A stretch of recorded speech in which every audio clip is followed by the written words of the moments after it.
This family is going through an internal war right now because of their youngest son. DC, the dad, is a Hexa-class spearman known across the Empire as the Blue Tornado, and he wants his newborn son to grow up swinging a spear just like him. The mom is one of the Empire's greatest assassins, and she wants the baby raised in the shadows learning how to kill people quietly. So why are the two older sisters fighting just as hard to drag the kid into their own paths? Because the oldest sister, Arabella, is a magic prodigy already wrecking the academy at 12 years old. Third circle by age 12. She wants her little brother to follow her into magic so she can feel like a proud big sister. And the second sister, Claire, is a gifted summoner who can already control two summons at the same time. She wants him to become a summoner too so she can help him grow up healthy with something to protect him. Four people, four completely different paths, one baby in the middle of it. Brody barely taken 2 breaths and his dad casually pulled a spear out of his ass and started explaining it to a baby. The mom flipped out, asking him how he could bring a sharp weapon near their son. He shrank under her glare and meekly said he just wanted to show it off. She warned him that if he kept this up, she'd start teaching the kid stealth before he even left his diapers. The two kept going at it, but both knew the real decision would happen on the choosing ceremony. Fast forward 1 year, and here we are. The family tradition where every kid in the house turns 1 and gets 4 items placed in front of them. Whatever the baby crawls to, that becomes his destiny. Legendary spear from dad, sinister dagger from mom, expensive magic pouch from Arabella, unique summoning sign from Claire. Each parent and sister is mentally screaming at the baby to pick their item. The prophecy says that whatever item shines represents the most adequate path for the baby to learn. And then our boy slowly crawls toward the table, everyone dying of anxiety. They all want to be the teacher of the youngest. But when he finally gets close to the items, all of a sudden all 4 start glowing at once.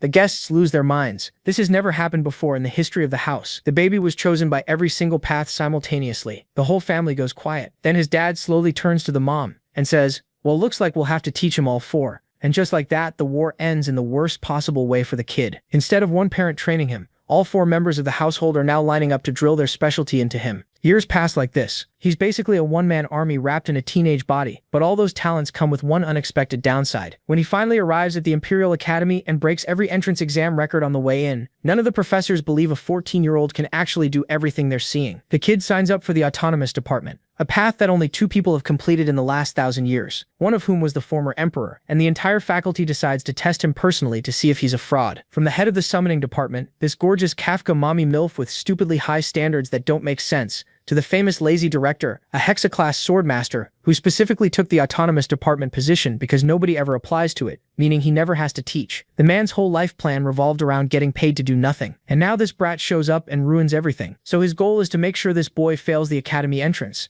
And since the boy doesn't know swordsmanship, this is exactly the weakness he needs to make him fail. But boy oh boy, that's his biggest mistake. Because see, this boy is of course reincarnated, and his past life is the whole reason none of this is going to go the way the director thinks. Our boy was Agric of the Drenic Empire, a war orphan whose mother died in the chaos before he ever opened his eyes. While other kids were playing with toys, he was hauling supplies and surviving on scraps in the middle of an endless war. By the time he was 14, they handed him a sword and threw him onto a battlefield. That's where his talent woke up, mana core in his heart, speed and senses sharper than anything he'd ever known. He climbed the ranks so fast it scared people. By the end, he had mastered 4 mana cores and was 1 step away from joining the Empire's elite Hexa-class knights as one of the youngest in the highest rank a warrior could reach. Then on the final battlefield, the moment everything was supposed to come together, Duke Termian of the enemy empire showed up, one of the 6 Hexa-class knights of Altion. The man's mere presence scattered Agric's entire army. Agric still stood his ground. For him, it was better to die as a warrior than to run as a coward. If destiny had put a Hexa-class in front of him, it was for a reason. Even knowing he was outclassed, even knowing he was about to die for nothing, he raised his sword and charged. Duke Termian almost felt bad for him, said it would be a waste to kill a rising talent like that. But then he shattered Agric's sword in 1 strike and ran him through the heart. Broa flew across the battlefield, slammed into the dirt, and bled out staring at the sky, thinking the same thing he'd thought his whole life. All I ever wanted was a family. Everything goes black. But the darkness lifts the moment he opens his eyes. The first thing he sees is a couple trying to play with him, or rather with their son. His father soon picks him up with a huge smile and calls him Dane Sogress. He says the boy should become an amazing. Then his mother, Lily Sogress, snatches him from her husband's arms and insists he'll grow into a perfect assassin instead. Archon, the protagonist Sogress, and his wife keep arguing over what their son should become. They seem to be riding home in a carriage, and the whole trip is spent on that same debate. Lily says slipping through shadows, killing targets, and escaping clean is far cooler, while his father insists the spear is the most complete and beautiful martial art. That's how our hero's new life begins. Just when he thought he was finished on that battlefield, he somehow reincarnates. The twist is that he's reborn in the Altion Empire, his old enemy as the youngest son of a certain count. When the carriage finally stops on the estate, his parents settle on a compromise and decide to teach him both skills. Even so, Lily still says their son will be an assassin, while Archon just laughs and insists Dane will become a spearman. The carriage driver signals that they've arrived, and both parents look surprised. They were so busy arguing that they lost track of time. The husband gets out first and offers his wife a hand. He helps her down, while Egric can't help feeling embarrassed watching his father act so whipped. Still, that feeling vanishes when his eyes go wide at the sheer scale of the castle. Once they get inside, Lily notices how happy Dane seems to be home again. And honestly, why wouldn't he be? With a house like this and parents this rich, his talents might grow more easily than he ever imagined. 2 months pass after that day, and we find Lily talking to her son as he starts to babble. She's thrilled to hear his first little sounds, and Dane is just as amazed by it himself. He'd never experienced anything like that before. Back in his old life, chances to be around small children were rare on the battlefield. The few he did see were often wrapped in bandages and crying because they had nowhere to go, many mourning parents who had vanished in the destruction. Compared to that, this new home feels blessed and safe, and he's relieved he won't go hungry here. Suddenly, his father bursts into the room, excitedly holding a spear. He proudly announces that this is called a spear. It seems our boy is not a fan of his dad's over-the-top energy. He can barely believe this man is his father, the strongest Hexa-class spearman in the Empire, known as Archon Dane Sogres. He doesn't look much like a war hero, but he really is one, famous as the Blue Tornado. His wife gets mad and starts pushing him away from the baby, asking how he could walk into their son's room carrying something so sharp. Under her glare, he shrinks and meekly says he just wanted to show it to MC. But she gives off such a deadly aura that he instantly folds, especially when she reminds him they agreed not to teach the boy anything until he was old enough. It's no wonder this grown man is trembling under that stare, because his wife is the Empire's top assassin. She warns that if he keeps this up, she'll start teaching Dane stealth while he's still little. He tries to argue that early training is normal now, and even points out that one famous magic family, House Teleport, puts a staff beside a baby the moment it's born. That only makes her angrier, and she snaps back, asking if his spear looks like a staff now. He then explains that his parents care so much about his future, because his 2 older sisters chose paths that have nothing to do with spears or assassination. Next, we see both sisters playing with their little brother so much that his cheeks start to hurt. One of them, Arabella, laughs and says he looks even cuter now, with puffed-up cheeks. Dane tells us more about Arabella, revealing that her talent for magic put her on the path of a mage from childhood. At just 12, she had already reached 3rd circle rank. Since the highest rank is 9 circles, that makes her a genius already past the beginner stage. Arabella asks her baby brother if he wants to learn magic from her later, saying she's tired of studying alone every day and would love to teach him a thing or two. While Arabella is full of energy, Claire is the complete opposite. Quiet and shy, she softly says she could teach him summoning someday, since it's a useful skill to have. Just like Arabella, Claire is gifted too. She made her first summon at 7, and now she can control 2 summons at the same time. Arabella then teases Claire and tells her to touch him, saying he's super soft. Claire hesitates, unsure if she should. Meanwhile, Dane acts cute and friendly and thinks back to how he first assumed Claire didn't like him. Now he realizes she's probably just jealous because he's the youngest now and gets all the attention. Eventually, Claire reaches out and gently touches his nose. She lights up right away and blurts out how soft he really is. Then she touches him again and promises to teach him everything once he grows up. Dane can't help thinking it's a bit much how everyone keeps trying to push their own specialty onto him. His father is a 6th-class spearman. His mother is a gifted assassin, even if retired, and his oldest sister is a magic genius. Then there's Claire, who's also a genius summoner. The house of Count Zogras is the perfect noble family, the kind of home he always dreamed of. He starts to wonder if there's even any point in chasing revenge in this new life. Sure, his death was tragic, but that was a battlefield. It almost feels silly to want revenge on someone who beat him fairly. The whole family gathers in the hall, arguing warmly over which path would suit Dane best. Watching this loving scene fills him with warmth. That makes the protagonist smile. This is the kind of family he always wanted, and he's glad he was born here. But then things start getting out of hand and everyone begins arguing with each other. Now he's not so sure this really counts as a peaceful family. Next, we learn about a special tradition in House Zogras, the choosing ceremony. When a child in the family turns 1, several objects are placed on a table in front of them, and people try to guess the child's future from whatever they pick. Since Dane just turned 1 today, it's his turn to choose a class. The guests whisper about how his sisters became a mage and a summoner, and wonder what young Master MC will pick. So everyone heads to the ceremony hall to find out. Once the guests gather in the hall, Dane is seated near 4 items, each tied to a different class. As the crowd gathers around the table, his mother tells him to simply choose what he likes. Even so, he has no clue what to pick. He glances at his father, who clearly wants him to choose the spear. He's already imagining the protagonist being drawn to the dragon tail spearhead. That spearhead is made from rare dough crayon, and when mana is poured into it, it becomes as sharp and heavy as the user's mana allows. His mother, on the other hand, feels Dane is far too handsome to become an assassin. Even so, she's sure he'll choose the dagger. It isn't ordinary. It's called Night Horn, made from ethereal ore that can hold every element and store several poisons.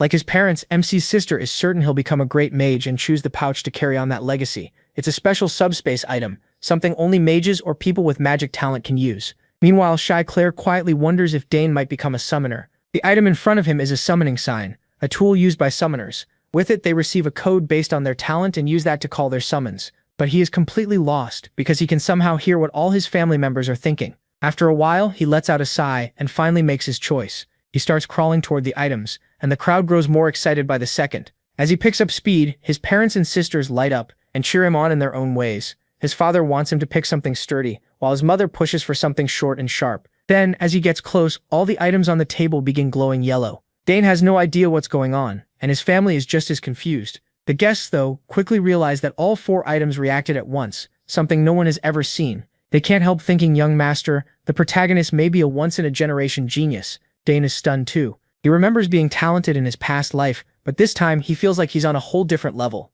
Little Arabella asks her father what they're supposed to do since this has never happened before. But both parents are just as lost, realizing they may have to teach him all 4 paths. Of course, that leaves the other 2 young ladies shocked, while MC only gives them a warm smile. Time passes, and now we're in the training hall. Weapons can be heard clashing, and the one sparring with his father is Dane. He's grown a lot since the last time we saw him. His father beams with pride, pleased that he has already mastered the technique he taught him. The protagonist thanks him, and we learn he's now 7 years old. As they share a light laugh, a man suddenly walks in. Dane looks over with curiosity and sees that the man is carrying a spear. Agric was clearly waiting for it to arrive, so he quickly takes it and hands it to MC as an early birthday gift. He says he planned to give it to him at the banquet, but wanted to do it before his mother gave hers. Alric adds that he spent 2 years preparing the spear and had it specially made by a famous craftsman in the capital. Then he wishes Dane an early happy 7th birthday. He instantly drops his old stick and grabs the spear, saying it's amazing and he's definitely going to use it. He loves the way the black shaft and silver spearhead look together.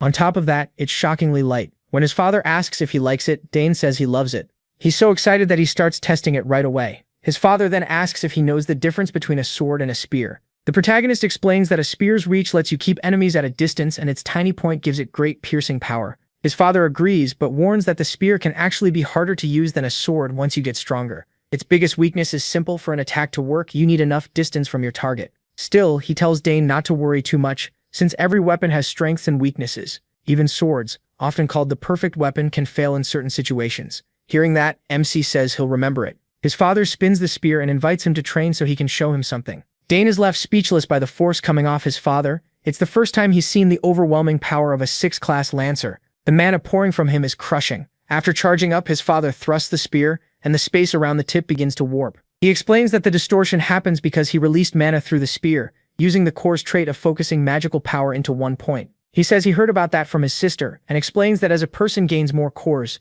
they can go beyond normal physical limits. That means their limits keep expanding. He also thinks back to his past life, when he had a quadruple core, and realizes all this knowledge comes from that old life. His father grins, happy his son has studied so well, and reminds him that he himself now has 6 mana cores. Dane acts shocked, though inside he thinks that if he hadn't died before, he could have reached 6 cores too. Then his father tells him to try the new spear. The protagonist hesitates a little, but his father tells him to clear his mind, forget his worries, and just thrust. Dane nods, and as he grips the spear, he remembers that in his past life, he never cared much for spears. Once he discovered his skill with the sword, he only treated them as a backup, but now he's finally ready to truly try one. After taking his stance, he closes his eyes while his father notices how solid his form is. He can't help smiling, because it took 7 years to master that technique himself. Since Dane is still so young, he doubts he can really pull it off. But the moment MC thrusts the spear, reality seems to twist, completely shattering his father's expectations. He never imagined seeing a miracle like this. Startled, he blurts out and asks his son how he knows so much. Once Dane finishes the technique, the man rushes over, laughing and praising him for doing an incredible job. He explains that when he thrust, he focused mana into a single point and pushed it into the spear tip. The instant the mana reached the tip, he cut off the flow. His father goes wild hearing that and asks if he formed a mana core. The protagonist says yes, claiming he tried it after reading a book on mana core creation and luckily succeeded. Of course, that part is a lie. The truth is, he formed it while practicing mana breathing. His father kneels to meet his eyes, unable to hide how proud he feels. He's sure his son will one day become an incredible warrior. Dane just gives a small smile, already thinking of all the surprises he still has in store. Meanwhile, his father wonders if he'll really become a mage, a lancer, an assassin, and a summoner all at once. That night, MC's 7th birthday celebration finally begins. Guests start filling the castle, and the hall is packed with music and laughter. Everyone is having a great time. Duke Bolt, the same man who killed Dane in his past life, is also at the party. As soon as Agric sees him, Bolt calls him over. Agric addresses him properly as Duke, but Bolt tells him to drop the formal talk and speak normally. As we know, Bolt leads the Empire's top house, the Duchy of Termian. Agric quickly whispers that too many people are watching, so they have to keep up appearances. The Duke says he can do as he likes, then asks where his son is. Agric calls for him and tells him to greet Duke Termian. The moment Dane hears that title, his mind flashes back to his last meeting with the man. When the protagonist finally stands before the Duke, he introduces himself as MC and bows, saying it's an honor to meet him. The Duke laughs, impressed by the boy's manners, and asks if he is also learning the spear. Agric says yes. Just then, a young lady walks up behind Duke Bolt, and when Dane Zagres sees her, he freezes for a moment in surprise. The girl politely greets Count the protagonist Zagres right away. She politely bows and introduces herself as Layla Termian,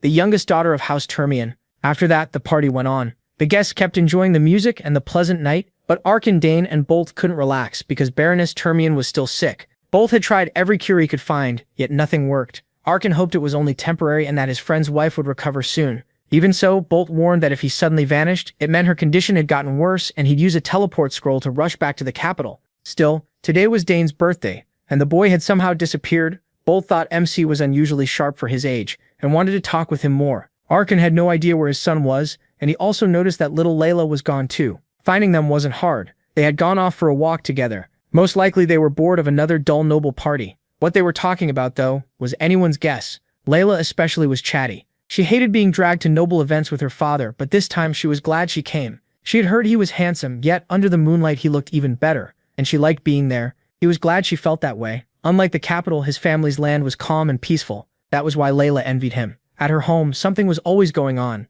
Nobles came every day with business offers, and sometimes even the imperial family showed up. Worst of all, every time visitors came, she had to dress up and greet them properly. She hated that. What she really wanted was simple clothes and a whole day to train with her sword. The protagonist was surprised that such a small, harmless-looking girl trained with a sword instead of magic. He liked his quiet territory too. It was nothing like the busy capital, and that gave him plenty of time to practice with the spear he loved. Layla was surprised at first, then remembered his father's nickname, and it all clicked. She had heard many times how amazing the Blue Whirlwind was, and since Dane trained so much with a spear, she assumed he wanted to enter the academy too. But that wasn't why he trained. Layla was caught off guard by that answer. To her, training hard to get into the academy was the obvious choice. She had heard getting in was incredibly hard. MC, though, had no doubt he'd be accepted. He trained because he wanted to be even stronger after he got in. Layla could hardly believe that confidence, so she asked what he'd do if he failed. Even then, he wouldn't get upset or quit. He'd just try again. And if he failed a second time too, he'd take it as a sign that it wasn't his path. Layla couldn't believe he could be so calm about his future, so she asked if he wasn't scared of letting down his family and home. He wasn't worried at all. Compared to his past life, this was nothing. Layla, on the other hand, could only envy him. In her family, failure was unacceptable. Even though he had spent 7 years around nobles, he was still amazed by how petty they could be over things like that. As for Layla, he had no doubt she would do well. When she heard him encourage her, she lit up and quickly offered to show him her sword skills. The protagonist was a little surprised by her excitement, but once Layla got a chance to practice with a sword, there was no stopping her. She immediately asked where the training ground was, and Dane had to take her there, hoping nothing would go wrong. At the training ground, Layla didn't hold back. She moved through one form after another like an experienced swordswoman. To a beginner, her moves would have looked flawless, but MC was far from a beginner. Watching closely, he had to admit her shifts from attack to defense and back were smooth and her timing was excellent. Still, there was one problem. After a while, her rhythm broke and she lost some of that smooth flow. Breathing hard after finishing, a pleased Layla asked what he thought. At first, Dane wasn't fully honest and told her she looked amazing, and that he enjoyed watching. Layla was clearly happy to hear that, but he decided to tell her the truth. He could see room for improvement. After the third form, for example, she was taking an extra half step she didn't need, and the same thing happened in the next forms. Those repeated half steps made the later sword forms slip slightly out of line. That criticism left Layla speechless. She even looked close to tears, and Dane started thinking he had been too blunt. He began to apologize, saying maybe he was wrong, since it had been a long time since he'd watched a true swordsman train. But he worried for nothing. Layla quickly pulled herself together and gripped her sword more firmly. Now she understood her mistake. She started the training forms again, and this time they were nearly perfect. The protagonist's advice had been exactly what she was missing. Her joy and gratitude overflowed, and she even hugged Dane. He tried to pull away, but it didn't work very well. Layla was completely amazed by how much he knew about swordsmanship. He spotted in one moment what her teachers had never pointed out. She promised she'd remember his help. Eventually she let him go after nearly crushing him in the process. Then she almost nicked him with her sword. That little lady seriously needed to learn some order. MC was caught off guard by the sudden hug, though he couldn't say he disliked it. Of course, their quiet moment didn't last long. Servants were already shouting and searching for them everywhere, They had taken enough of a break from the banquet, so they hurried back before they were discovered at the training ground. When they returned, Dane became the center of attention as his parents formally congratulated him on his birthday and on discovering his first manticore, and of course, they gave him a gift, a brooch with the family crest, like the ones his older sisters had. His mother told him to treasure it, because from now on the brooch would be proof of his status and honor. After his parents finished, the other guests joined in too. He had now truly earned the name he, and no one there doubted he would grow into a fine man like his father. The protagonist's parents were overjoyed, and so was he. In both his lives, this was the first time he had received such warm congratulations from so many people. Then the whole hall suddenly shook. Guests started shouting, trying to figure out what was happening. An earthquake or an enemy attack. MC got worried too, but his father quickly calmed him and said there was no reason to be afraid. Arkin knew exactly what was going on. He had hoped for a peaceful day, but apparently his daughter hadn't listened. Dane had no idea. Then sparks flashed near the ceiling of the hall, and a portal opened above the frightened guests in an instant. The guests were stunned when a small figure flew out of that portal, defying all common sense, and landed without any trouble. It was Dane's older sister, Arabella, and in her opinion, she wasn't late at all. The guests still couldn't close their mouths. A young lady using teleportation magic was shocking enough. Normally, even opening a small portal required reaching at least 5 chains. He wasn't impressed by her power. He was annoyed by how loud and dramatic she was. But once the guests barely settled down, an enormous monster appeared in the sky. A huge wyvern with a rider on its back. This time, Lady Claire was the one who scared everyone. She was in a bad mood, though. She had been just one step too late to beat her sister. As soon as she arrived, people started whispering that they had heard she was a gifted summoner, but no one expected her to control a wyvern at only 16 years old. At last, they were home again, and together they stood before their parents and brother to wish their favorite little brother a happy birthday. Dane. After those flashy entrances, the protagonist's sisters quickly shoved their gifts into his hands while wishing their little brother a happy birthday. He thanked Arabella and Claire for coming home. Even with their studies keeping them busy, both girls were excited to watch him open the presents. Duke Arkin was almost in tears over how special his son was being treated. On his own birthday, his daughters had only sent him a letter. Dane opened the box Arabella gave him, and inside was a ring that worked as a handy dimensional bag. She had designed the artifact herself. The subspace magic used to make it belong to a very high level, and Arabella's famous teacher had placed it into the ring. Everyone knew how hard it was to put subspace magic into any item. Arabella took the ring and warmly held her brother's hand to put it on. She must have spent a long time designing an artifact strong enough to hold an entire subspace. She had also tied the ring to MC's mana signature, so no one else could use it. It was made only for her little brother, a truly unique item. Lizzie examined the ring and saw a faint wave of mana running through it, which meant it had been made with top-quality magic stones. Arabella explained that all Dane had to do was pour a little mana into the ring, and the subspace would open. That made it far easier to use than a normal dimensional bag, which alone made it priceless. As far as he remembered, tools like this were usually seen only with the wealthy on the battlefield. Only noble commanders and high-ranking mages had something so useful. The ring. It would also grow with him and fit his body as he got older. The protagonist tried pouring mana into the ring, and a green portal opened in front of him. Duke Arkin was stunned to see his son do it so easily. It looked effortless. Claire, Duke Baltermian, and Layla were all amazed by that bright burst of magic. Dane opened the subspace even faster than Arabella had years ago. There was no doubt now he was a genius. It would be a huge breakthrough if he could grow both a mana core and a mage circle at the same time. After the magic display, Claire walked over and handed her little brother her gift. MC opened it slowly, thanking her with real warmth. Inside the wooden box sat a strange-looking egg on a soft cloth. Confused, he picked it up and asked what it was. Claire quickly warned him to be careful. This was no normal egg. The whole family was curious about the odd present, but Claire only told Dane the truth. In a whisper, she said it was a familiar. She got it by accident while trying to summon Dakaron. Even Claire had no idea what would hatch, but everyone knew how valuable a familiar could be. He tried to picture what might come out of that weird egg. He had heard of familiars before. Unlike summons, they were something else entirely. Once called forth, a familiar could stay in the real world for good. Claire told him to keep the egg secret until it finally hatched, and he promised he would. All that whispering annoyed Arabella, who felt left out. Claire also told Dane to feed the egg his mana twice a day, once in the morning and once at night, so it would accept him as its master. Lily was just happy her little boy was getting such amazing gifts. It showed how much her children cared about each other. Once the gifts were done, Duke Arkin cleared his throat and reminded his daughters to at least greet their parents. They had shown up after saying they might not make it, and still hadn't properly said hello. Realizing their mistake, the girls awkwardly greeted their father. Duke Arkin was soft when it came to his daughters, so he didn't mind much. He was simply glad to see them again. Since leaving to follow their careers, they rarely came home, so he was happy they looked well. From a distance, Layla watched the Dane family laughing and talking so warmly with each other. She couldn't help comparing them to her own family. The protagonist noticed her staring and turned his head. He caught the drop in her mood as she quietly stepped away. even in a lively crowd of nobles. She looked lonely and sad, and he wondered why. The banquet ended, and the next day arrived. Duke Berthermion had stayed the night and was now walking through Dane's territory. He kept thinking about how gifted Arabella was. As expected from the Academy's top mage, her talent was on another level. She seemed like a perfect match for the Duke's son, the Academy's best swordsman. If the two houses joined through marriage, they could form a force strong enough to challenge even the imperial family. If that happened, no one would dare mess with either house or their children. So Duke Berthermion decided to bring up a possible engagement between the oldest children during today's talk with Arkan. On his way to meet the other Duke, Berthermion heard steel clashing nearby. It came from the training field, so someone was working on their technique very early in the morning. That someone was Dane, fully focused on spear practice. He had become dangerous with the weapon. With years of training under his father and insane discipline, he had long since become ready for real combat. MC's focus was incredible. He moved with the smooth control of a seasoned fighter, chaining one deadly strike after another. Then he pushed even faster and raised the pace again. Soon his arms were a blur as he unleashed a storm of thrusts in just moments. Curiosity got the better of Duke Thermion, so he watched the boy train from afar. He was pleasantly surprised to see the youngest Dane pushing himself that hard. With his trained eye, he could tell his technique was polished far beyond his age. His movements and focus didn't belong to a 7-year-old. Even his simplest attacks were refined to a frightening degree. Everything was done so perfectly that even veteran spearmen could learn from him.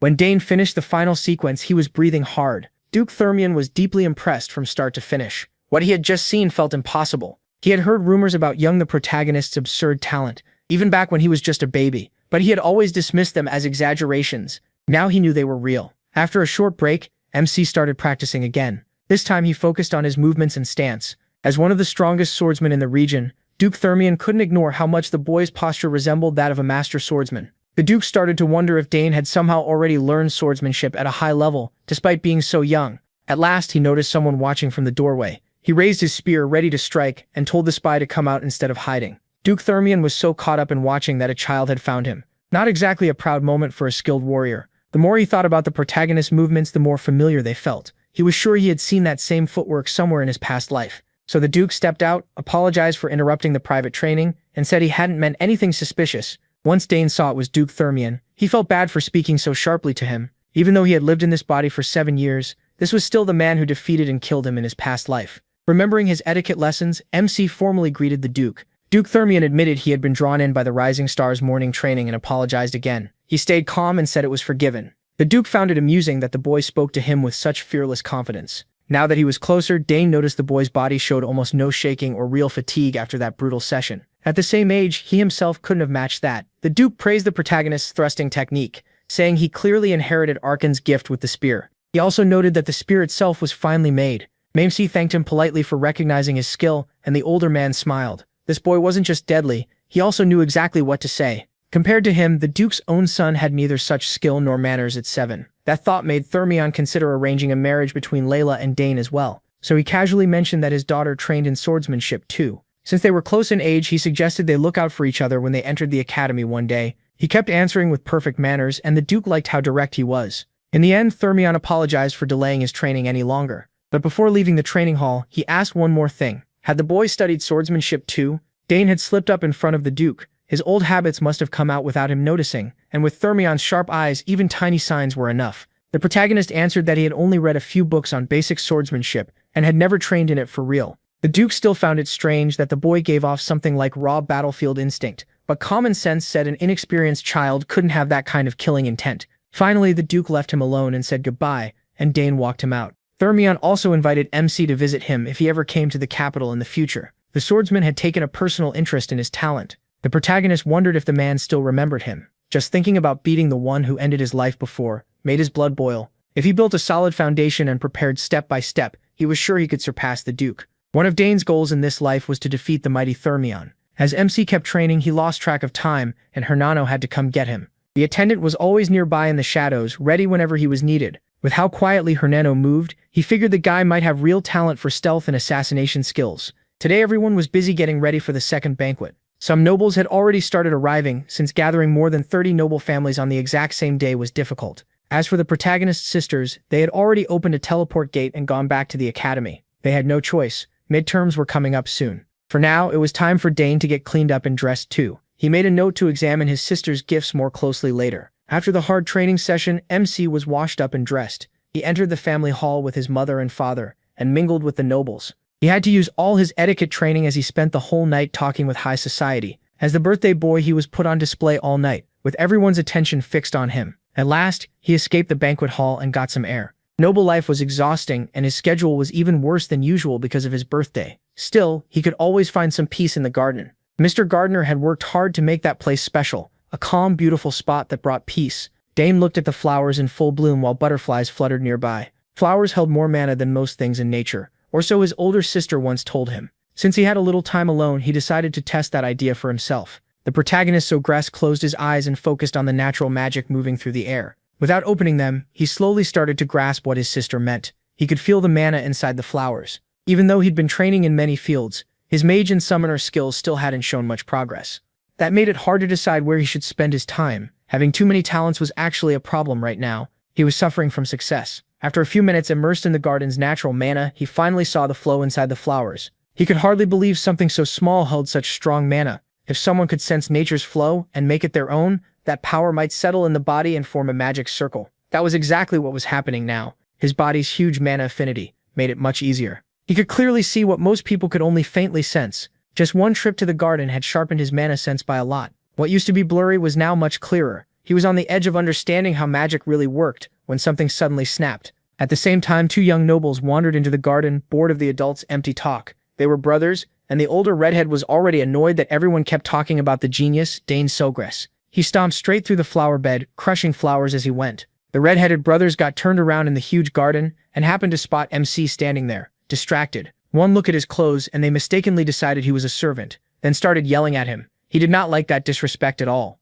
The brat even had the nerve to order him to lead them to the exit. Dane noticed what they were doing to the flowers and shouted for them to stop stepping on them. The red-headed brat somehow got offended after being called out. He asked why they were ruining the flower bed instead of using the garden paths. Seeing he was small, the redhead just got even more annoying. Then came the usual noble kid move, showing off his family name. The protagonist couldn't care less. To him, they were just two thugs wrecking his garden. The redhead hated being called a brute, so he proved the point by grabbing Dane by the collar. He and his brother were sons of Count Tyron, one of the castle's guests. Hearing that name brought back a memory from MC's past life. Count Tyron was the noble he captured after a pathetic defeat on the battlefield. He remembered him as a deeply annoying man, one of the worst kinds of nobles. Judging by the brat in front of him, like father like son, fit perfectly. The red-headed brat kept bragging that his family was famous in the capital. He even claimed their house could make the protagonist vanish without a trace, so he'd better watch what he said. Dane had met plenty of idiots like this before. He knew words would never get through that thick skull full of air. The boy raised his fist and swung at him, still thinking he was only beating up a mere servant.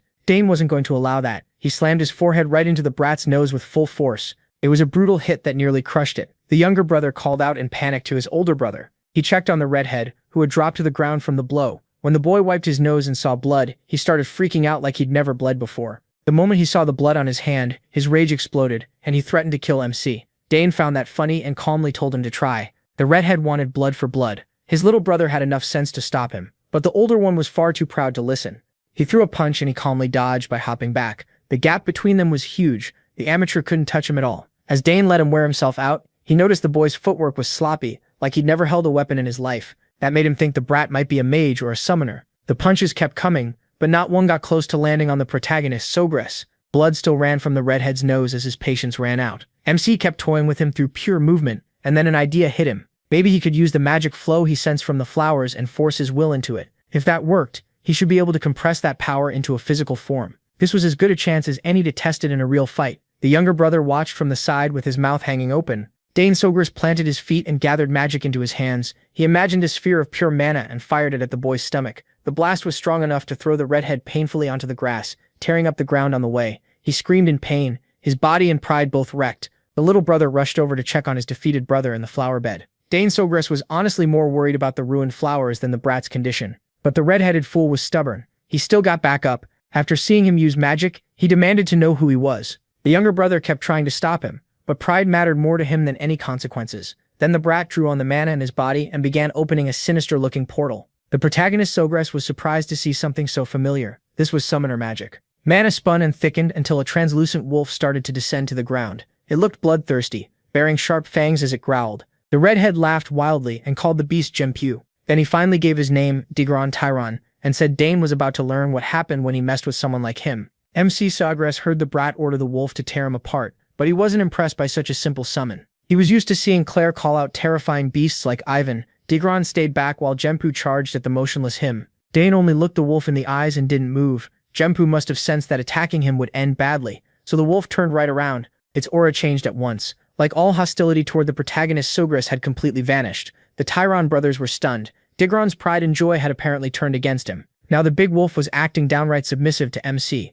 Digron screamed for it to rip out his throat, but the beast ignored him. Instead, the big pup happily wagged its tail at the protagonist. Sensing no ill intent, the protagonist gently petted the good boy. Even he had no idea how this happened. Thinking about it, Claire's summons had always liked him too. Even Wyvern played with him sometimes. Back then, he figured it was just because they were family. But now there was no blood tie at all, and this summon was still friendly. That could mean he had an unusually high affinity with summoned creatures, or maybe Genpu's opinion of his awful summoner had hit rock bottom. Digron couldn't understand any of it. He had never heard of a summon betraying its master. Dane Sogress was winning on every front and kept taunting Digron to come at him himself. The younger brother was practically begging him to stop embarrassing himself and accept the loss, but Digron still wanted to fight. The little brother desperately needed this mess to end. Caught up in his brother's stupidity, the poor kid had wet himself in fear. He started crying, and Dija called him embarrassing. Dane Sogress only made it worse by pointing out there was a bath in the castle basement. Digikron used his younger brother's accident as an excuse to retreat. As if he hadn't embarrassed himself enough, he ordered MC to stay in the garden. He just looked at the pathetic loser in disgust.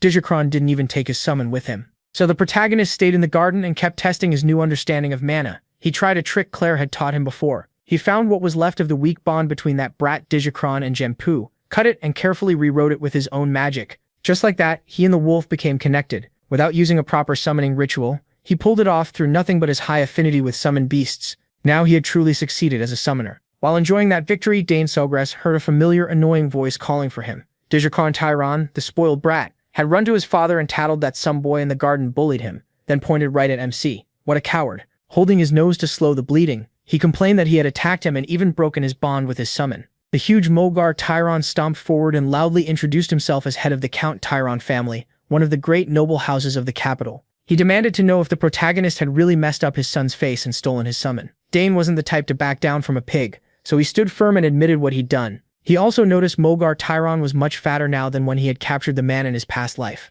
Peace had clearly treated him well, even if he'd been useless on the battlefield. Mogar kept throwing his weight around, saying he couldn't let this pass. Anyone who touched his sons was not something he could ignore. He kept pressing MC with demanding questions, and finally told the boy to state his name. Our boy lifted his head proudly and formally introduced himself as him Sogress. The protagonist Sogress, the youngest son of Arkan the protagonist Sogress, Lord of the South and head of the protagonist Sogress family. The boy says, he gives them a full royal-style introduction, and it leaves both father and son stunned. Without realizing it, they had insulted the birthday boy. They had picked a fight with the famous rising star of the South. The rude pair is clearly shaken by this sudden meeting with the youngest son of House Dane Sogress. Thinking about great noble houses, he remembers how Agra captured him in the war, and how he did nothing important after that, making the other nobles laugh at him. Now he sees a chance to turn things around. Smear Count MC Sogress's name and use it to demand mining rights. If it works, the nobles who mocked him might soon be bowing to him. With that in mind, the fat fool turns to our boy and asks if he is the birthday boy, him. He just nods and confirms it. The fat man can barely hide his annoyance. He definitely did not come here to celebrate some kid's birthday. Then he points at his bratty son and asks Dane Sogress how he plans to make up for the shame he caused his son. The protagonist not only hurt a guest, he also took their summon, which he calls a serious crime. His rotten son jumps in too and backs him up. The brat tells MC this is his last day. Then the fat man threatens to speak to Count MC himself and make him answer for all of it. MC simply hears him out and says that before he goes running to his father, his son should apologize first. That sends the fat man into a rage. He demands to know what nonsense Dane is talking about, while his son grinds his teeth beside him. But he makes it clear, yes, he hit the boy and hurt him, but it was self-defense after his life was threatened, and he didn't steal their summon either. Genpu chose to follow him. The trashy son quickly argues that there's no way Genpu would do that, and tells his father the protagonist is lying. That's when the father stops to think. He remembers hearing that the second daughter of House Sogress is a genius summoner, so maybe she taught MC how to forcibly break the bond between a summon and its master. The fat man keeps going back and forth with our boy,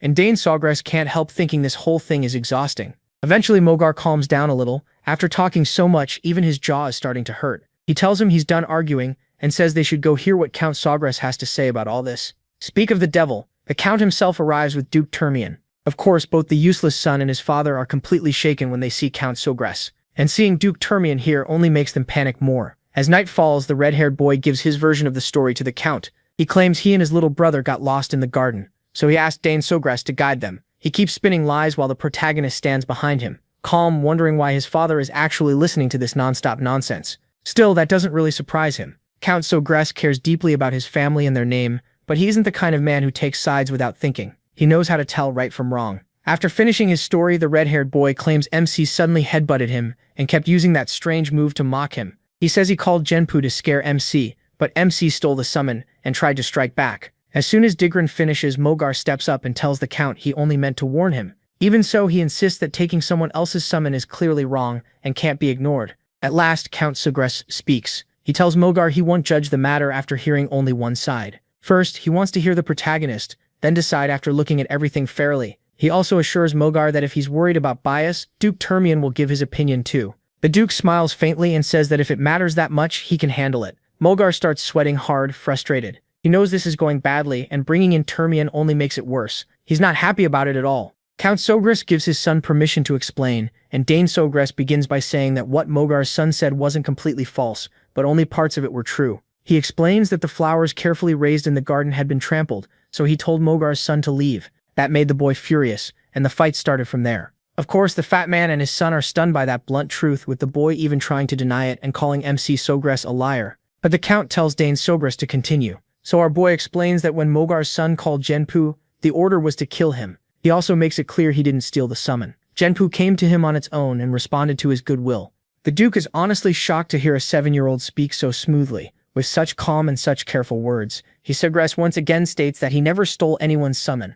Mogar loses his temper, stomping the ground and calling the whole thing absurd. He says it's impossible for a summon to submit to someone who isn't even a summoner, insisting Dane Sogras must have used some shady trick. But the protagonist calmly tells him he was born with a natural affinity for summons, and one that isn't closely tied to its master could follow someone like him. Mogar refuses to believe it, while our boy simply says it's the truth. Mogar's face twists like he's badly constipated, and all he can say is that the boy is making things up. Then the Duke cuts in and suggests they prove it with the summon itself. Count MC turns to his son and asks if he can prove it, and MC says yes. Meanwhile, Mogar shoots his son a deadly look for dragging him into this mess, while the spoiled brat starts panicking because he has no idea what he'll do if he can't summon Genpu. When the brat tries to call Genpu, he fails completely, and his father yells at him right away. Meanwhile, Dane Sogras just smiles, knowing he already cut the bond, so of course there's no way the boy can summon Genpu anymore. Then he says he'll demonstrate it himself by calling Genpu, but to do that he needs the summoning sign. Mogar's son has.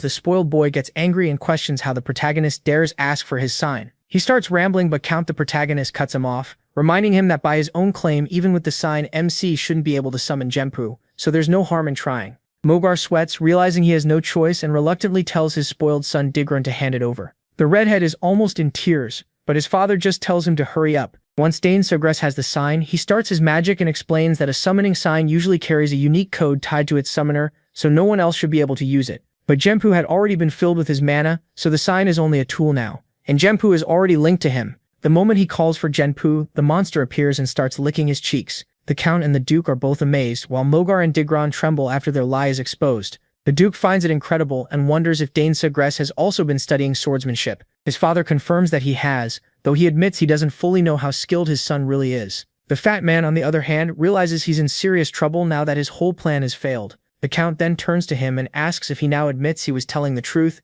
The fat man quickly tries to act casual, laughing and saying maybe they just misunderstood and thought the protagonist stole their summon. He also claims his son wasn't really trying to kill the protagonist, then asks Digran to confirm it. Shaking, Digran agrees and says he only meant to scare MC, but our boy is furious watching these scumbags try to slip away from blame so easily. Before the two lords can give their final judgment on the matter, a lady steps in, surprising everyone there, especially him, Sogras, whose eyes go wide when he sees Lila. The moment she arrives, she says Digran is not telling the truth. Her father quickly asks why she's here, and she says she heard his voice while out for a walk. Before saying more, she politely greets the fat man and Count Dane Sogras. The fat man stammers as he returns the greeting, clearly shocked to run into the Duke's daughter. The protagonist gets right to the point and asks about her claim that Digran was lying. She confidently confirms it, saying she heard their earlier conversation during her walk. Digran immediately starts to panic at the thought that she heard everything, because that is very bad news for him. Then she starts laying out all the juicy details, and our boy can't help smiling, as this unexpected turn somehow swings things back in his favor. A little later, The fat man orders his goofy son to hurry up and apologize to Count MC Sagres. The boy mutters that he was wrong, but the Count tells him to apologize to MC, not to him. The fat man quickly shoves his son toward him, telling him to apologize properly at once. The spoiled boy looks uneasy and hesitates, then stammers out a weak fake apology. Dane is nowhere near satisfied. He can tell it isn't sincere, it's only forced because their lie got exposed once an outside witness stepped in. The protagonist doesn't buy it at all. He doesn't really want to accept such a weak apology, but remembering his past, he chooses the more mature path and decides to show some grace. So Danny accepts the spoiled boy's apology. The kid lights up right away, thanking him over and over for letting it go. His father also exhales in relief, realizing how close he came to losing everything. The Duke, who may one day become Danny's father-in-law, can't help thinking he was right about Danny being special. After all, Danny had every reason to stand his ground, since the other side was clearly wrong from the very start. In the end, the Count makes it clear that since Danny accepted the apology, the matter is closed. Still, he stresses that he had no intention of letting it slide, especially because Digran attacked Danny intending to kill him. The fat father breaks into a cold sweat when he sees how furious the Count is. The moment he tries to speak, the Count cuts him off and orders him to take his family and leave the castle at once. That news shakes the fat man to his core. If he's thrown out now, his reputation is finished, so he becomes desperate to stay in the castle no matter what. He grabs the Count's hand and begs for mercy, saying he'll do anything Dane asks. He just wants to be forgiven this once. But the Count quickly pulls his hand away and makes it clear he has no use for him. He adds that soldiers will arrive soon to escort him out officially. With that, he storms off with his son, leaving the fat man behind, still begging for forgiveness. Dane also tells Duke Terminian that it's time to go, and the Duke calls for his daughter as they start to leave. As they walk away, Danny looks back at them, feeling satisfied that they're finally getting what they deserve. They started this whole mess, so it's only fair they face the result. Anyway, he learned something important today. His father is actually pretty scary when he's angry. Then Duke Terminian asks if it's true that he beat Magard's spoiled son with a mana bullet, and Danny quickly confirms it. The Duke can't stop praising him, saying Danny is gifted not just with the spear, but also in summoning and magic. It's so impressive that he doubts history has seen talent like this before. Danny's proud father smiles and says he's proud to have such an exceptional son. Meanwhile, Danny quietly takes in all the praise while Layla struggles to believe what she's hearing. The Duke adds that talent alone isn't what makes Danny stand out. He's also incredibly calm. Most kids lose their heads in a fight and stubbornly insist they're right, but not him. The Duke is sure this boy will grow into a fine man. His father gives Dane a light pat on the head and says it's too soon to know that for sure. They'll have to wait until he's fully grown. He also points out that everything ended peacefully thanks to Layla. Without her testimony, things could have gotten ugly. Hearing that, Duke Terminian is clearly surprised that the Sagres family thinks so highly of Layla. He doesn't waste the chance and tries to play up her role, hinting that if the Count values her that much, maybe they should start talking about marriage. MC is caught off guard and can tell just how eager the Duke is to marry off his daughter. To get out of that conversation, he quickly changes the subject, saying the sun is going down and it's almost time for the banquet. With that, he rushes off, saying he'll meet them in the hall. Terminian then tells his daughter to head back calmly with Dane. He hurries after the Count, saying he wants a quick talk with him, leaving the two kids behind. As they walk, Layla turns to him and asks why the summon ignored its summoner and listened to him instead. She says she's watched famous summoners duel many times in the capital, but she's never seen anything like that. He shrugs and admits he doesn't really know either. It just happened. Of course, Layla makes an annoyed face, knowing the protagonist is hiding the truth on purpose, even though she was the one who helped him out earlier. But he stays calm and reminds her that he also helped her before, when he assisted with her sword training. Layla thinks back to that moment and reluctantly admits he has a point, so Dane decides that since they've each helped the other once,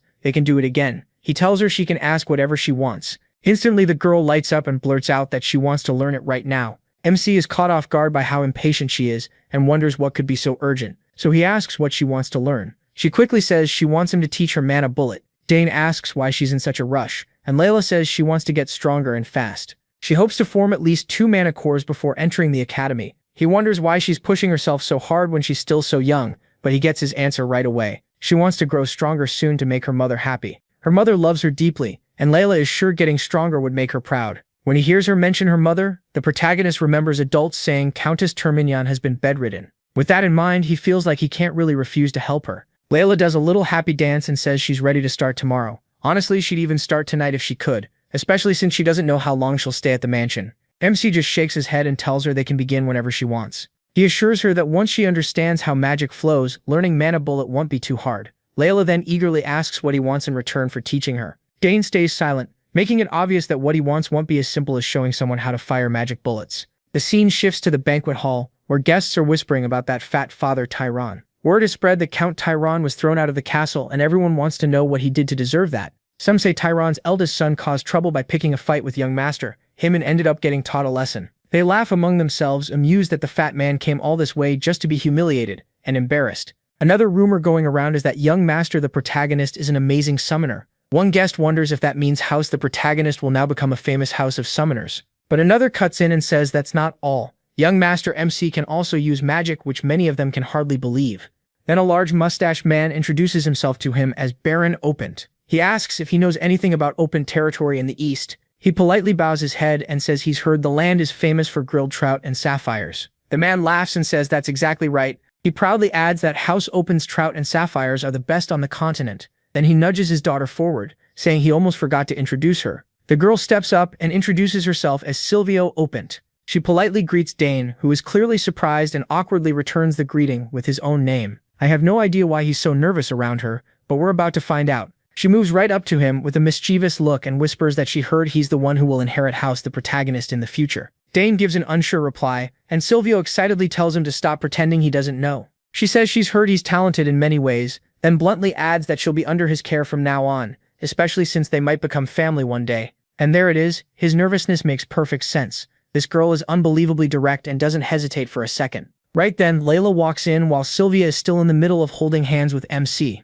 Not surprisingly, Sylvia is startled the moment she sees a possible rival, while Layla shoots him a sharp look and demands to know who this lady is. Sylvia recognizes Layla right away and warmly greets her, introducing herself as the Baron's eldest daughter, Opent. Layla tries to answer politely, but the anger on her face makes it obvious she's far from pleased, even as she says it's nice to meet Sylvia. The two girls trade smiles that might as well be trying to kill each other. Watching them reminds Dane of an old memory, and he can tell they're both completely ready to fight. Before long, Layla grabs his hand and says she's borrowing him for now because they already had plans. She gives him a hard stare and asks if he remembers. Of course, poor the protagonist has no clue what she means, but he agrees anyway, apologizes to Sylvia, and says they can talk later. Sylvia forces a smile and tells him they definitely will talk again later. As Layla pulls Dane away, Sylvia can't help feeling annoyed that this girl just snatched him from her. Layla, on the other hand, is still far from calm. She's completely irritated by that girl's nerve, acting like she could take MC away from her. MC just stands there stunned under Layla's fierce gaze. He can't help thinking that even the beloved daughter of the Duke, the second most powerful man in the capital after the Emperor, somehow can't match the young lady from the Eastern Barony.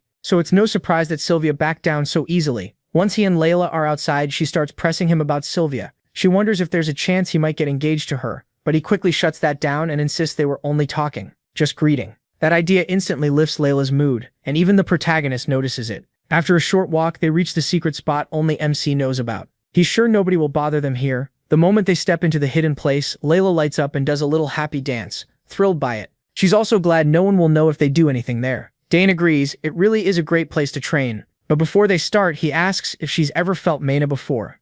Layla says she has, a little, but not enough to form a mana core. She adds that she tried absorbing mana through breathing. That tells him she still hasn't reached the emission stage. He learned to sense mana naturally on the battlefield, so he's surprised a noble house taught her even this much. So he starts with the basics and tells her the first step is feeling the mana she absorbs. Layla looks confused, and the protagonist explains that if she wants to release mana, she first has to control the mana inside her. The key is imagination. He tells her to close her eyes and picture the mana spinning inside her. After a moment, she tries, but nothing happens. From her face, Dane can tell she didn't really get it. Layla gives it another shot, but again, nothing happens. Frustrated, she asks MC why it still isn't working. He calms her down, saying that's normal for a first try, and tells her to focus again. Meanwhile, Count Dane is secretly watching the two kids. He can't help feeling proud that his son is already teaching someone at such a young age. To him, it really feels like he has grown up. Then Duke Termian suddenly sneaks up beside him and asks what the hell he's doing there. The question nearly stops the Count's heart. The Duke quickly tells him not to panic and asks if he's spying on two lovebirds enjoying time alone.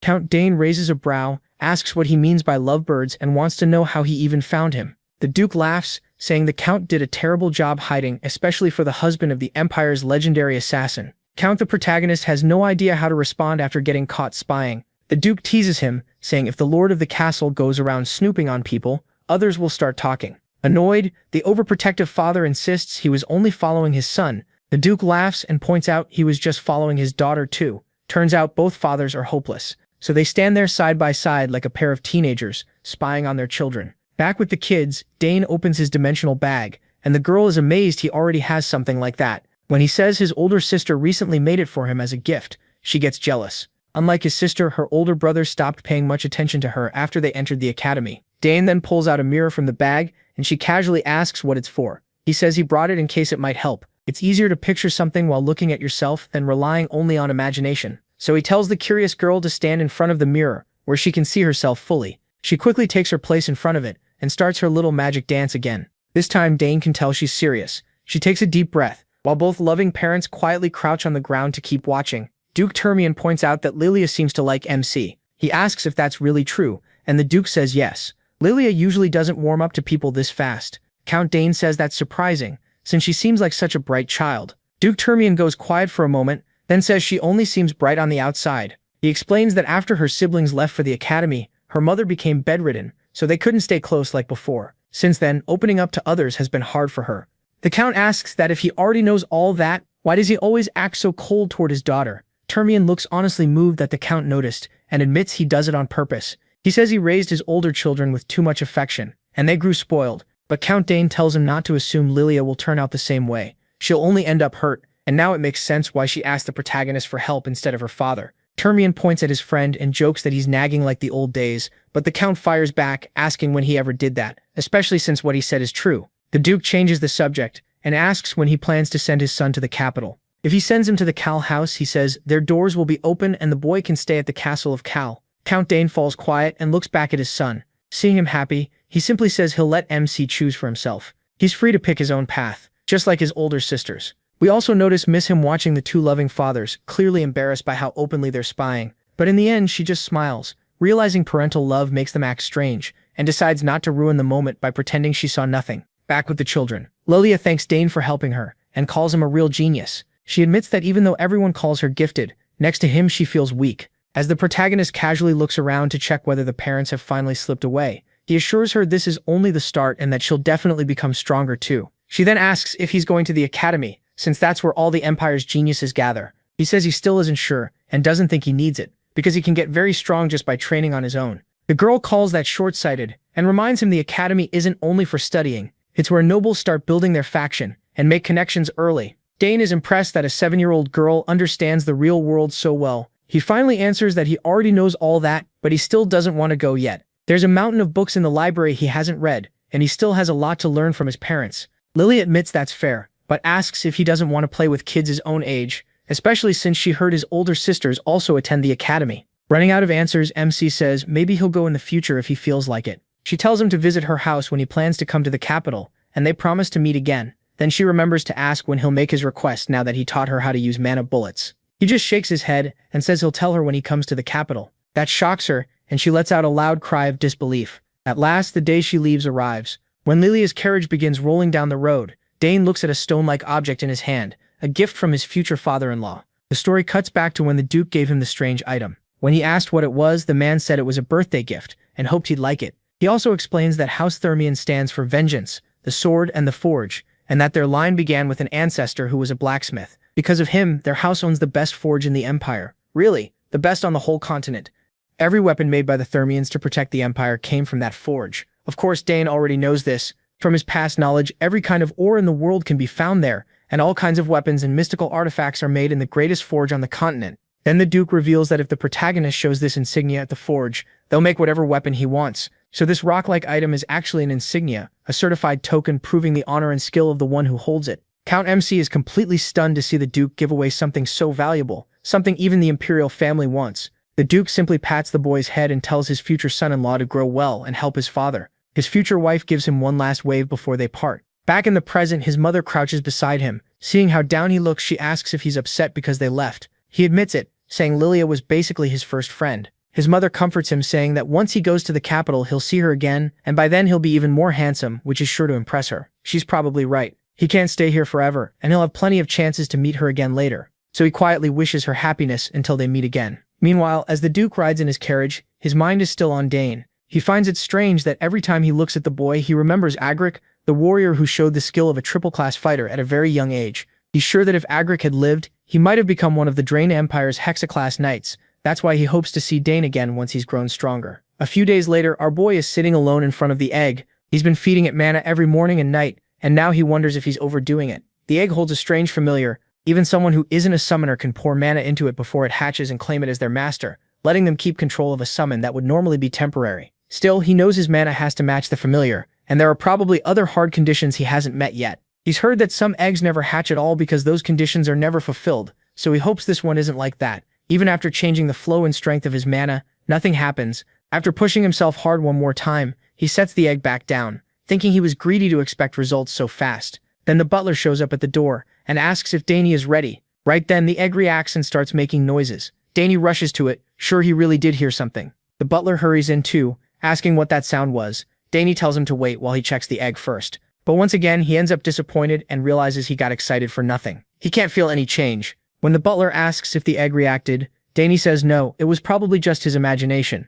Once he gets to the training hall, he starts by practicing swordsmanship. After seeing those flawless moves, the butler lights up. He even claps and asks when Danny learned to use a sword. Danny brushes it off, saying he just wanted to swing it a little. The butler keeps praising him, calling him a genius who's talented with the sword too. Looking at the blade, Danny thinks about how fun it was to learn a new weapon like the spear, but he also missed using a sword. His father watched him too closely for that, so he's glad he hasn't lost his touch.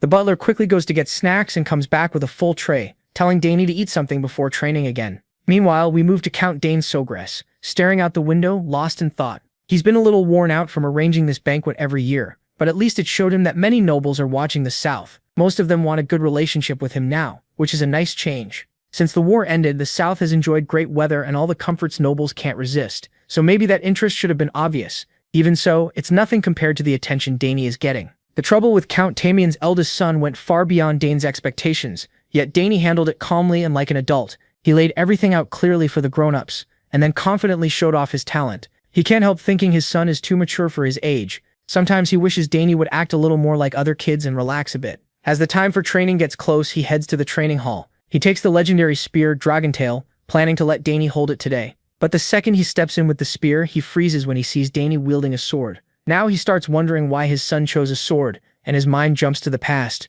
He's sure that cursed Duke must have said something. Otherwise, there's no way Danny would be using a sword after all that spear training. He just stands there watching his son pull off amazing moves with the blade. Seriously, Danny looks like he knows exactly what he's doing. The power he shows is something even skilled swordsmen would struggle to match. It makes Dane wonder when he learned all this. One thing is clear, Danny is gifted with the sword too. At last he calls out and asks when Danny learned those moves. Looks like Danny's secret is finally out, so he decides it's better to tell his father the truth. He admits he never actually learned any of it. That only leaves the protagonist even more confused, wondering if this is another hidden talent. He starts thinking out loud. Danny can handle the spear, magic, assassination, summoning, and now swordsmanship too. Then he adds that if it were anyone else, he'd never believe a child could be talented in all those fields. So he asks Danny if he's curious about the world beyond these walls. Danny looks confused, unsure what his father means. Then his father tells him that if he wants to see the outside world, he should go. He truly believes this country may be too small for his son's huge talent, and if Danny stays here, he'll be the one who loses.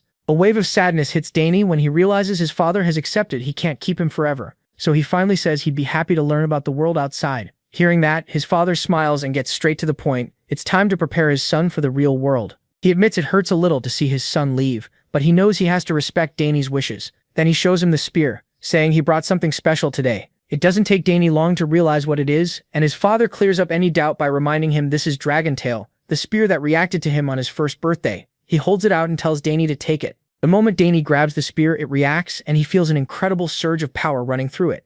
His father laughs and says it's reacting far more strongly than when Danny was only 1 year old. And honestly, who could blame it? Then he proudly tells his son he plans to make him master the spear before he leaves, so he'd better be ready. He promises that one day Dragentail will be his, but first he has to become strong enough to wield it with pride. Danny eagerly promises to work hard and honor his father's teachings. Later, back in his room, Danny's mind is racing with thoughts about the outside world. He's always been curious about it, even during those long days on the battlefield. As a soldier, all he really knew was war, setting camp, cleaning weapons, eating bland food, and waiting for the next battle. The only ways out were for the war to end or for him to die fighting, and honestly, those felt like his only choices. But now a normal life is finally in front of him, and he can barely imagine what exists beyond the battlefield. Still, as Dane Sogress, he knows he has to take this chance. He has no idea how the world will use his talents, how people will receive him, or what he might achieve out there. But for the first time, he can travel, explore, and chase whatever he wants. At first, all he wanted was to stay and enjoy the warmth of this place.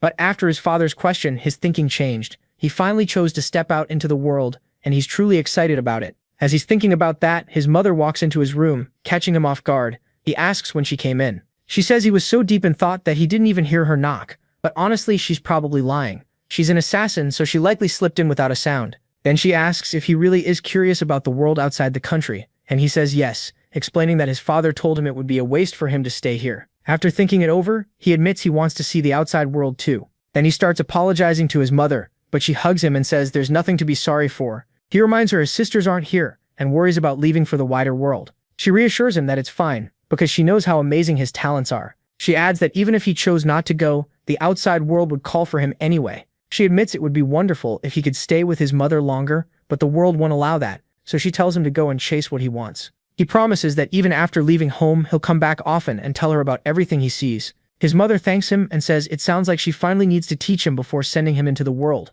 just like his father is about to teach him. When he asks what kind of lessons she means, she excitedly says she'll teach him everything about assassination. She keeps going on about all the skills and knowledge she has, and Danny can already tell this is going to mean several exhausting days before he even leaves.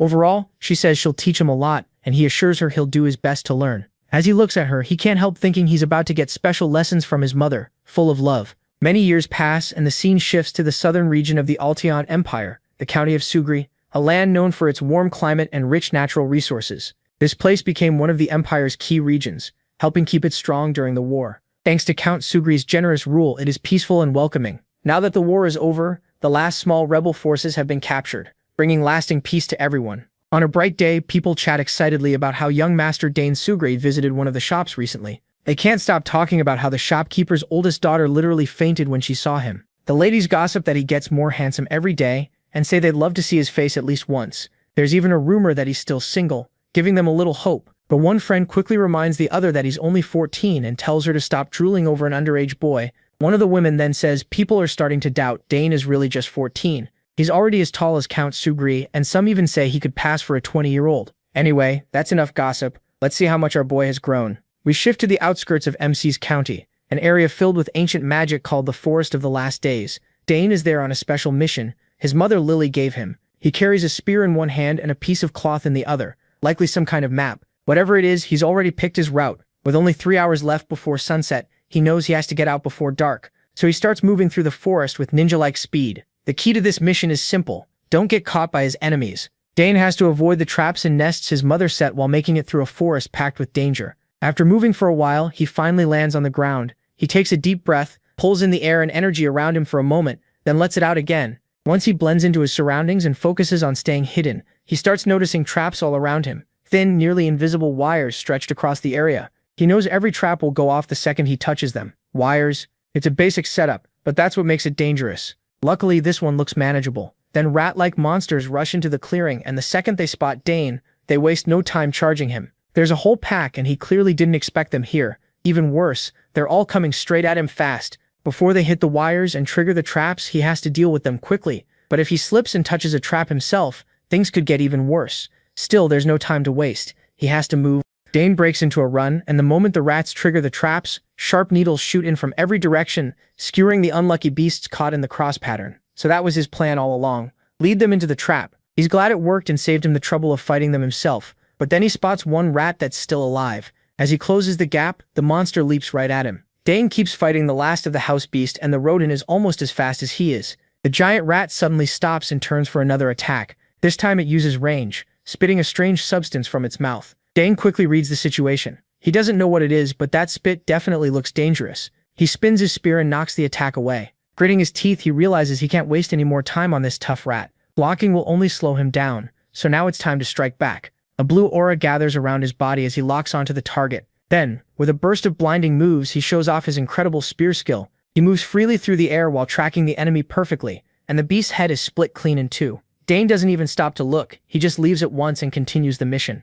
By sunset, he reaches the endpoint of the test. He's completely drained, gasping and doing his best not to throw up. At least he finally made it out of the forest alive. Suddenly, he feels a fierce presence coming from the woods and worries the fight isn't over. He jumps to his feet, regretting that he let his guard down to rest. Just as he's about to face it, he stops. It's only his mother, Lily. She let him sense her on purpose to test his reaction, and he passed. On top of that, his total time was 3 hours and 30 minutes, even faster than Lily's old record. She had watched the whole time. After all, no mother would leave her son alone in a place that dangerous. Lily knew better than anyone how gifted he was, but being his mother made it different. After this test, which Dane basically mastered, Lily couldn't find a single flaw in his survival skills or adaptability. She gently pinched his cheeks and said that, at this rate, he could already be recruited as an assassin. To celebrate his successful run, Lily brought out her most treasured possession as the Empire's greatest assassin, her dagger. She felt it suited her son better now. From this moment on, Dane would be the owner of Nighthorn. With a bright smile, Lily handed the legendary weapon to him,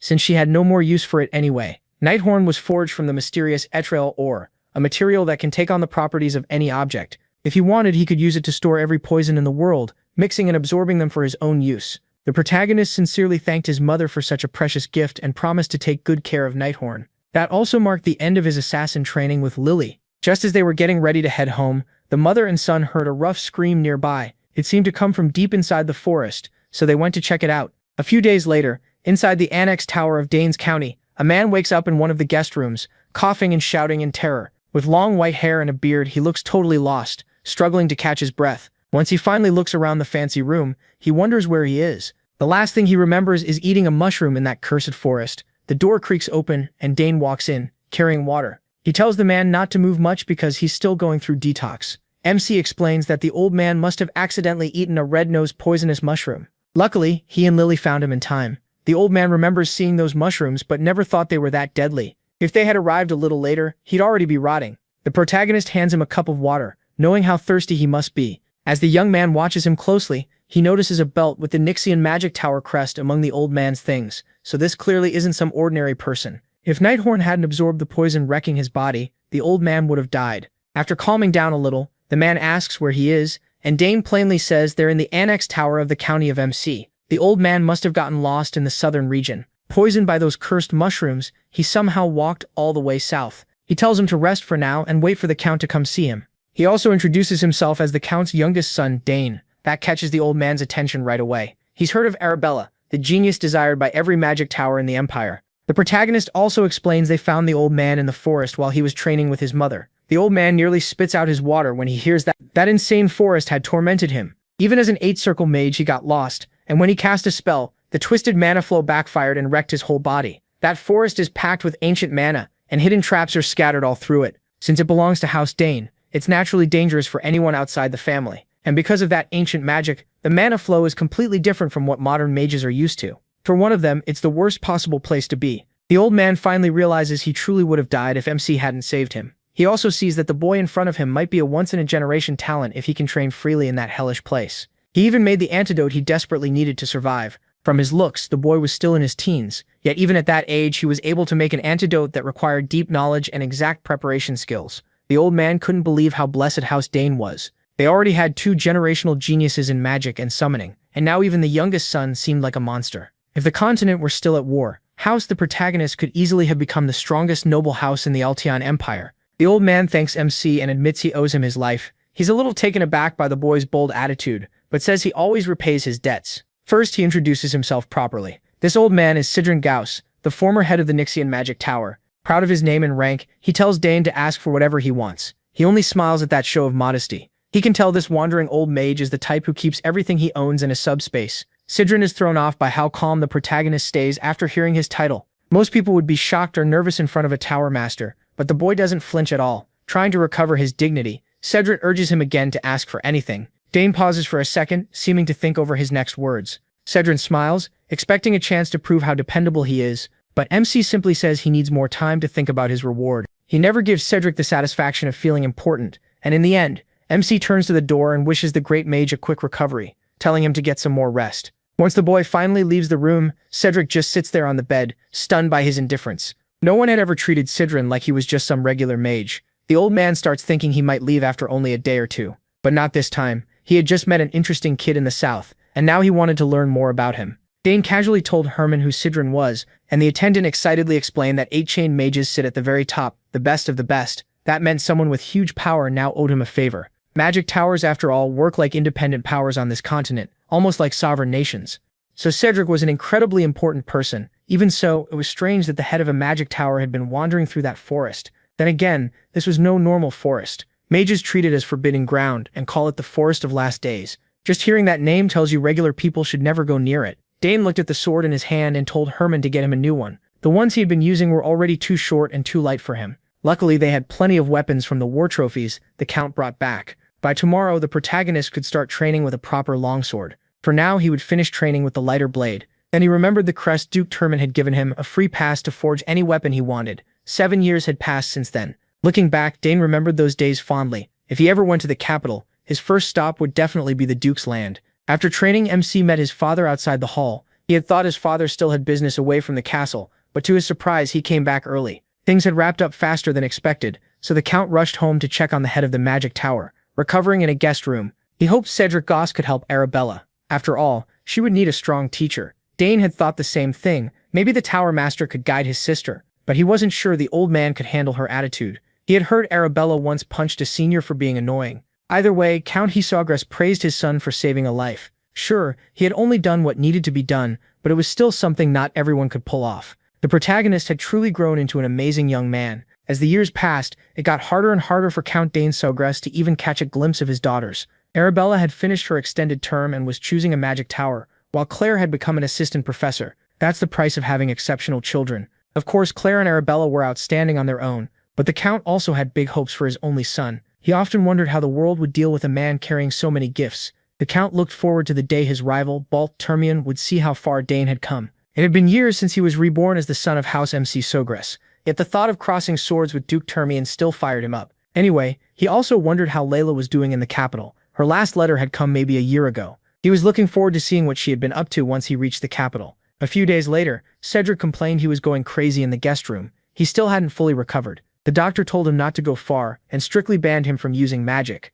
His mana backlash still hadn't been cleared, and the poison in his body wasn't fully gone either. He needed more time to rest. Cedric didn't have much choice. He hadn't been unable to use magic in a long time, so this was at least a change of pace. Still, staying locked up all day was too much, so he left the room even though he didn't know the annex. The doctor worried the old man would cause trouble, and that he'd be the one dealing with it. In just a few days, the maids had already started rumors about the strange old guest. People say mages are either geniuses or crazy. Some servants saw Cedric walking up and down the annex stairs over and over, and now he was spending hours just staring at the flowers in the garden. They had heard he was supposed to be a mighty mage, but to them he just looked like a weird old man. They even worried about young Arabella. Cedric, meanwhile, was completely charmed by the beautifully made garden on the estate. He never would have guessed it had been arranged with such amazing magical skill. Dane walked up to the old man. He had searched all over before finally finding Cedric in the garden. Cedric clearly didn't enjoy being stuck in a strange place until he was fully healed, but everyone was only trying to help him. Even so, the area really was a nice place to rest and recover. He could see why so many nobles came south during vacation season.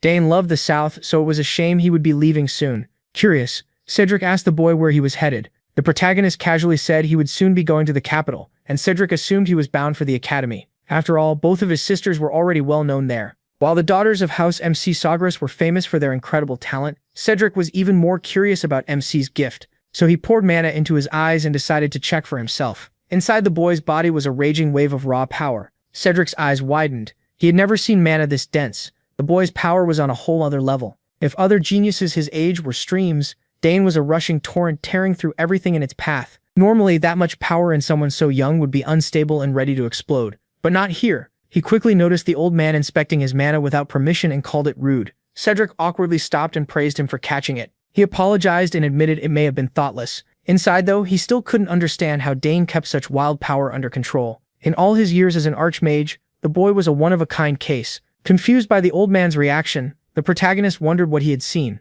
Cedric had been so focused on the amount and density of MC's mana that he only now realized the boy didn't have a magic circle. With that much mana, forming one should have been easy. The old man's face twisted in horror as he realized what must have happened. Looking closer at his heart, Cedric saw 2 mana cores. Sure, making 2 mana cores at that age was unbelievable, but the old mage looked furious that he had chosen this path. To him, having that insane amount of mana and using it just to handle a spear was madness. Cedric thought turning that power into cores instead of circles was almost a crime. In his eyes, Dane had turned away from the greatest magical talent he had ever seen. Confused, the protagonist asked if he couldn't simply use both mana cores and magic circles. That only made the grumpy old man even angrier. He grabbed his head in frustration, overwhelmed by all that wasted potential. He didn't even know where to start explaining how badly MC had trapped himself. Cedric asked if he knew why magic swordsmen usually have short lives. It's because they carry both mana cores and magic circles at the same time, and those two systems keep clashing. When that happens, compressed mana from the core flows into the circle. If the circle can't handle that force, it shatters into pieces. Dane understood the idea, but he hadn't realized it could be that serious.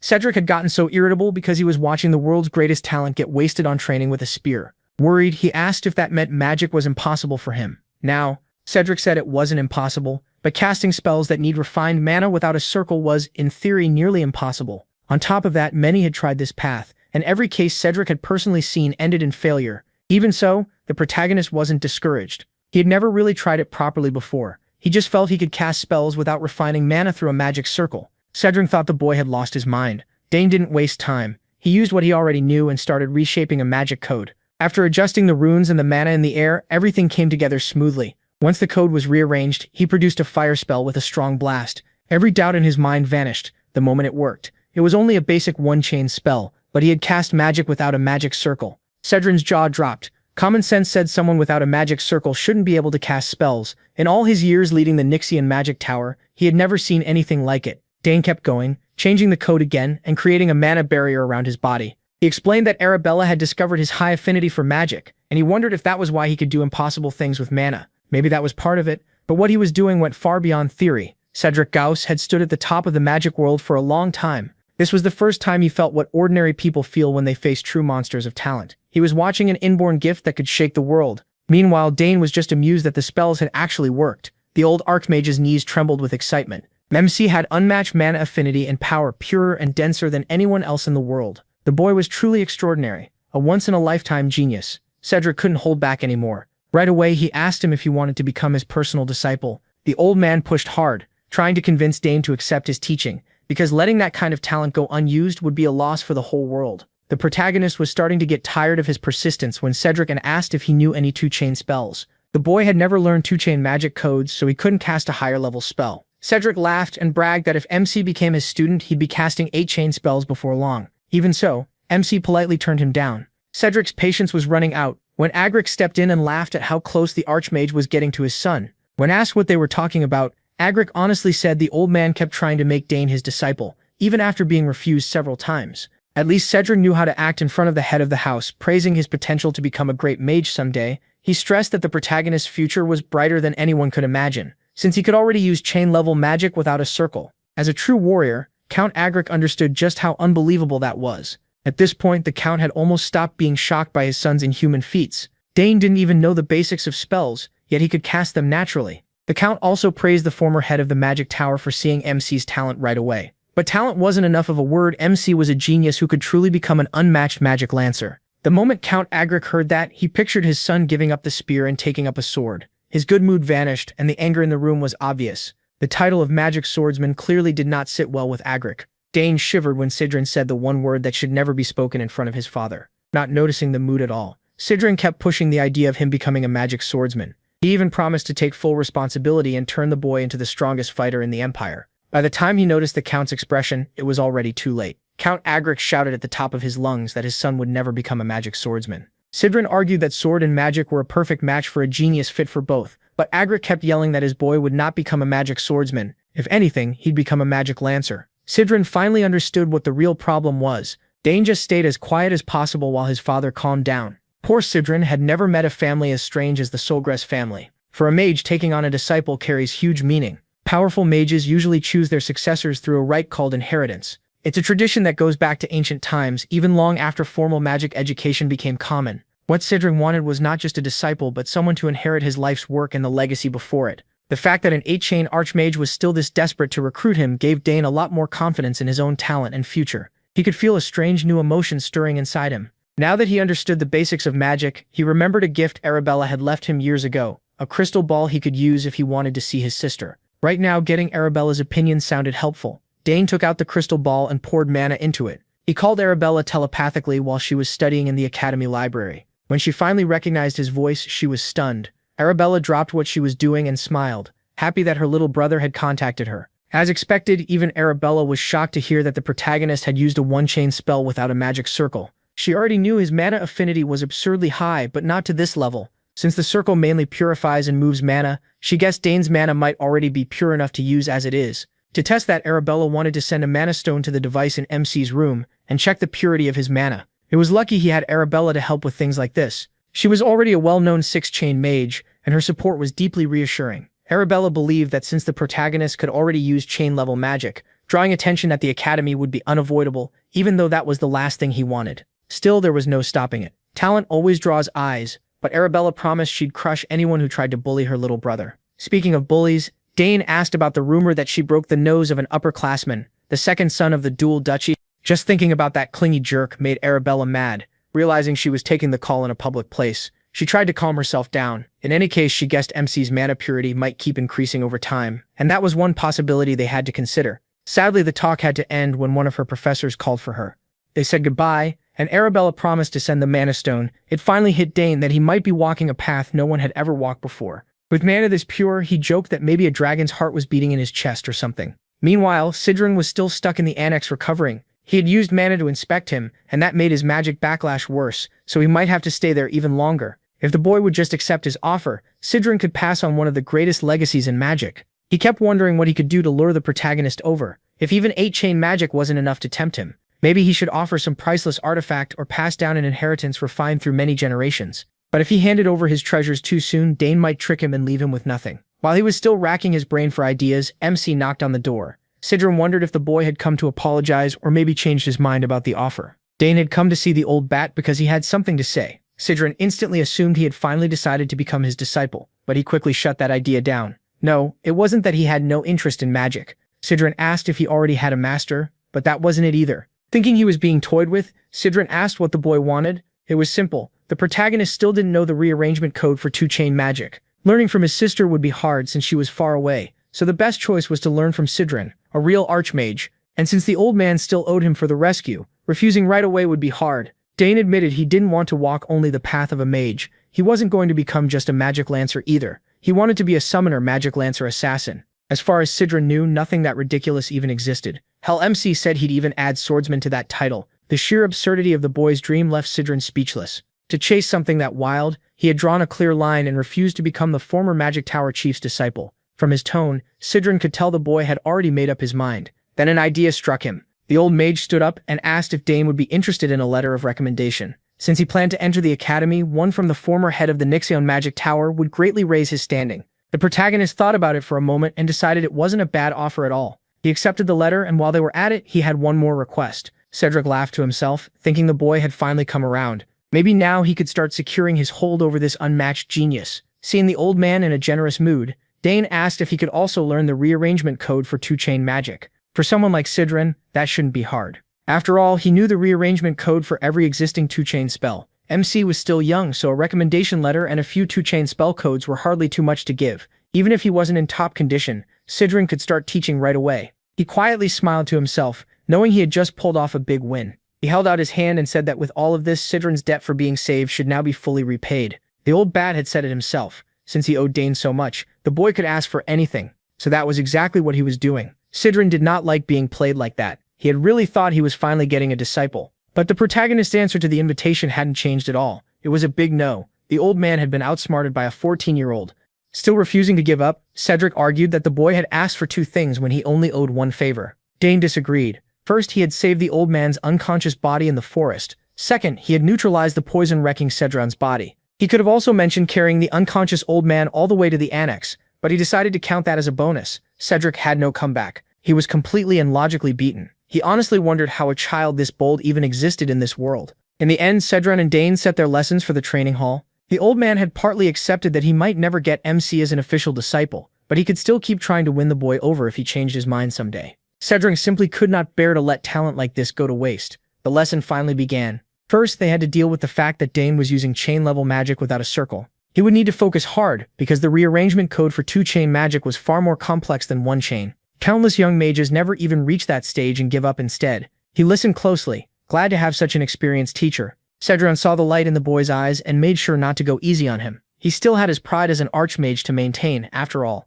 2-chain codes are on a completely different level, because the caster has to calculate the mana amount personally. The magic density in the air and even the state of the body both matter at the same time. Magic is so hard and complicated that most people quit. Cedran gave the full complex explanation, expecting Dane to ask for a simpler one. When he asked if the boy needed anything explained, the protagonist just smiled and told him to keep going. For MC, learning not only how magic codes are rearranged, but also things he had never known before was eye-opening. To make sure he truly understood, Agric asked him to explain the laws behind magical rearrangement. From Dane's notes, the first law was this: coexistence. Magical power can exist in the physical world and alongside other sources of mana. Through that coexistence, mages use both their own power and the mana around them to cast spells. The second law was conservation. If magical power gathers enough elemental matter, it can show different traits through that stored energy. Dane didn't just understand magic deeply, he was already adding his own ideas to it. Most people would think magic theory was boring, but that wasn't true for him. The boy had talent, tools, and a real hunger to learn. How could anyone be a more perfect mage candidate?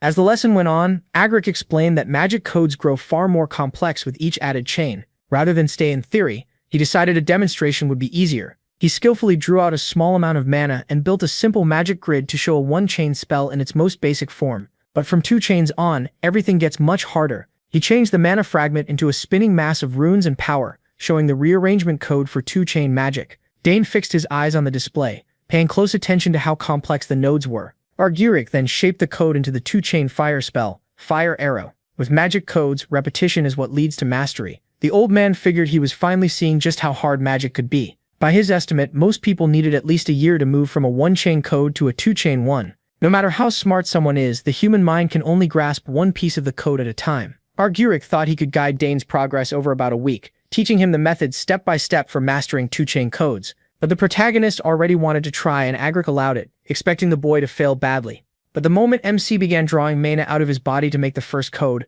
Agric felt like he was watching a master at work. The boy focused and used his hands to shape the pure mana spinning in the air. Soon he formed the same grid Agric had shown as the basic structure of a chain code. The lines had exact length and width, made with scary precision, and the old man was stunned. Dane could have stopped there and still been called a genius, but where's the fun in that? Instead, he broke apart the mana grid and slowly turned it into a swirl of mana in the air. Agric was speechless when he saw a perfect copy of the 2-chain rearrangement code he had demonstrated just once. Asked how he did it so fast, he simply said he copied it by watching and memorizing the rules and patterns. He pictured every factor in his head while building the code, and it came surprisingly easily. Agric was amazed again and again. Even as a magic genius, he had needed time to reach 2-chain magic. Yet a boy without a magic circle did it in just a few minutes. As if he wanted to give the old man a heart attack, Dane then said he would try casting Fire Arrow too. He moved the mana and runes around his body with flawless speed. At last, he rearranged the code perfectly and created several fire arrows. Agric stared at the completed arrows, refusing to believe what he was seeing.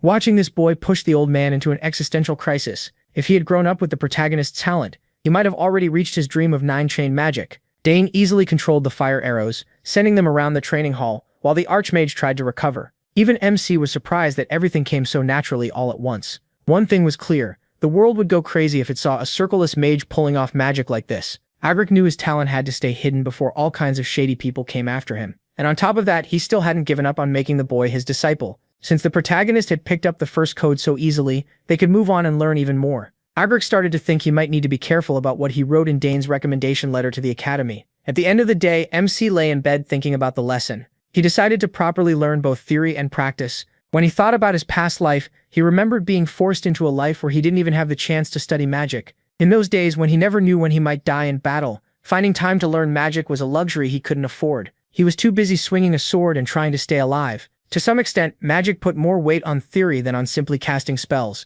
And in this life, he had the time, the resources, and the talent to want to learn much more. Dane could combine the theory he learned from Arabella with the talent he was born with, and now even simple guidance could lead to explosive growth. Since he was being taught by a former tower master, he couldn't help wondering what kind of magic he'd learn in the coming days. About half a month later, Dane went to his father with a request to make something called a magic reagent.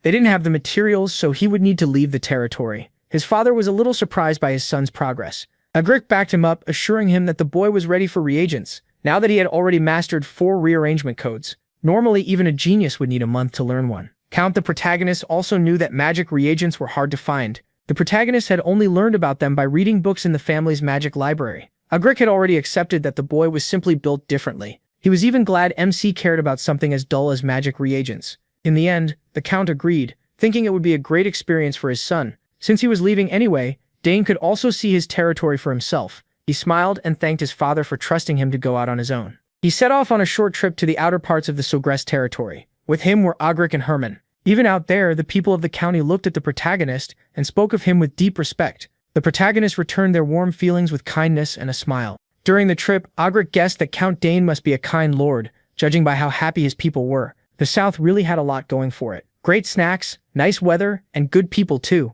That kind of sight was extremely rare in the capital. That's why MC loved this territory so much. Their small group traveled through the outer region for a while, heading to the magic supply shop. He had never been there before, so he asked Herman to lead the way. The three of them sped up and soon reached the shop. The shopkeeper was shocked to see the famous young master, the protagonist, walk into her small store. She praised his silver hair and bright emerald eyes, and the protagonist thanked her. Lately, not many people from the local lands had come by to buy magic supplies. Luckily, many travelers interested in magic had kept her business alive. The shopkeeper also recognized Ugric, the former lord of the magic tower, and said how grateful she was to have him there. The old man was clearly pleased to finally be recognized. She invited them to look around as much as they wanted and asked them to call if they needed anything. Since it was MC's first time in a magic shop, Ugric told him to explore freely while he spoke with the merchant. With one quick glance, Dane could already spot all kinds of interesting items. There were potions, gems, amulets, and all sorts of magical goods, though something about the place gave him a strange sense of déjà vu. On top of that, he noticed that touching the products let him feel their magical reaction. He just chalked it up to his high affinity and kept looking around.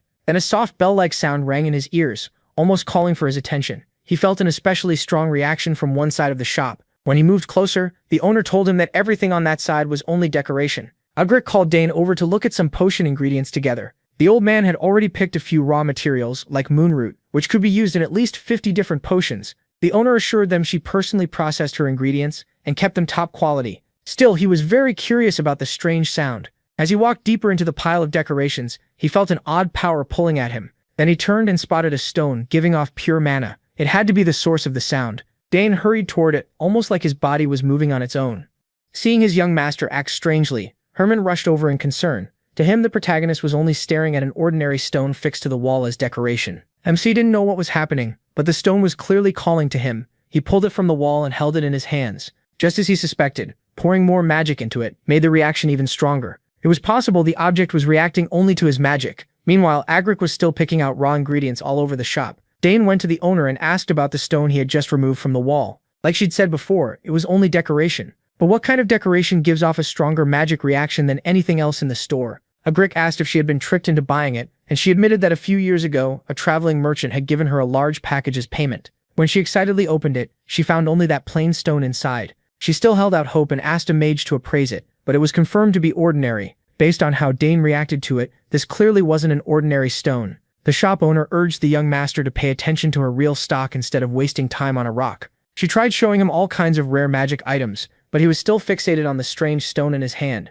It was the only thing he wanted. She even showed him a scroll card that could read names on its own and store information for records. In the end, the protagonist bought both the scroll and the useless stone. He was sure this wasn't something he could just leave behind. Even Ugric couldn't figure out what the boy was thinking. On the way back, the old bat asked if Dane was really into decorations, or if he truly believed the stone had something special about it. Once MC explained that the slab reacted to his magic, Ugric didn't dismiss it. He still couldn't see anything unusual, but now he was curious too. Since the streets were crowded, the small group hurried back to the castle. Ugric set up a priceless testing device to help Dane learn what the stone really was. He was sure he could judge it properly. A mage had already checked it and found nothing, but Ugric proudly said no evaluator was better than his machine. He had poured all his money into this top-level tool for appraisals, and believed it could analyze anything placed on it. Both of them were eager to learn what was hidden in that plain-looking stone slab. Ugric placed it on the platform and told Dane to pour magic into it to trigger a response. The moment he did that, the stone gave off a dense burst of magic power. It lit up inside the device, and its glow twisted into something complex.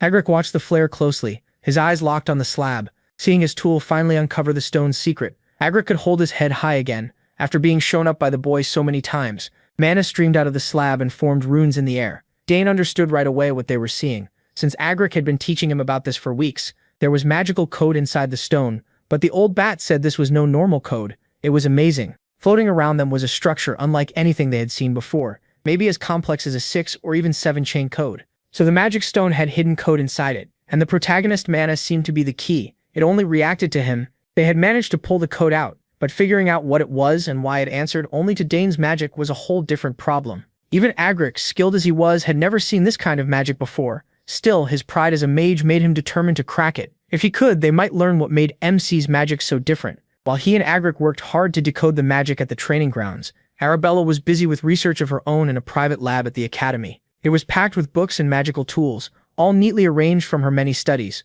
She had stored a sample of her little brother's mana in a magic stone, and confirmed there really was something strange about Dane's power. His magic had a trait that matched no known type. She ran countless tests and read piles of papers, but still couldn't place which branch of magic this anomaly belonged to. She tried everything: magical reagents, portals, magical engineering, but nothing gave her an answer. Even so, she was sure the truth was hidden somewhere. Then she suddenly remembered hearing about a long-lost field of magic that had vanished from the magical world. Maybe Dane's power was tied to that forgotten art. Arabella started digging through stacks of books, trying to remember where she had put an old tome. It covered alchemy, divination, spiritualism, necromancy, and an early form of magical code. As she searched, another dusty book dropped from the shelf. She picked it up and realized it was an ancient magic text. That made her remember she had once studied the vanished magical kingdom of Arcana, a civilization said to have existed over 2,000 years ago, and inherited older magic from an even earlier age. They were believed to use forms of magic that no longer existed. Arabella laughed the thought off. Ancient magic had disappeared long ago, so Dane's power couldn't really be tied to something that old. Still, she had nothing to lose at this point, so she tried something unusual. She placed the crystal holding the protagonist's mana into her magical typewriter and used the ancient magic book as a reference. After a few moments of focus, Arabella opened her eyes in shock. The crystal was reacting. She quickly wrote down the mana's properties, her mind racing as she wondered whether Dane's magic was tied to alchemy, divination, or something else entirely. She could accept any answer as long as it wasn't necromancy. When she finished reviewing her results, it felt like she had been struck by lightning. All she could say was, "What kind of discovery is this?" Back at the training grounds, Dane and Agric were still trying to force more reactions out of the stone. After a while, Agric finally broke the seal on the slab. Inside, there was something else. The old man carefully reached in and pulled the object out. It was a simple accessory, a silver bracelet giving off dense magic power. To most people, it looked like an ordinary bracelet from a market stall. Agric first guessed the material might be rare, but it seemed normal. Since the stone only reacted to MC's mana, Agric suspected the bracelet would do the same. MC put it on his wrist. At first it hung loosely, like it was too big for him, but then it reacted. The bracelet lit up, resonating with the magic in his body. Just as expected, it responded only to him.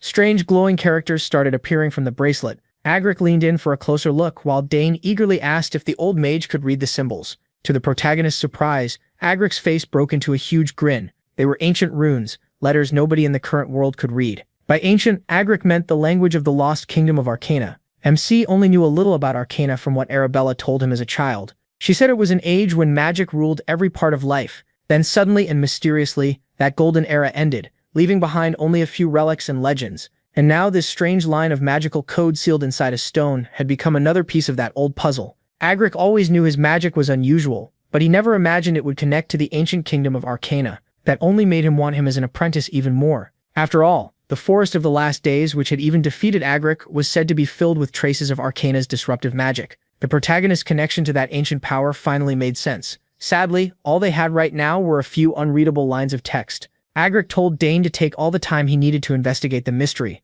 but warned him to keep it secret for now. Then their quiet study was interrupted by a terrible sound echoing across MC's territory, making both of them freeze. Something awful seemed to be coming. The familiar alarm caught them off guard, and the old man quickly assumed it was a monster attack warning. That was enough to get him excited. Now that his body was almost fully healed, he was eager to test himself again and repay the kindness his household had shown him. The old man eagerly told the protagonist not to just stand there and to grab a spear or anything useful, but the protagonist stayed still, barely showing any reaction. Then he quietly slipped a hand inside his coat and pulled out a pendant. Agric raised a brow, asking what he was holding and why the alarm sound was coming from it. MC then told the excited old man it had nothing to do with monsters. It actually meant his older sister was trying to contact him. The old man's excitement instantly deflated, and he grumbled that he should have said so sooner. Dane only laughed awkwardly, reminding him that it should already be obvious there was no reason for monsters to be in this area. With that cleared up, the protagonist answered his sister's call while the old man stood there looking disappointed. As soon as the connection opened, she asked why he took so long. MC apologized and asked why she had called. She started sharing something important about his magical code, but quickly stopped and asked if someone was beside him. Just hearing her mention magical code was enough for Dane to realize she had discovered the truth. His power was ancient magic. The old man overheard and let out a sharp cry, demanding to know how she figured that out. While they kept talking, he explained their side too. When he and Agric examined some stones, they also found out his magic belonged to an ancient magical realm. The giveaway was simple. The stone reacted only to his mana. Agric meanwhile ground his teeth in frustration. Finding that out just by analyzing the protagonist's magic was insane. He already knew she was a genius, but her talent was even greater than he thought. Arabella then asked if anyone else knew his secret. MC quickly said no. She let out a relieved sigh and told both MC and Agric to keep it hidden, because if the truth got out, he wouldn't be able to handle the consequences. She also apologized to Agric for jumping into the topic without introducing herself first. The old man only laughed, saying he already knew plenty about her through him. And as for keeping his magic secret, he promised not a single soul would hear about it.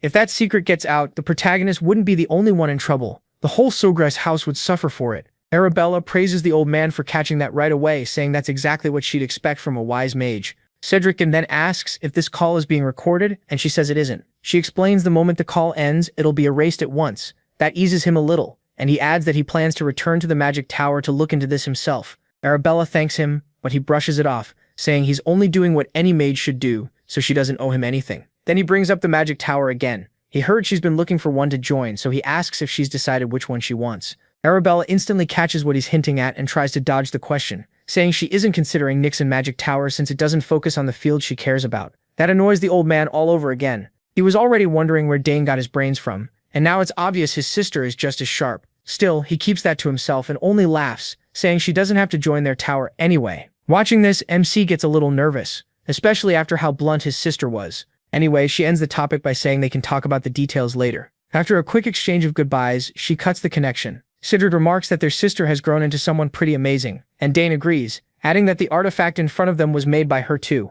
He says this compact crystal ball is especially popular with young mages. The old man smiles and admits it's impressive, though the frustration on his face is hard to miss as he says he doesn't need something like that. Once a mage reaches the 8th chain, he says wasting time chatting isn't something they do. He can tell why he's saying that. If the old man doesn't want a trendy item like this, it probably just means he has no friends. Later, the protagonist tells his parents everything about the ancient magic. His mother looks worried, but his father calmly says that if anyone targets the protagonist, they'll make them pay. His mother agrees right away when it comes to her son's safety. She won't hold back. Emo feels a little awkward seeing how fiercely protective they are, but he also knows there's nothing safer than being protected by both of them. Then Agric says that if he is right, their bloodline may carry ancient magic dormant within it. His wife agrees and wonders whether any of their ancestors had it too, so she plans to check her side of the family. It's a pretty interesting idea, and Dane can't help wondering what they might find if both sides of the family look into it. Even if it doesn't matter much to him, it still makes him curious. After that, his mother reminds him he's already gone beyond what this place can offer.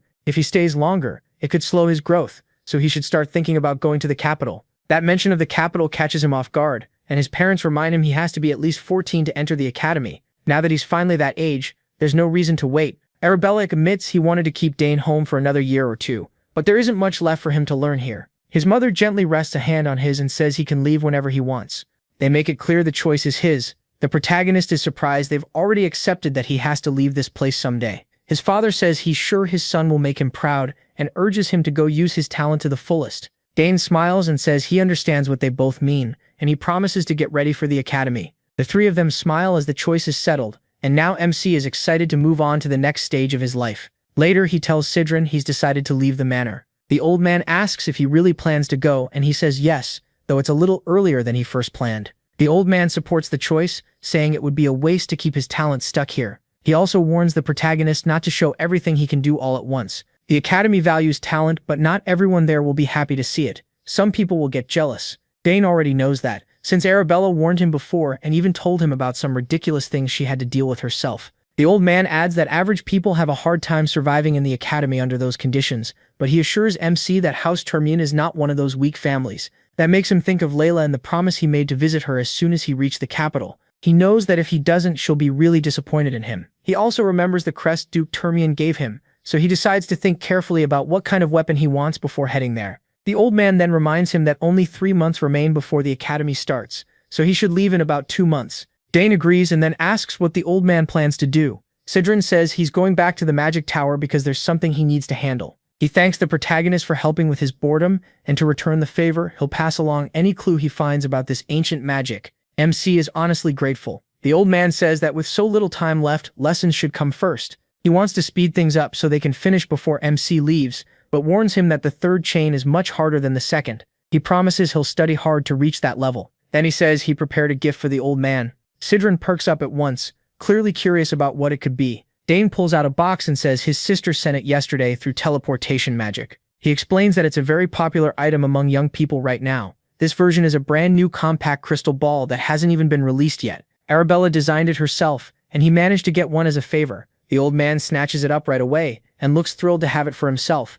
He praises how pretty it is, and even though he insists he doesn't need something like this, he still says he'll gladly accept the protagonist's gift. No matter how much he denies it, his face makes it obvious he's completely excited to own it now. Dane then spends his time teaching the old man how to use the crystal, like any teenager explaining something to their grandparent. Later that night, back in his room, he thinks about how much he still has to do in the 2 months he has left. He admits his main interest is summoning, so he decides his goal will be to take summoning classes, receive a summoning sign, and get the chance to take the qualification exam. Since Clary is an assistant teacher, he hopes he'll get to see her often while attending those lessons.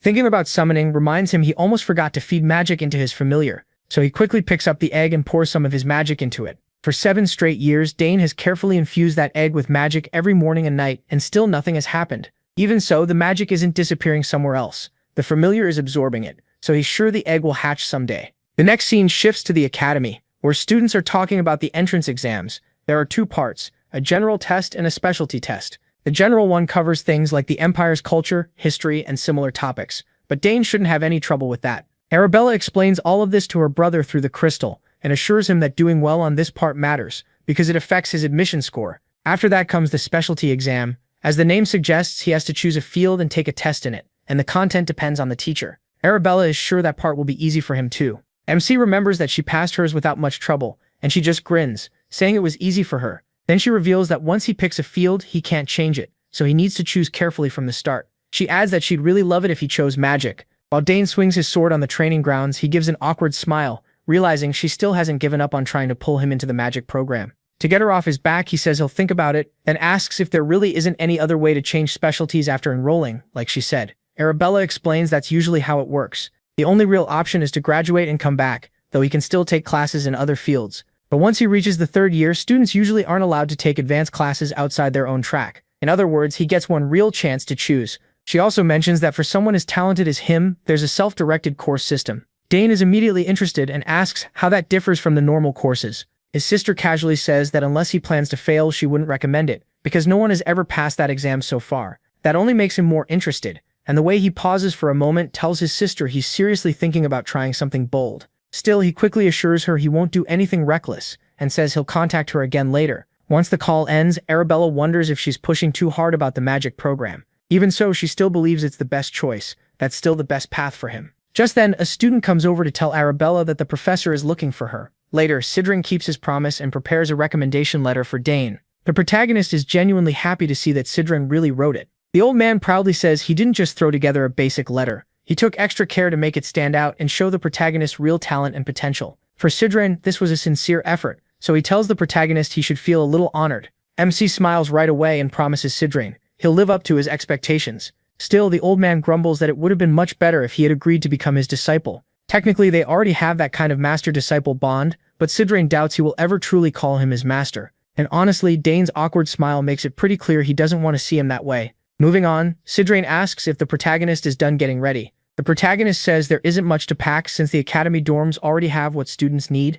Cedric agrees the place is excellent, but adds that only a small group really gets the best of it. Even so, there's no way MC should lose to those arrogant nobles. He lets out an uneasy laugh, since from what he's heard, the academy is full of spoiled noble troublemakers. Cedric warns him to remember one thing: that place is full of kids ready to bare their fangs the moment they think he's looking down on them. The protagonist thinks it over and realizes it sounds just like the law of the battlefield, something he knows very well. He assures the old man he'll remember. Cedric then tells him to contact him anytime he needs something. Now that he has that compact crystal, he should make good use of it. Hearing that, MC figures Cedric must be leaving soon, and the old man quickly confirms it. Surprised MC guessed right. He reminds him that staying here would be awkward, since his father offered him a spot as mage advisor. Still, that's something to think about later, when he has nothing else to do. Cedric is sure he understands, especially since there's plenty of work waiting at the magic tower. It doesn't take the protagonist long to realize he must mean research into ancient magic. The old man then thanks MC, and our boy thanks him back for all the time he spent on a kid like him. The two share a smile, both hoping to meet again soon, and Cedric can hardly wait to see how much Dane will grow in the future. With that, he starts to leave and tells him not to come out and see him off, since that would feel a little awkward. He wishes him a safe trip, but he can't help feeling a little sad inside. He's grown pretty close to the old man. The next day, the protagonist's father asks if he'll be leaving now that Cedric has safely departed. MC says all his preparations are done. His father then remarks to his wife that with their son leaving too, the castle will feel empty. She quickly tells him not to be so down about it. In fact, she's relieved MC is finally heading out. What worries her most is not wanting her son to run into trouble on the way to the academy. Her husband assures her that since Dane will use the teleport gate Arabella prepared, nothing should go wrong. The loving mother smiles and admits she's worrying for nothing after all. Still, she feels proud of the children she raised, especially compared to other houses, where the kids are too busy fighting each other over the succession. His father says that day will come for House Sogras too, and they'll have to choose. Even so, he believes any of the siblings would be fit to inherit. Right then, the protagonist walks into the room and his parents greet him warmly. His father asks if he's ready to leave, while his mother asks if he's bringing Nighthorn and the token she gave him. Dane answers with a bright smile, saying he has both. His mother reminds him to take that token to the place she mentioned and show it if he ever needs help getting out of trouble. MC says he'll remember, though he's curious about those people and asks if they're old coworkers or friends of hers. She replies that they really are some of her closest old companions. It's been a long time since she last saw them, but she's sure they'd be more than willing to help. As soon as Count Sogras hears this exchange, his face tightens like he's in real pain. He's worried that if Dane follows his mother's advice, he could cross paths with a full-blown assassin. So he quickly cuts in, telling his son to find the Duke instead, and stay with him until he enters the academy. Hearing that, his affectionate mother starts tearing up, sad that her son has grown so much, and is now leaving. Her husband gently tells her there's no need to cry, and says she should send him off with smiles and kind words. Meanwhile, the protagonist gathers his resolve. He'd always planned to leave, but part of him still felt reluctant. Now though, it's finally time to go. Herman escorts him to the teleport gate while his father watches from the window. At the same time, a suspicious figure moves under Count Sogras's orders. The Count tells his man Dillad to follow Dane carefully and make sure he reaches the teleport gate safely. Dillad accepts the order and moves out. Elsewhere in the castle, MC's devoted mother has also summoned her familiar Shadow. Just as expected, she gives the same order. Make sure he teleports away safely. Shadow accepts and leaves at once. When Dane arrives at the teleport site, Herman is stunned, seeing the huge machine for the first time. The protagonist also admits it really is impressive. The butler comments that Lady Arabella must be incredible, and MC agrees, saying he understands why it took her a whole year to build it. Excited, Herman asks if stepping onto the platform is enough to trigger the teleport. He tells him yes. He then reflects on how much work she must have poured into it, because teleport magic isn't like other kinds. It needs exact code placement, and magic has to be fed into it the whole time while the code is rearranged before the spell can work. The gate Arabella built is a flawless device where all the conditions for teleportation have already been met. Herman wishes him luck and tells him to stay safe. Dane thanks him back and starts to walk toward the gate. Once he steps in, he pours magic into it to activate it, just like his sister instructed. The portal opens at once, and blue arcane energy wraps around him as the teleport begins.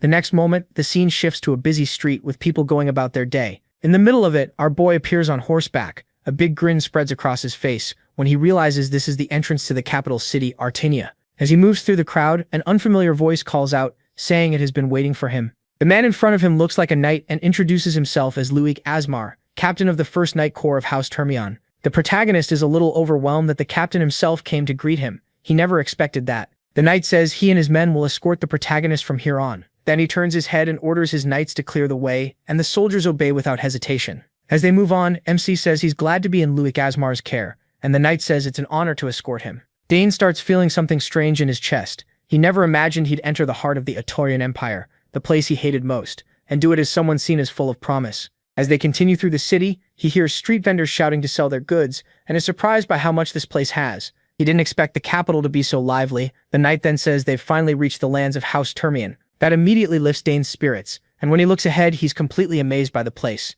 Still, he can't shake the feeling that something is off, like someone is watching him, and he wonders if he's just imagining it. As the protagonist nears the entrance, the household staff welcome him warmly, which catches him totally off guard. Their perfect manners and natural discipline stand in sharp contrast to what he's used to in the south. When Dane finally stands before Duke Termion, he quickly greets the head of the house and bows all the way to the floor in respect. Termion accepts the greeting warmly and invites him inside, eager to hear all about his tiring journey. Once inside, Termion comments on how much Dane has changed since he last saw him 7 years ago. He says even children a year or two older wouldn't match MC's presence and bearing, and adds that Count Sogras must be proud. Though this place may not compare to Count Sogras's castles, he still tells MC to enjoy his stay until the academy entrance exam. He also promises to assign a servant to handle anything he needs. He thanks him and quickly asks about Layla, wanting to know how she's doing and what she's been up to. Termion says she's mostly fine, then asks if the protagonist has had any recent conflict with her. MC asks what he means, and Termion explains that lately, whenever MC's name comes up,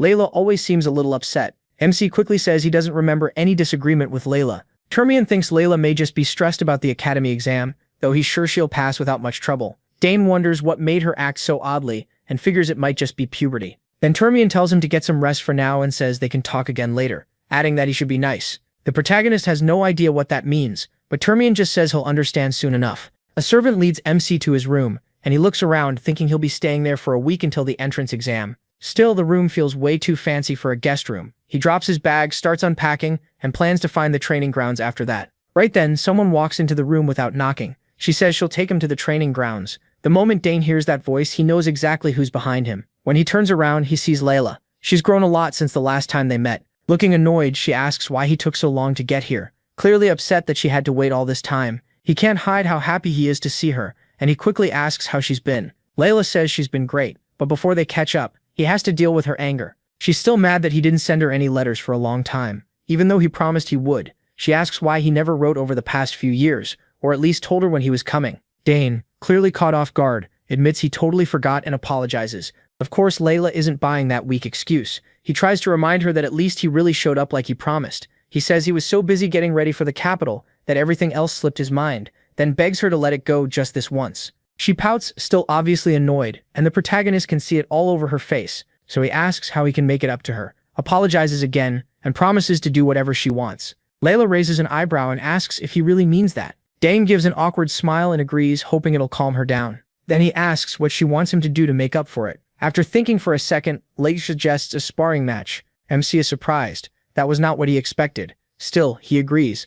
Layla lets out a smug little laugh, asking if he's sure he won't regret it. She says she's much stronger now, and not the crybaby who used to learn mana release from him. Her confidence catches Dane off guard. It makes him think she really has changed a lot in the last 7 years. Speaking of that, he remembers she once wrote that she won a competition. Layla looks surprised he remembered and explains it was the Danterway Cup hosted by the royal family. He recalls that it was a tournament for kids under 15. She confirms it and says the matches were tough, adding that if he had entered, the two of them would have made it to the finals together. He tells her they can finally make up for that now. Then Layla asks if he's really okay with training so close to the entrance exam, since getting hurt could cause trouble for him. Dane shrugs and says she doesn't need to worry, though deep down he wonders why getting hurt would even come up. With that settled, she decides they'll fight tomorrow, since it's already too late today. The next day, they meet outside, ready to spar. Layla asks if he brought a practice weapon, because she doesn't want to hear that he's still using a blunt weapon. Dane reminds her this is only a light match, so training weapons makes sense. He also points out that no matter how much she's trained, she can't prepare for every situation,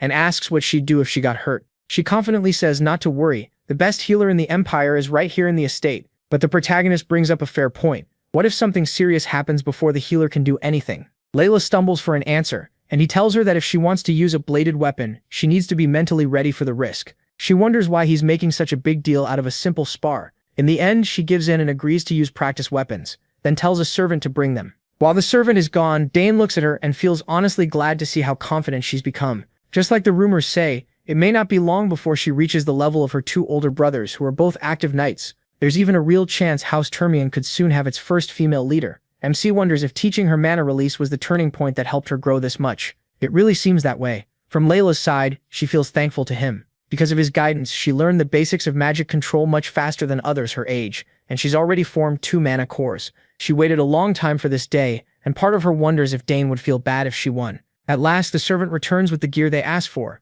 Once he is armed with a training spear, he loosens up for a moment to get his muscles ready. Then he settles into his stance and asks if she's ready. Layla says she is, and raises her training sword. She remembers fighting a spearman in the Dunter Cup, and he wasn't that hard to beat. A spear works best at long range, so once the distance closes, it loses a lot of its edge. With that in mind, she charges at Dane without thinking to strike him. But before Layla can even touch him with her sword, the protagonist vanishes, leaving her stunned. Before she can even figure out where he went, his spear is already on her, marking the hit. The match ends before it really begins. She spins around and asks when he got there. Dane reminds her she's lucky they're using practice weapons. If those were real blades, she'd be in serious trouble. Layla refuses to accept that she lost because she's sure her sword reached him first. Just betrays that she beat. MC immediately offers her another try, but warns that the same trick won't work twice, so she'd better move carefully. Layla steadies herself, telling herself she only lost because she was nervous after not seeing him for so long. This time, she swears she won't hold back at all. Then Layla notices her father standing on the balcony watching everything. Dane sees the Duke too and is surprised he came just to judge his daughter's ability with his own eyes. He understands that kind of protective father. After Layla won the Danter Cup, the Duke was probably worried about how hard she'd been pushing herself. He believes this match will ease those worries once the Duke sees her real potential. Layla feels even more driven with her father watching, and wants to prove herself by going all out in this final round. Dane nods and tells her to show him everything she's got. Once they start again, their exchange becomes incredibly fast.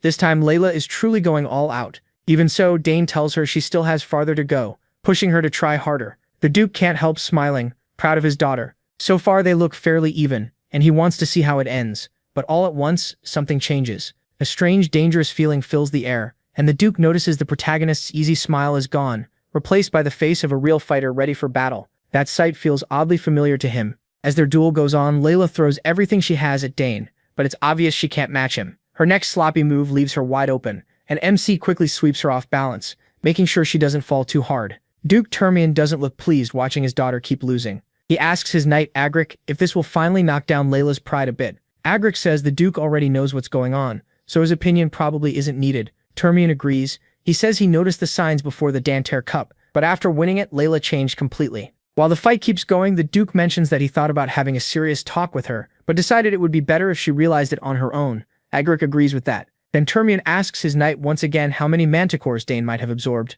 Given his talent, Agric guesses at least 3. Termian quickly disagrees, saying it's probably 2, with only a tiny chance it's 3. Agric asks why he thinks that. Termian tells him to look closer. What's crushing Layla isn't Dane's spear skill or even his greater speed. It's his tactical movement, something Layla has never faced before. The focus shifts back to Layla, who's completely thrown off by how the protagonist answers every move she makes. MC explains that her slow actions make it easy for him to read what she'll do. Every one of her attacks is too easy to predict, giving him the advantage, the upper hand. Watching the match, Termian asks Asmar if he can see the spirit of a seasoned swordsman in Dane. Asmar agrees right away, but says it makes no sense. How could someone this young have that much experience? Termian admits he's wondering the same thing. He then thinks back to Layla's biggest growth spurt, which happened 7 years ago. It was after they returned from an inspection in the south. Meeting him back then changed her a lot, and Termian is sure this time will too. Asmar agrees and says the boy surprises him too. Layla may have won the Danter Cup, but against the protagonist, she's clearly outmatched. It really looks like Count the protagonist trained him hard. But Duke Termian doesn't buy that. In his view, MC isn't the kind of person who trains someone harshly. More than that, he doesn't look like someone who would need that kind of training at all. Asmar isn't sure what the Duke is getting at, so Termian spells it out. This boy isn't ordinary. He was born with overwhelming talent, a real genius. He even thinks Dane probably skipped the Danter Cup for one simple reason. He just didn't care. Asmar nods on the outside, but deep down he thinks that sounds absurd. Every boy and girl in the Empire dreams of the Danter Cup, winning it, so why wouldn't he want it? Termian goes on, reminding him that no one his age has skills anywhere close to his. Right as he says that, his daughter drops to her knees from exhaustion. Looking at her, Termian thinks this may be exactly what she needs to knock down some of her pride. He hopes Layla finally sees her limits in this sparring session. If she can drop the arrogance and focus on improving with the sword, she could leave all her brothers behind. From Layla's side, this is one humiliation after another. She's finally starting to understand that Dane isn't just tough, he's on a totally different level. She knew they were different, but not by this much. Seeing how worn out she is, the protagonist decides to call it for today. So he was doing exactly what Duke Termian wanted, reminding Layla that she isn't the best. As they walk, she's clearly upset and demands to know how he got so good. Dane casually says he just practiced hard. That answer only makes her more upset. To Layla, it sounds like he's brushing off all the effort she's put into her own training, like he's saying she just didn't work as hard as he did. Still merciless. MC tells her she simply needs to train harder. With that, he starts to leave. But Layla isn't the type to give up. She says next time she won't lose. Dane, already expecting their next match, barely responds, leaving her to think about what he means to her. To Layla, he is the only person her age she truly respects. At the same time, he's the one she wants most to beat. She wants to prove she isn't just some child waiting to be taught. But no matter how hard she tries, he always feels out of reach. Even so, she tells herself to wait and see. Next time, she'll win. A few days later, we learn the Imperial Academy entrance exam is more than just a test. It's basically a huge event. Talented people from all over the Empire come to the capital with their families to take part. That means thousands arrive in the city at once.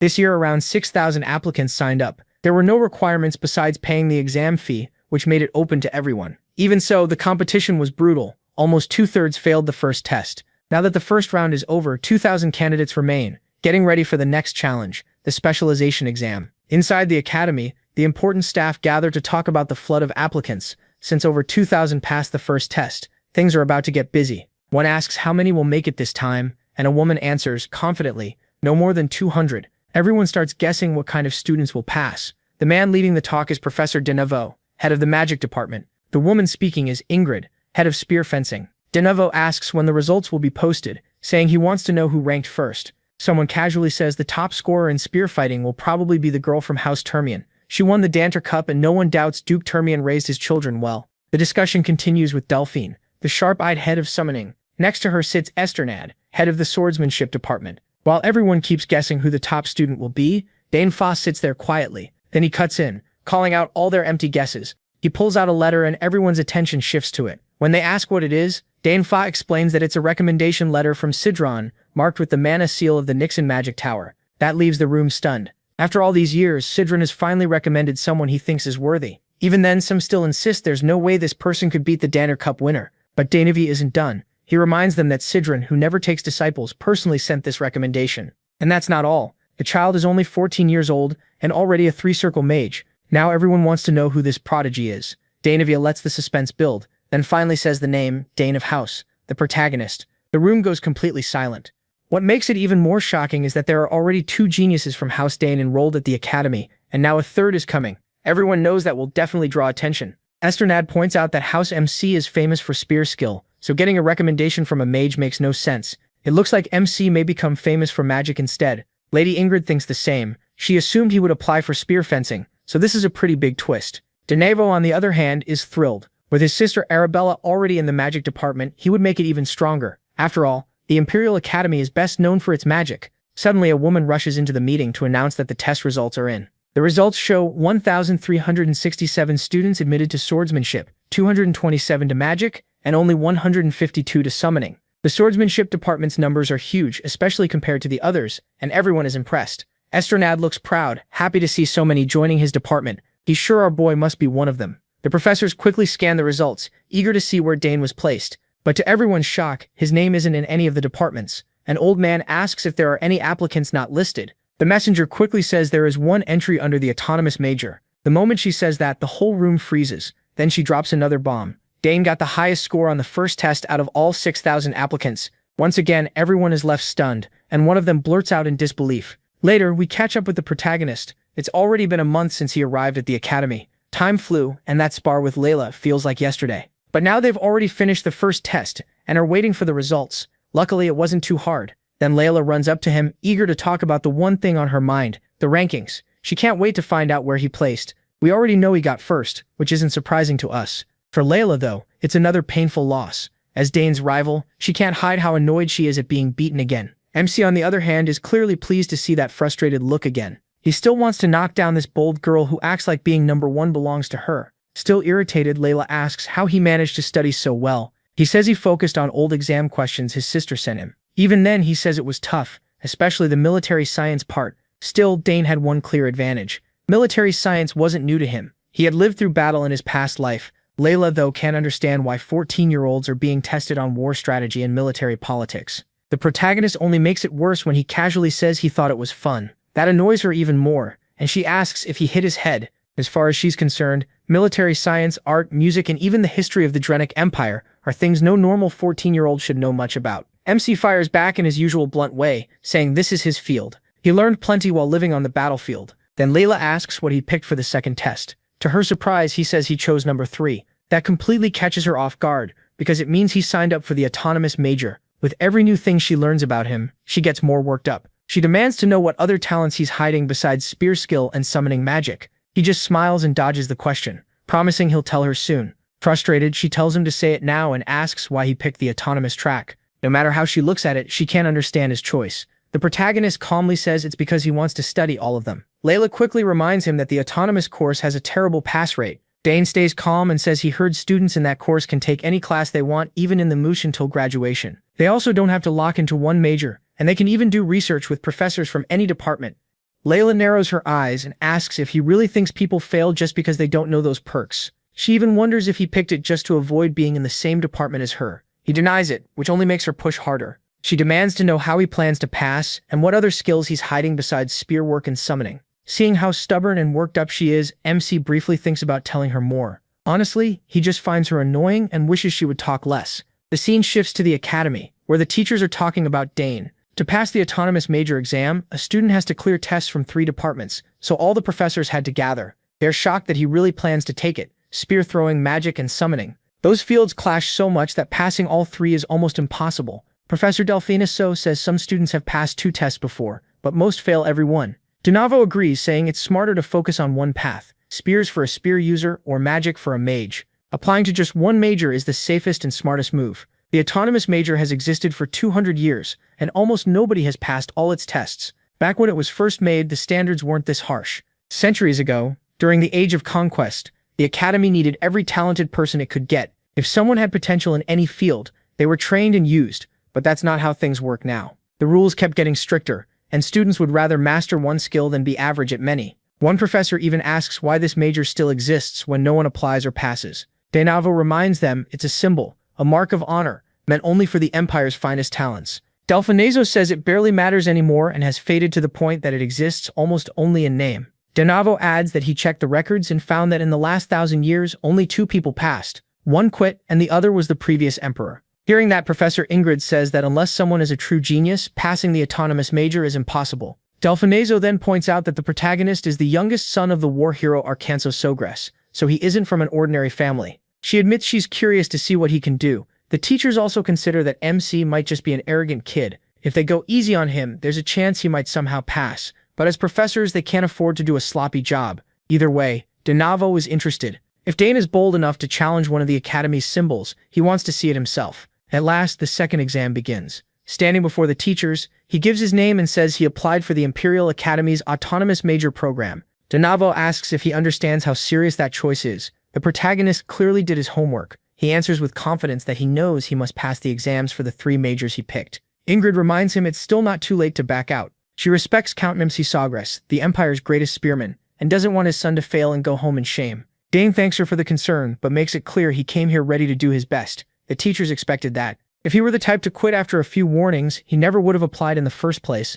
With that settled, Donavo explains that the exam will have 3 separate tests tied to the majors the protagonist chose. If he fails even one, he automatically fails the whole thing. Now that the rules are clear, Donavo signals the head of the summoning department, Professor Delfinaso, to begin the test. She steps in front of Dane, and he remembers her reputation. From what he's heard, she reached the top among summoners in the Alteon Empire, and holds the record for calling 3 creatures above 2nd rank at the same time. She finally speaks, saying, the summoning test is simple. MC just has to impress her, however he can with his summoning skills. That excites him. He was hoping for an open test without strict rules, but instead of showing off some flashy trick, he asks if she can summon something. That catches her off guard. She immediately asks what the hell he means. Even the other teachers are confused. No applicant would normally ask a professor to perform a summon. It also makes Donavo wonder what he is planning. Since he has no mark, he expected him to talk about summoning theory, but now he thinks he may want to see a real summon up close. Delfinaso doesn't like this brat telling her what to do, but she agrees to grant the request. Still, she warns him that this isn't something he sees every day, so he better watch carefully. Then she begins the spell, and as the huge magic circle forms, the pressure from it pushes everything around aside. Even the teachers are impressed when the beast finally appears. The mad summon, Huter Arc. One terrifying roar from the monster is enough to make everyone rethink their life choices. According to Dane, this creature is the fiercest among 3rd-rank summons, and is known for attacking anyone it sees except its summoner. He honestly didn't expect to witness something like this in an entrance exam, but now things just got a lot more interesting. Now that she did what he asked, Delfinaso tells the protagonist to show her what he had in mind. The people watching are stunned too, because even among 4th-rank creatures, the Huter Arc is one of the most savage. Even several double-class knights attacking at once would struggle to bring it down. Even Ingrid can't understand why Delfinaso summoned something this extreme. Meanwhile, Dane simply keeps walking toward the beast, which makes Delfinaso panic. She quickly tells him to get back because the monster will obviously attack if he gets too close. MC ignores her. After stepping dangerously near it, he calmly says he's trying to prove his skill as a summoner. Delfinaso gets that, but says she never told him to throw himself into danger, just to prove it. Dane only raises a hand and tells her not to worry about the command. With a firm gesture and a few words to the beast, that massive monster that looked so terrifying suddenly bows and starts acting like a tame pet under his control. Everyone is left speechless as Dane keeps petting that terrifying creature like it's just a stray cat. Even the beast's owner, Delfinaso, reacts the same way. After all, there's no way fierce Huter Arc should be tamed that easily. Then she suddenly notices the mana thread linked to Huter Arc. Even though the color is faint and it isn't full submission, it completely erased the beast's hostility. They're seeing it happen right in front of them, but still can't fully believe it. Delfinaso wonders if Dane analyzed the mana thread in an instant as he approached Huter Arc, then made a similar one to connect himself to it. Since the protagonist has no mark, this would be the best method for him as a summoner. She realizes this boy has incredible talent.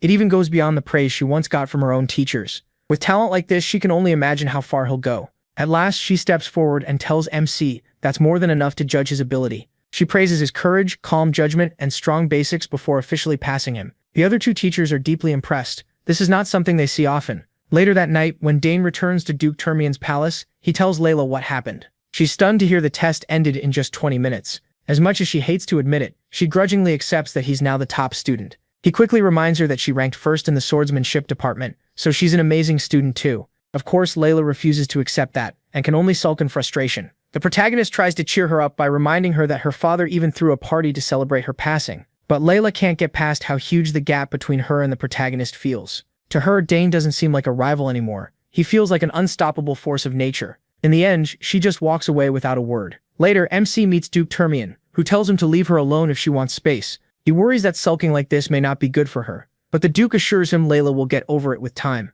Then he changes the subject, and asks if he told his father about passing the test. He's sure Count Sawgrass would be proud to hear it. The protagonist says yes, and that everyone back home was really happy. The Duke smiles and reminds Dane that getting into the autonomous department is no small thing. Even people at the school were shocked by it. Now that the exams are over, he tells him to rest and get ready for enrollment. MC thanks the Duke for the care and guidance. Termian then brings up another matter, asking if MC has thought about what he wants to forge. MC says he's considering making a sword, though he hasn't fully decided yet. Then, when the Duke asks why, he says he's still growing. He also doesn't know what kind of sword he wants yet, so he'd rather think it through before making a request he can't take back. Termian finds that pretty amusing. Then the butler arrives and tells the Duke that the Duchess wants to see him, so he steps away, leaving Dane to think about how the Duchess's illness has stayed the same for years. Just then, Layla shows up and says her mother's condition thankfully hasn't gotten worse, but it hasn't improved either. It's been like that for years. The protagonist feels bad for her, especially since he's never seen anyone in a family stay this sick for so long. Still, he doesn't dare pretend he knows exactly how Layla feels about it. 2 days later, we're back at the academy. The host welcomes the new students of the Imperial Academy and introduces himself as the headmaster, Archibald Homet. He praises them for reaching such a respected place after fierce competition, saying the Empire's future looks bright with talents like these. This year, he says, there are many outstanding freshmen, but among them is one truly special student, someone who passed the autonomous department exam. Including this new student, only 2 people have done that in the last 100 years, and Dane passed with unanimous approval from the Deans of Magic, Spear, and Summoning. The crowd is stunned. Passing the autonomous test sounds almost impossible, and then the headmaster calls forward the top student, MC Sawgrass. He walks up to the stage without a hint of fear, while the crowd erupts. They can't believe someone this young cleared the autonomous exam. All around, people are talking about Dane and the Sawgrass family, including Count the protagonist Sawgrass himself and the rest of the family. Nearby, Duke Termian warmly praises the protagonist Sawgrass for raising such an amazing child. He can't help feeling disappointed in himself, thinking he's achieved nothing with his own 2 children. His daughter is entering the academy, but neither son is here. One is away on a mission, and the other ran off. Meanwhile, Dane Sawgrass seems to have everything lined up with his daughters, and Termian can't help feeling a little jealous. Looking at his daughter, he grows quiet and sad, regretting that her mother can't be here for this special day. As MC stands in the spotlight with everyone watching him, Delphus quickly asks his sister if he was always good with summoning from a young age. She answers right away, like it's obvious. Of course he was. That's what Delphiniso expected, and now he's even more sure the protagonist was born with natural sympathy. To him, the protagonist is a rare case, far better than most summoners even without any visible summoner's mark. Then MC's sister wonders out loud if his high sympathy could let him summon beings from beyond the horizon. That refers to another world, the place summoners originally came from, and the link to it was lost over 100 years ago. After thinking it over, Delphiniso says it might be possible. If summons can choose their summoners, then he may really be able to do it. Meanwhile, the headmaster comes over and finally meets the protagonist face to face. He hands him a paper and says he has high hopes that this remarkable student will show his full talent at the academy. Dane takes it proudly and thanks him with a smile. After that, the students gather into lines for the oath ceremony, led by the first-year representative. Later, MC gets lost in his thoughts, enjoying the shine of his first big achievement. He finally made it into the academy, and it took a lot to get here. Now he refuses to waste this second chance at life. This is only the beginning, and he plans to go much further. The next scene moves to the academy's main hall. A few representatives wrap up their opening speeches, and the students get a short break before the next event. They're told to grab some snacks and rest for a bit. During the break, Layla starts lecturing Dane like a worried wife. She warns that after his success, lots of people will be watching him, some with good intentions, some with bad ones. She tells him to be careful with any offers and think before acting. He brushes it off, saying he can handle himself, but Layla keeps going and brings up clubs. He makes it clear he's not interested in any of them. By now, older students are already hunting for talented freshmen to recruit into their clubs and groups. Thinking about it, Dane remembers his older sister saying the academy had a lot of fun clubs. Then suddenly, an excited upperclassman shouts the protagonist's name, trying to recruit him. A crowd forms almost instantly, and everyone starts yelling over each other to get MC into their clubs. In just minutes, the whole thing turns chaotic. But Layla quickly grabs his hand and runs, dragging him along as they try to escape the madness. Sadly, their way out gets blocked by more desperate students trying to recruit Dane for their own clubs. The whole place falls into chaos, with students shouting non-stop about how great their clubs are, while Layla keeps running like their lives depend on it, pulling the protagonist behind her. Even moving that fast isn't enough. The crowd keeps chasing them. MC, while running, can't help thinking this feels oddly familiar. He's used to being chased by enemy soldiers, but getting chased for being the top student is definitely a new experience. Then the story shifts to another part of the academy, where we meet Keltis Redfield. He's walking along calmly, minding his own business. Nearby, some older students whisper as they watch him. He clearly has a reputation, and we're about to learn what kind. It turns out Keltis returned from serving as commander of the Imperial Knights and immediately took the role of professor. Around the academy, he's respected as one of the best and most impressive teachers. The funny part is that Keltis has no interest in being some perfect professor, and his easy life is about to end. The reason is simple. For the first time in decades, the autonomous department has a new student. Until now, Keltis had it easy. He could casually write papers and still do fine. But now he'll actually have to prepare real lessons. From Keltis's point of view, he's quietly thinking freshman orientation should already be over. He clearly isn't happy that someone joined the autonomous department, especially while he's the acting head of it.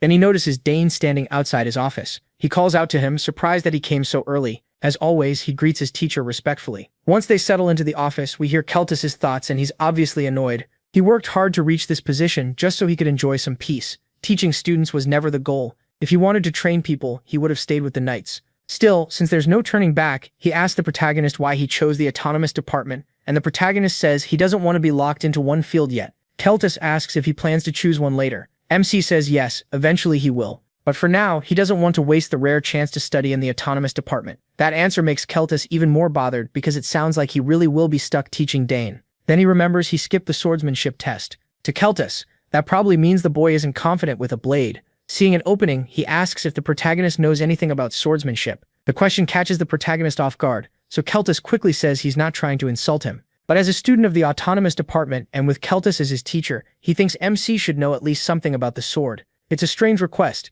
and he can tell his teacher isn't thrilled to have him here, so he answers plainly. He's not interested in swordsmanship. That's exactly what Keltis wanted to hear. He immediately says he wants to test the protagonist's skills. You see, Keltis has the right to evaluate him, and if Dane's sword skills are as bad as he thinks, this lazy professor can use that as a reason to push him out of the department. So Keltis heads to the training grounds to test MC's talent in swordsmanship. Once they arrive, he points to the swords on the wall and tells Dane to pick whichever one he wants. He looks through the collection, and while he checks all those blades, he wonders why a place meant for scholars has a room like this at all. There haven't even been autonomous students in decades, so why keep so many weapons here? After a moment, the protagonist shrugs and picks a sword at random. Keltis asks if he's sure, and MC says yes without any hesitation. With the weapon chosen, Keltis explains the rules. If he can touch him even once, he passes. To make it easier, Keltis limits himself to no more than 2 steps during the fight. Dane accepts the terms right away, and the two take their positions. Keltis feels relieved, but also uneasy. He's glad the protagonist agreed so quickly, yet that confidence is unsettling. Almost like MC thinks he can actually win. The moment the match begins, Dane rushes straight at Keltis. He swings his blade, trying to tag his teacher, but Keltis slips aside with ease. Even so, the teacher notices something right away. He is fast, faster than he expected. For a second, Keltis wonders if this kid really does belong in the autonomous department, but there's no time to dwell on it. The protagonist keeps pressing, his attacks relentless, and more accurate with each swing. At one point, Keltis comes within inches of getting hit, and that sends a chill down his spine. When Dane swings again, Keltis has no choice but to draw his own sword and block. If he had reacted even a little slower, the match would have ended right there and not in his favor. What shocks him even more is MC's swordsmanship. It's rough, almost wild, but clearly effective. Keltis is now sure this boy really can handle a blade. This isn't beginner's luck. MC is unpredictable, and that makes him dangerous.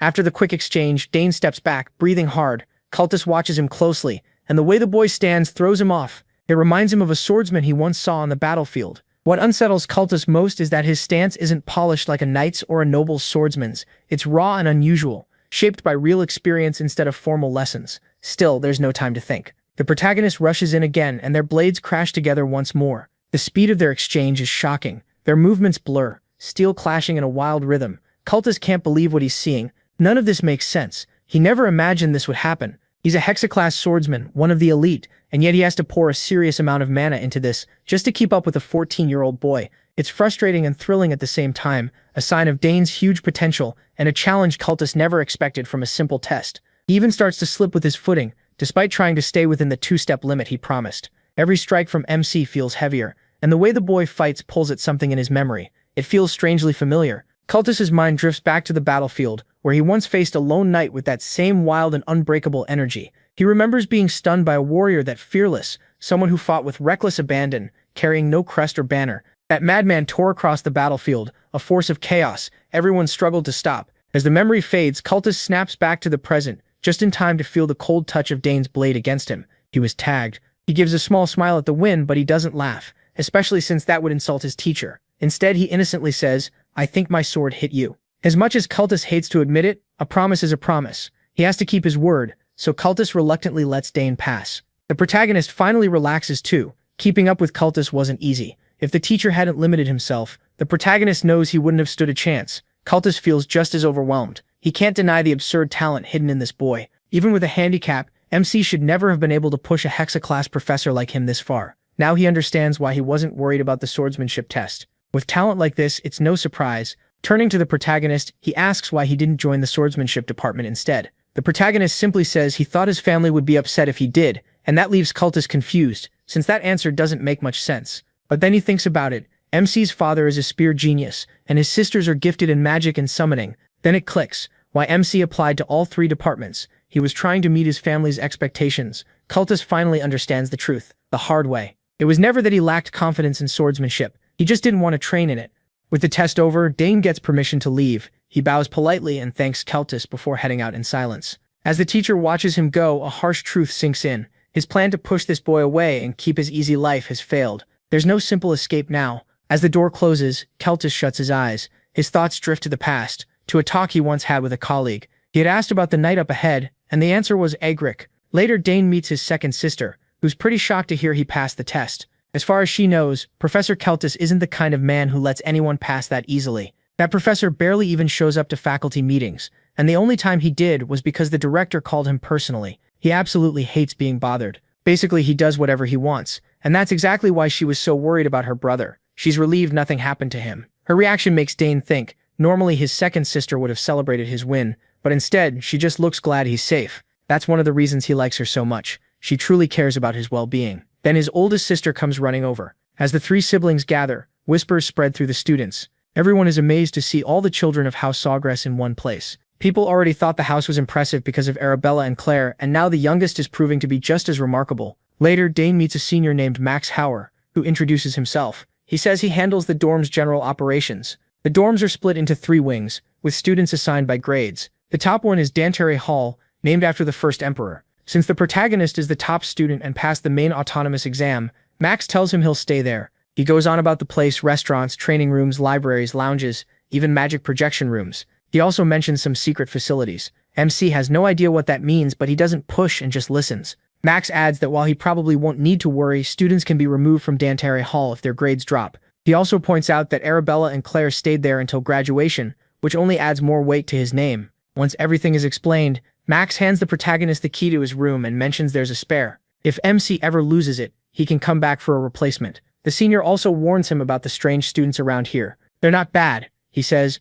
but sometimes you'll wonder what's wrong with them. Max tells him to see for himself, and if he has questions, he can reach him through the crystal internet ball. With that, Dane heads to his room. As he walks, he can't help noticing how luxurious the place is, but something feels off too. He doesn't sense a single person around. It's like everyone vanished. Feeling uneasy, he expands his senses. Almost at once, he picks up a faint smell of oil. Then he hears the barely audible sound of gears turning. That's enough for him to realize it's a trap, and he's already in it. But instead of panicking, he just gives a sarcastic smile at how sloppy this setup is. The people behind it are watching through a window. They have no idea why Dane stopped moving, so they start wondering if he figured out he walked into a trap. But the guy with glasses, Arnold, says there's no way. According to him, the Collards Dawes have been hunters for hundreds of years, so they know all about setting traps.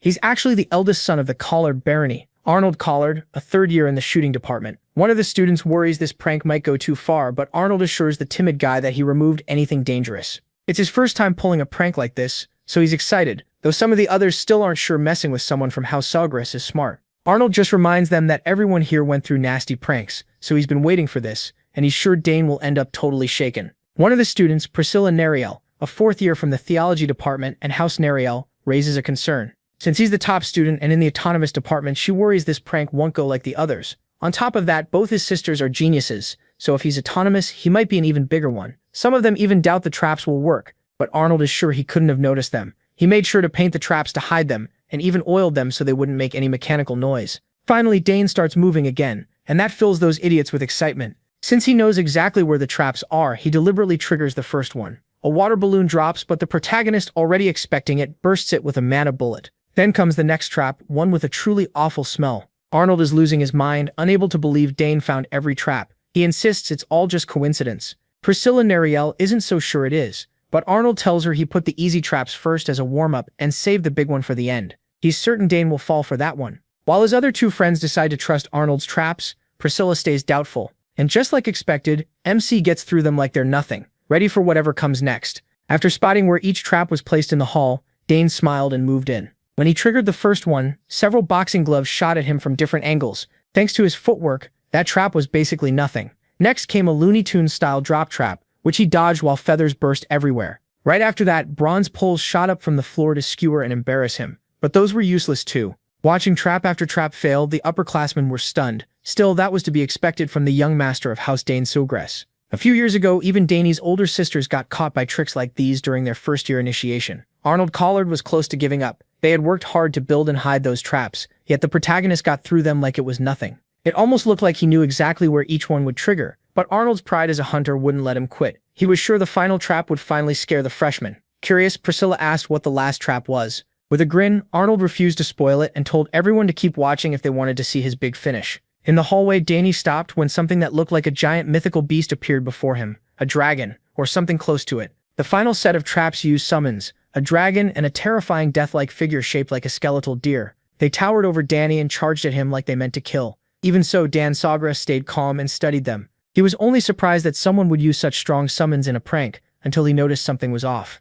Sure, the beast's heads and bodies looked solid enough, but the same couldn't be said for the lower parts. If you look closely, the fake summons start glitching and bending where the hallway corners meet. Smiling, Danny figured it out. They were just illusions. Loud, scary, and made to intimidate, but still fake. There was no way some random prankster could control creatures that powerful. A normal student would have run away in terror right there. Once he saw through it, this last trap became even easier than the others. No need to dodge or stop, that would only waste mana. All he had to do was change the flow in the air so the illusion couldn't hold together. As mana gathered in his hands, the upperclassmen in the next room grew confused. Instead of running, Danny looked completely unfazed. Seeing that, Arnold got a bad feeling. He never expected a first year to spot a complex illusion so fast. That was absurd. Older students would have trouble doing that. Priscilla shivered, already sure their whole plan had fallen apart. After gathering enough mana, Danny fired a spinning wave of pure energy straight ahead. It sliced through the dragon's image without a second thought. When it hit the right spots, the illusion started breaking apart and smoke began to fill the hallway. With his level of magic control, doing something like this was as easy as breathing for the young prodigy.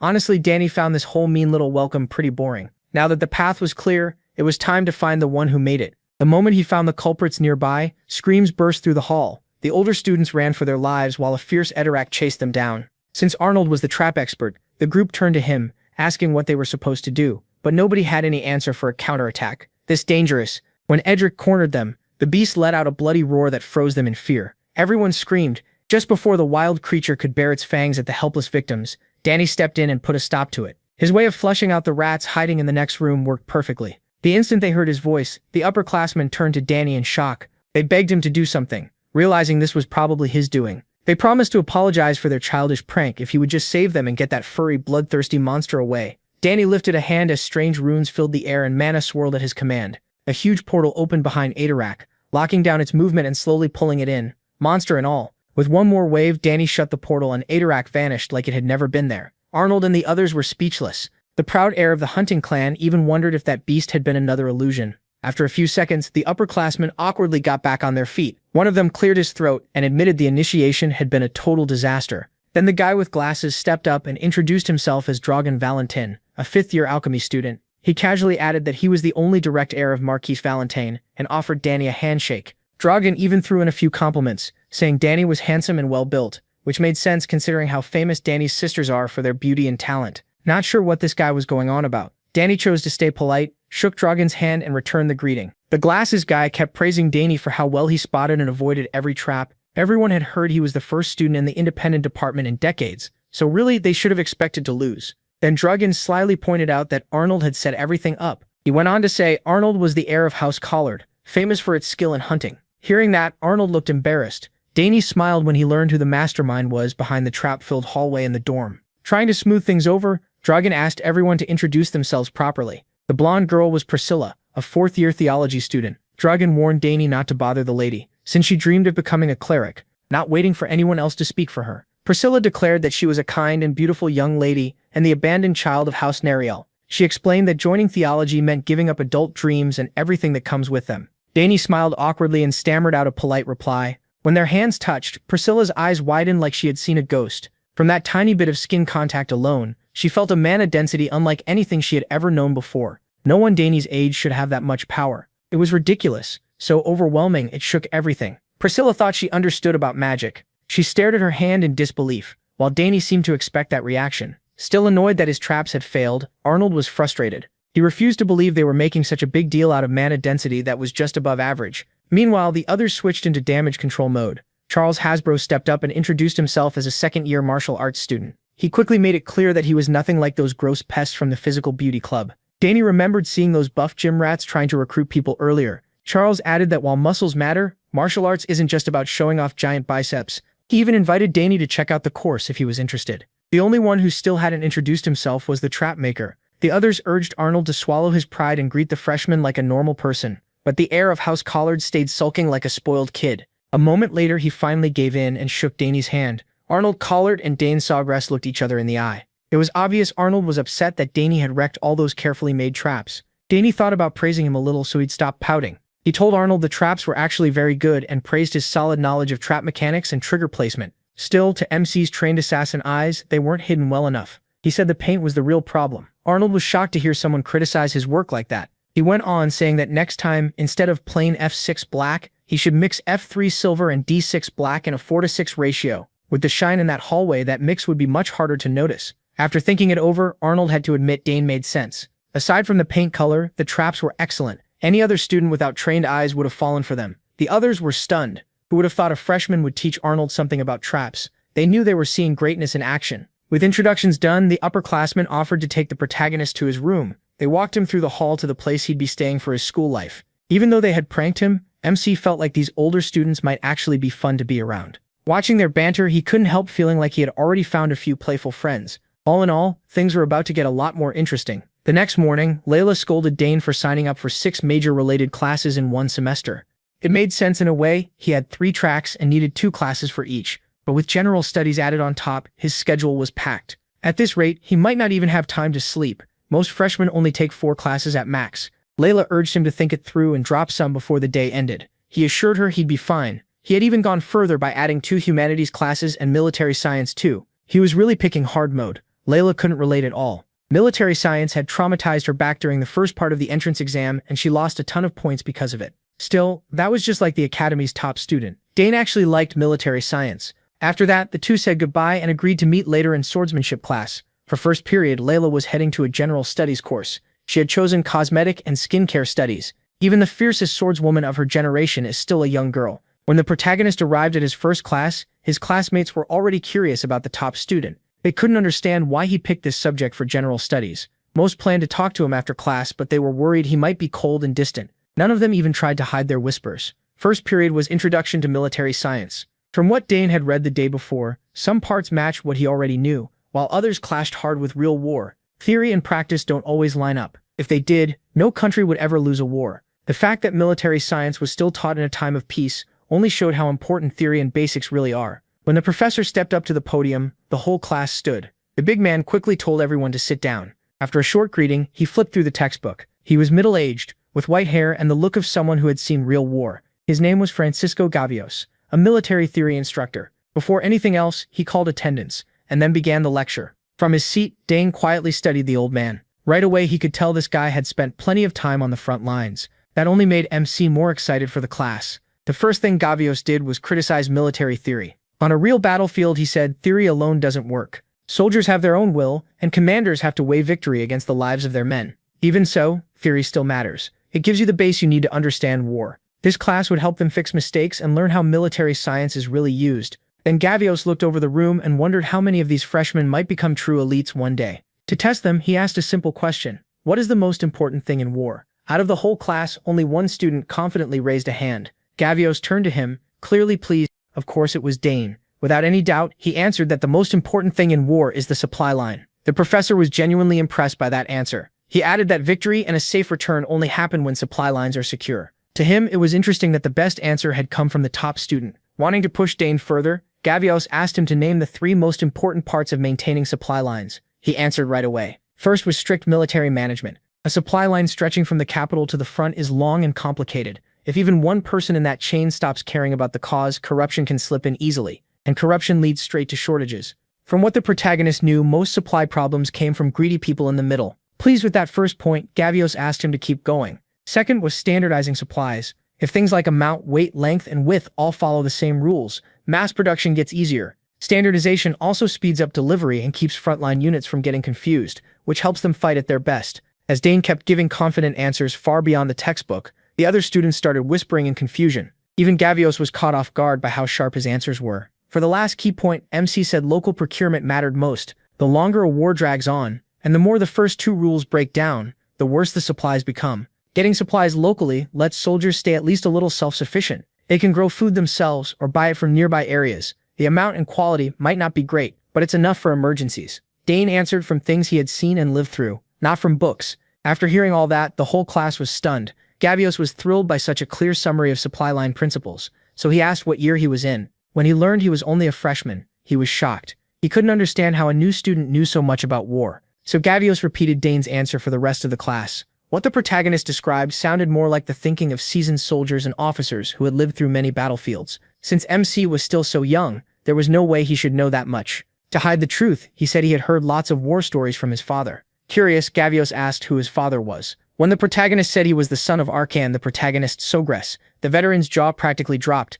Once he heard this boy was the son of the Blue Tornado, everything clicked for him. And on top of that, this was Dane, the famous student who passed the autonomous graduation exam. No wonder he stood out so much from other freshmen. More importantly, Gavios explained that the military science taught in this hall would match the kind of answers MC gave. The textbook would just be a guide. The real focus would be on ideas that work in real-life situations. That, after all, was the true goal of military science. Gavios was extremely pleased that such a promising student had joined this time. After first period, students poured out of the lecture halls and filled the academy corridors. Dane came rushing out, annoyed that he had nearly been talked into graduate studies on his very first day. After class, the professor had pulled him aside and offered him a path to go deeper into military science. Recommending graduate school to a freshman was insane. Luckily, his second older sister had already warned him about things like this. Claire told him that if anyone ever offered him a place in the Imperial Graduate School, he should just run. And judging by this, Gavios wasn't the type to give up easily. Pushing that problem aside, Dane took out his map and planned a route to his next class. It was still his first day, so he didn't know the campus well. That wasn't helped by how huge the academy was. He had agreed to meet Layla at the central fountain, which was pretty far from where he was. After checking the map, he finally found the spot. It looked like going through the Mist Garden would be the fastest way to reach his destination. A few minutes later, the protagonist arrived at the so-called Mist Garden. People said that if the weather got even a little cloudy, the whole garden would be swallowed by thick fog. Once that happened, it was easy to lose your sense of direction, so most students avoided the place if they could. On top of that, the Mist Garden had picked up a few creepy ghost stories. Still, Dane thought it seemed nicer than his older sister had described. Since the weather was clear, he figured taking the shortcut would be safe. As he crossed the garden, he suddenly heard a sharp cry for help. Turning toward the voice, MC quickly thought about what to do. Once he pinned down where it was coming from, he realized it was beyond the brush. He took off at once. His mother had always told him that if someone needed help, he should act without hesitation. Since he still had time before his next class, a quick rescue should fit in. With his speed and sharp senses, Dane quickly found the lost student. It was a boy carrying a heavy backpack. He thanked the protagonist for answering his calls and said he thought he was stuck. Thankfully, he wasn't hurt, just worn out from wandering in circles. He introduced himself as Ernest Dillon, a first-year exploration student. MC found it pretty funny that an exploration student had gotten lost on campus. Ernest admitted he got a little too excited exploring the academy. Excited enough to lose his way and run out of energy.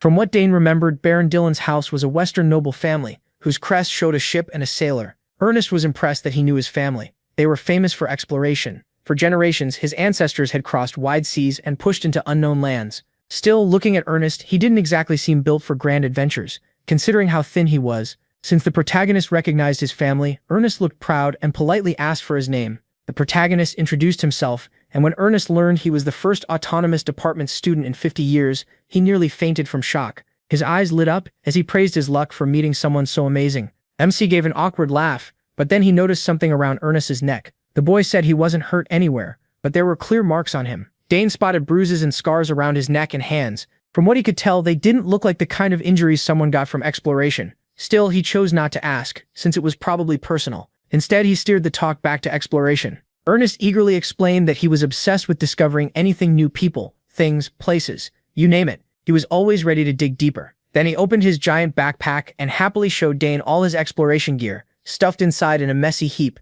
For now, his goal was to explore the whole academy. On the very first day, the mist garden had already caught his attention. Ernest was sure something was hidden here. The story about fog appearing just because the weather got slightly cloudy made no sense to him, and the protagonist admitted the boy might be onto something. He asked if Ernest had found any clue behind the mist. Sadly, Ernest had no real answer yet. All he had was a gut feeling that some kind of force was at work in this garden, something no one had discovered. He thought maybe no one had bothered to look closely enough. Or maybe some people had tried, but something stopped them. Whatever the reason, no one knew yet, but Ernest wasn't going to give up until he found it.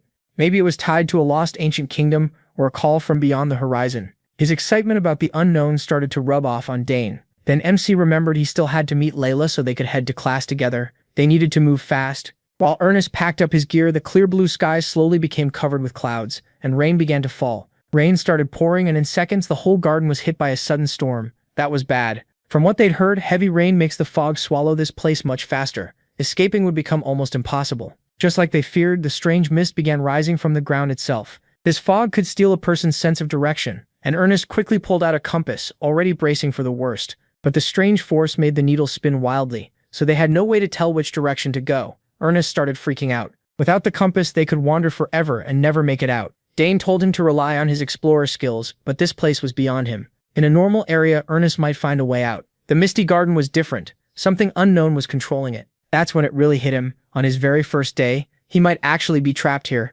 Already tired, Ernest was getting even slower under the rain and fog. He apologized for dragging the protagonist into this mess and being dead weight. The protagonist calmed him down. They'd be fine. For now, they just needed to wait and watch. Then the fog wrapped around Dane's body and he felt something strangely familiar. Unlike Ernest, who was growing weaker, MC started feeling stronger for some reason. While he adjusted to the mist, Ernest was nearly in tears, blaming himself for getting a classmate stuck in here. Then he froze when a blinding light and a huge wave of energy burst from the young genius. The protagonist's mana rose into view, swirling wildly and pushing the fog away from around him. It moved so violently it almost knocked Ernest to the ground. Watching the mist vanish around Dane, Ernest was completely mesmerized. What was happening? With a steady look, MC told his new friend he knew the way out now. Even if this was the last thing he expected, Dane may have just stumbled into a huge opportunity. There was a real chance he could uncover the Misty Garden's secret today. So the two crossed the garden as if the fog wasn't there. With him leading, his mana kept clearing the way while Ernest stayed close behind. Plenty of mages had tried and failed to solve the mystery of this fog,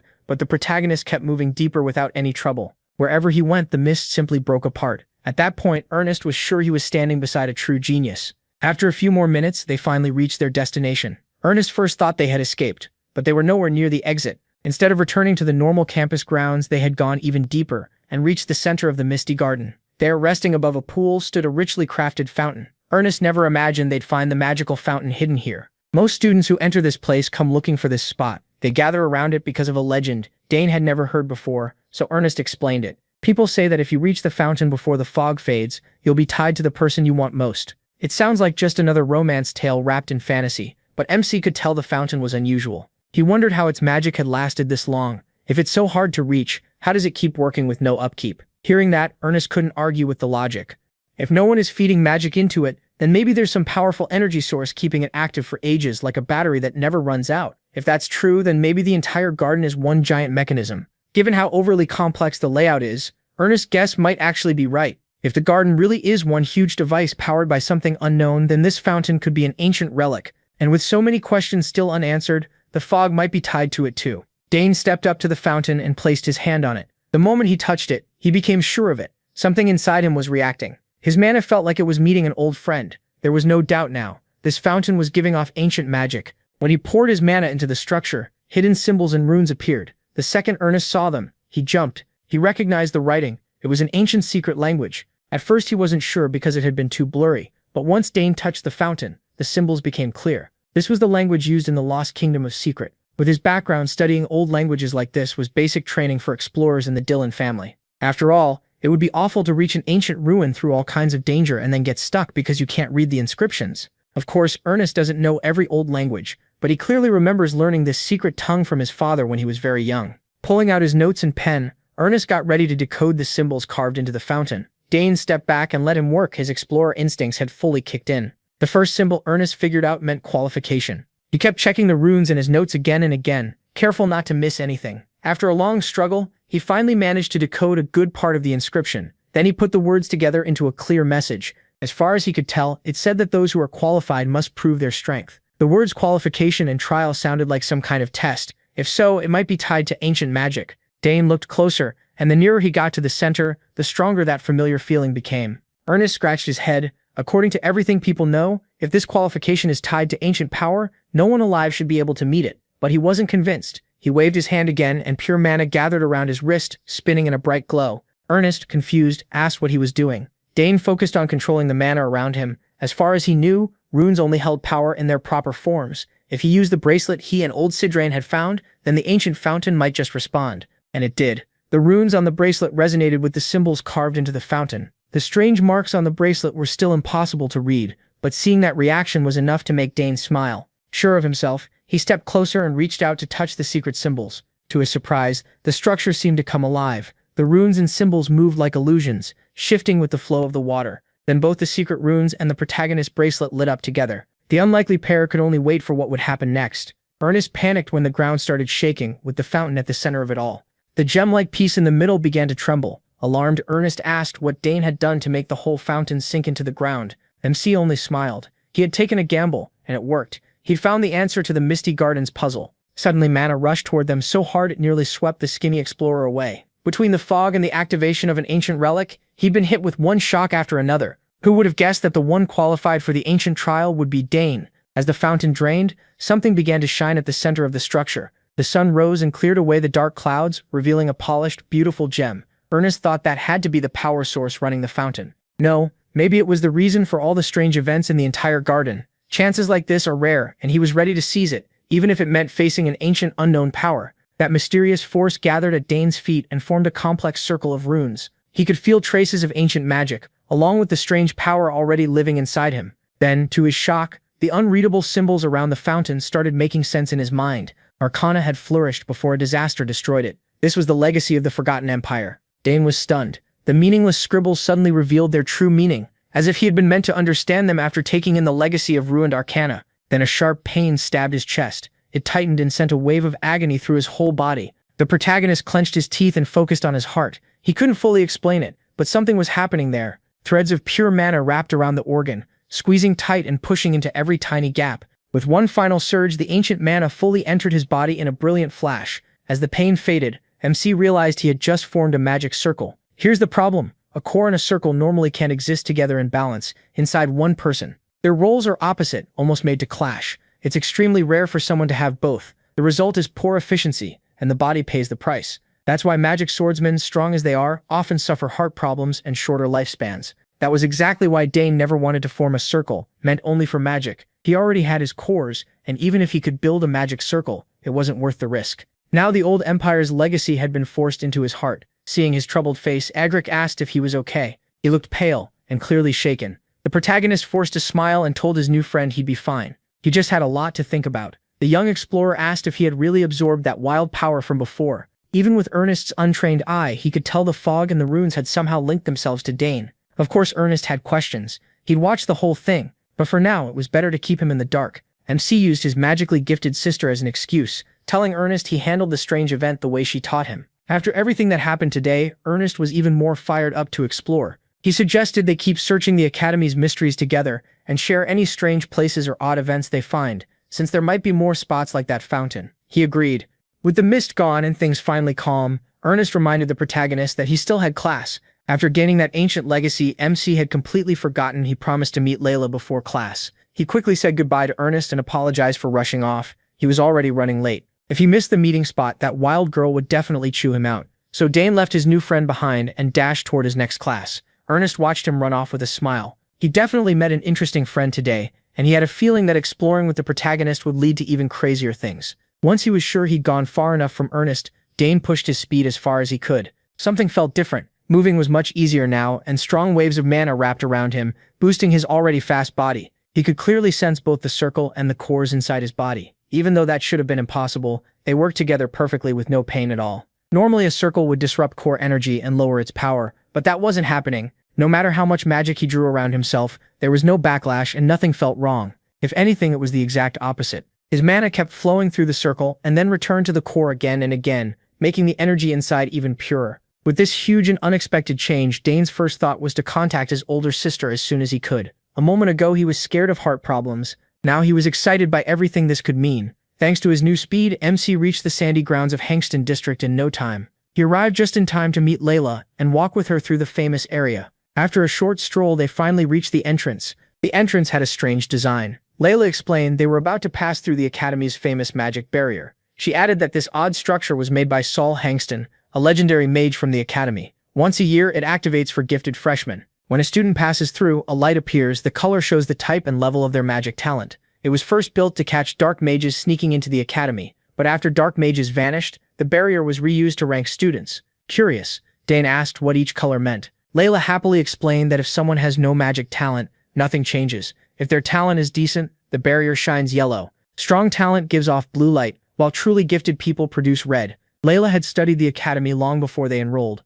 She wanted to know everything about the place where the next chapter of her life would begin. She also mentioned that Dane's sisters, Arabella and Claire, both gave off red light, which made sense considering how terrifyingly gifted they are in their own paths. Layla could barely hold back her excitement and ran to the barrier to see what color she'd get. The moment she stepped into the district, a bright red light spread across the wall. With talent like hers, that result was no surprise. She smiled, clearly pleased, as the red glow reflected in her eyes. Dane, proud of his childhood friend, congratulated Layla, wanting to try it for himself. He studied the barrier for a moment. Then he calmly walked toward the district entrance. In his head, he expected to see red too. He was sure that after taking an ancient magic, he might even surpass a normal red light prodigy. But when he turned to check the result, he froze. A bright green light. That wasn't supposed to happen. Green wasn't even part of the ranking system. And even Layla, who knew the Academy well, was stunned. She stared at Dane and asked why he could never just be a normal genius for once. He had no idea either, so he could only give an awkward smile back. After entering the district, he and Layla headed to the lecture hall where many departments had gathered.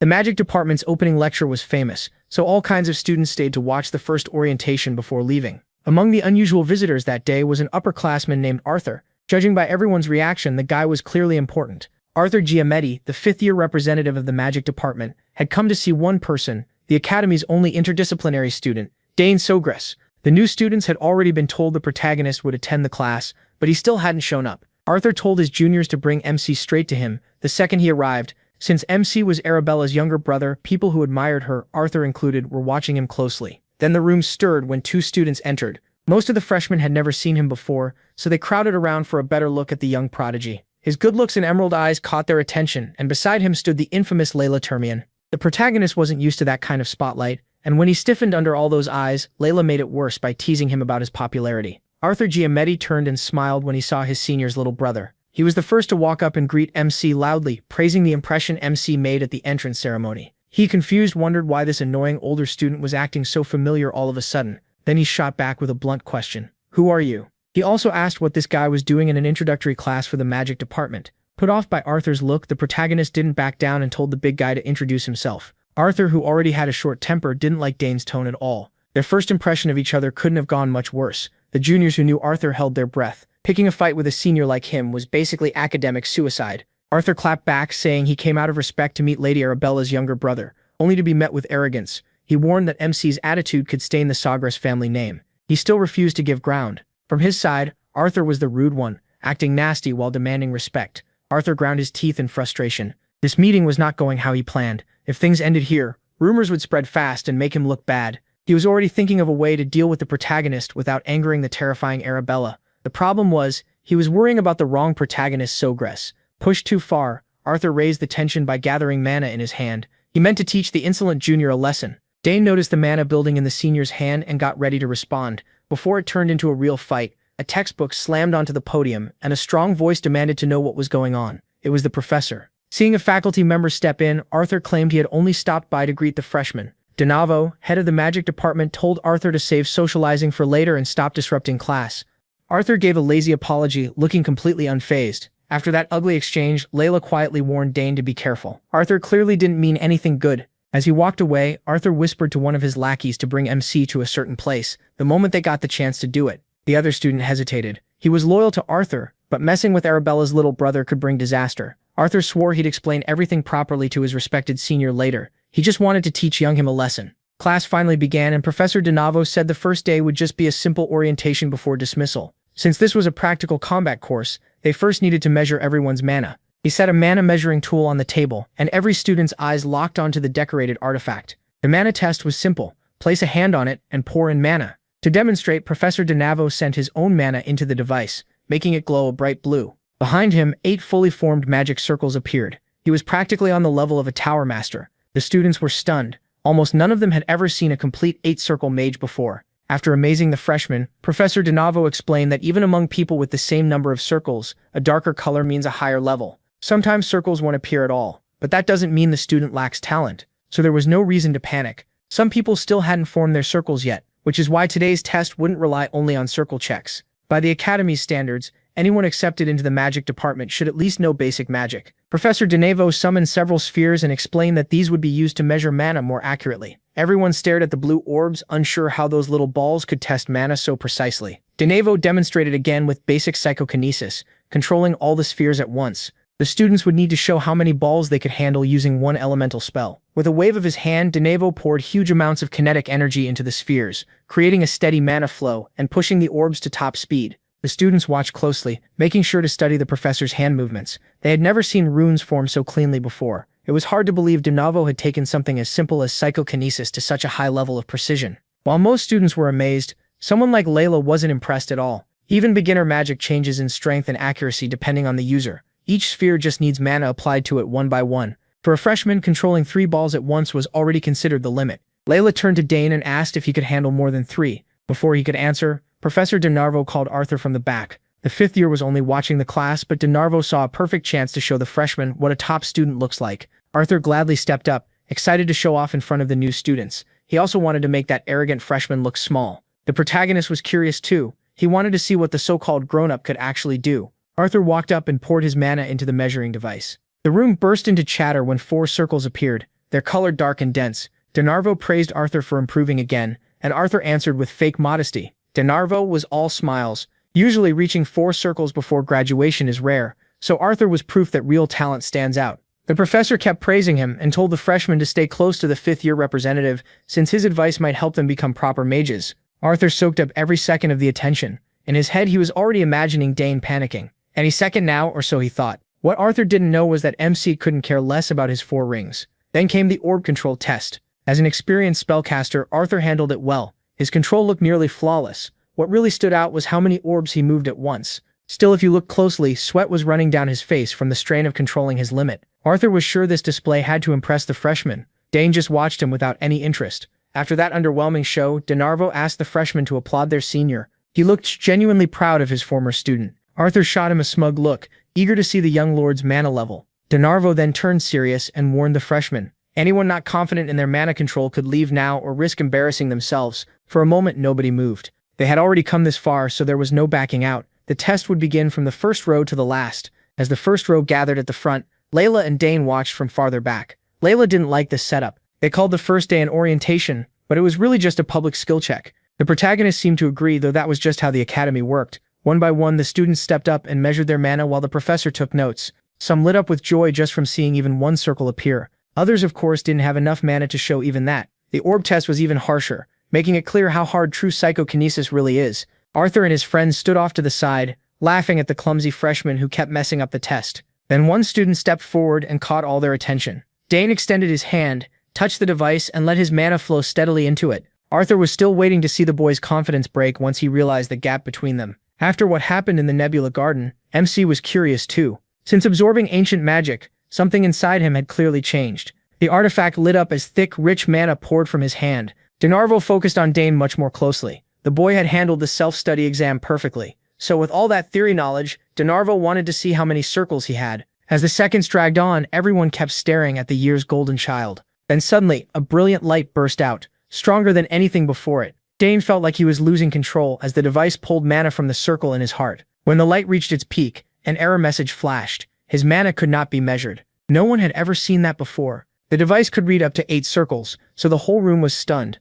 The protagonist reread the red warning again and again, but he had no explanation either. Layla, Arthur, and the rest of the class held their breath. DeNarvo's eyes narrowed with a conflicted look. The students still waiting in line started complaining that Dane had broken the device before they got their turn. They didn't buy the impossible-to-measure result and assumed he just had no circles. Meanwhile, MC wondered if the ancient magic in his heart had interfered with the reading. DeNarvo had used this test for years and trusted the machine completely. It could even expose people hiding their real level, so seeing unable to measure was new to him. He doubted anyone there had seen this happen before. Trying to calm the room, DeNarvo said it was probably just an overload. For now, they would move on to Dane's orb test. Arthur, of course, took the error message as proof the brat had no real magic talent. He was disappointed by the failed reading, but at least he still had the orb test, though he wasn't even sure his power would work normally here. He closed his eyes and pictured the psychokinesis spell with full focus. Then he raised his hand and countless raging threads of mana shot out. Copying DeNarvo's earlier movements, he lifted every orb from the container, all of them linked by wild strands of ancient mana. The whole room went silent. Dane controlled each orb like it was nothing. Until now, even making 5 float for a moment had seemed nearly impossible. Arthur froze. He had walked up earlier full of confidence, but that confidence vanished the second a real genius appeared. His little brain couldn't process what he was seeing. Layla, already used to the protagonist doing impossible things, recovered faster than everyone else. At this point, she just accepted that logic didn't apply to him. Dane, meanwhile, was panicking. He never expected every orb to rise. It seemed absorbing ancient mana had changed him that much. Once he got over the shock, he slowly moved his hands. Since everyone was watching, he decided he might as well do something flashy. He fed the orbs more ancient mana and made them speed up until they looked like blinking lights.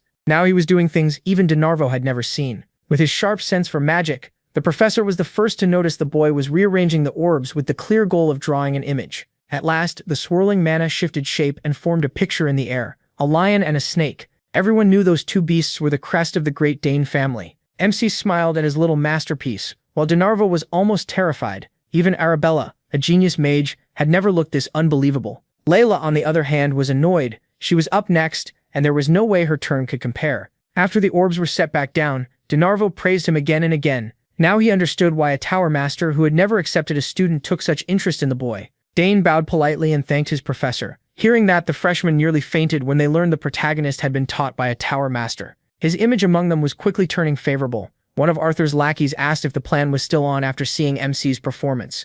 Arthur clenched his fist. He blamed his family for raising one monster after another. If the protagonist was already this strong, they would need to change their plan. As much as it annoyed him, Arthur had to admit they might lose in a direct fight, and there would be no coming back from that humiliation. Then his brain finally came up with one possible answer. If they couldn't beat the boy by force, they would have to win him over. Arthur decided to bring Dane into the student council. As a council officer, he could help place the boy under his wing as a senior. Getting into the council wasn't easy, and freshmen had never been allowed before, but Arthur was sure they could break that rule. With MC's talent, the magic department's fame would rise fast.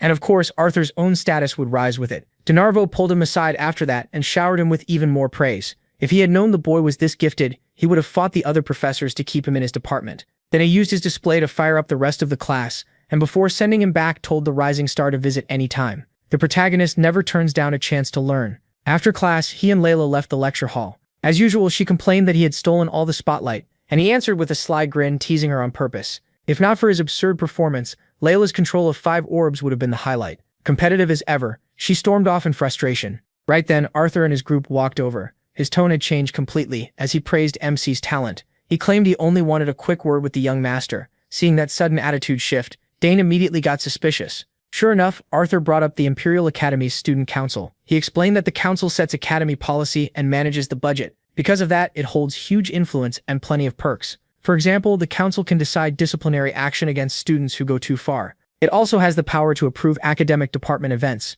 Dane didn't need the speech. His older sister had already told him how powerful and exclusive the council was. In the end, Arthur offered him a recommendation to become an officer, saying he easily met the requirements. He also added that any officer automatically gets into Dantera Hall. What Arthur forgot is that this year's top student is already in Dantera Hall. While the annoying senior kept listing perks, Dane started wondering if the council members thought they were gods. After Arthur's long pitch, the protagonist turned him down. If he ever joined the council, he'd do it on his own, not through a shortcut. And to him, every advantage comes with a price. Arthur's goons could already see the plan falling apart, so they quickly started praising the council again, acting like Arthur's recommendation was some huge honor. Layla had been forced to sit through this nonsense, and their pushiness was getting on her nerves, so she grabbed Dane by the hand and dragged him to the cafeteria. Arthur was left standing there with his lousy plan in ruins. MC was just thankful Layla stepped in at the perfect time. Even after being rejected, Arthur and his crew weren't planning to give up, and Layla could tell exactly why they wanted to turn MC into a pawn. More than that, the young Duchess was annoyed that she hadn't gotten the same recommendation.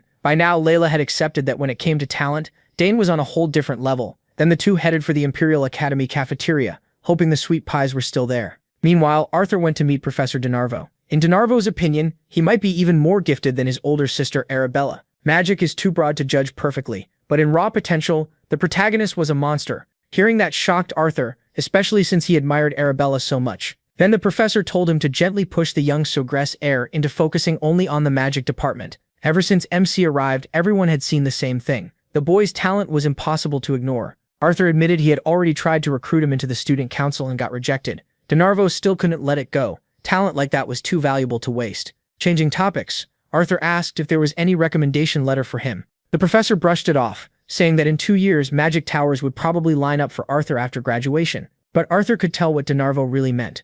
If Arthur got into a magic tower too early, DeNarvo would lose his favorite student and his errand boy. Arthur had even heard rumors that during his 3rd year, DeNarvo was the one who blocked 2 tower offers. Knowing his future rested in that selfish teacher's hands, Arthur kept obeying. He had no real choice. On the way to the cafeteria, Dane noticed the place was packed because of the club events. Every club was trying hard not to get shut down. The two of them tried several booths and won a bunch of prizes. It was a fun break. Inside the protagonist's bag were 20 mana storage stones, 15 lunch coupons, 5 general meal tickets, and 8 convenience store vouchers plus a treasure map. The senior running that booth said it had been bought in a blind auction at the Arkander auction house. The moment Layla heard Arkander, her eyes lit up at the chance it might be real. Dane's father had once told him about that auction house. Arkander was known for handling rare and beautiful items from across the empire. The best appraisers checked everything carefully, so whatever they sold was guaranteed to be real. The treasure map's seal was still unbroken. And with all the stories about hidden places and mysteries around the academy, a real treasure didn't sound that crazy. Looking at it, MC immediately thought of the one person who would love it most,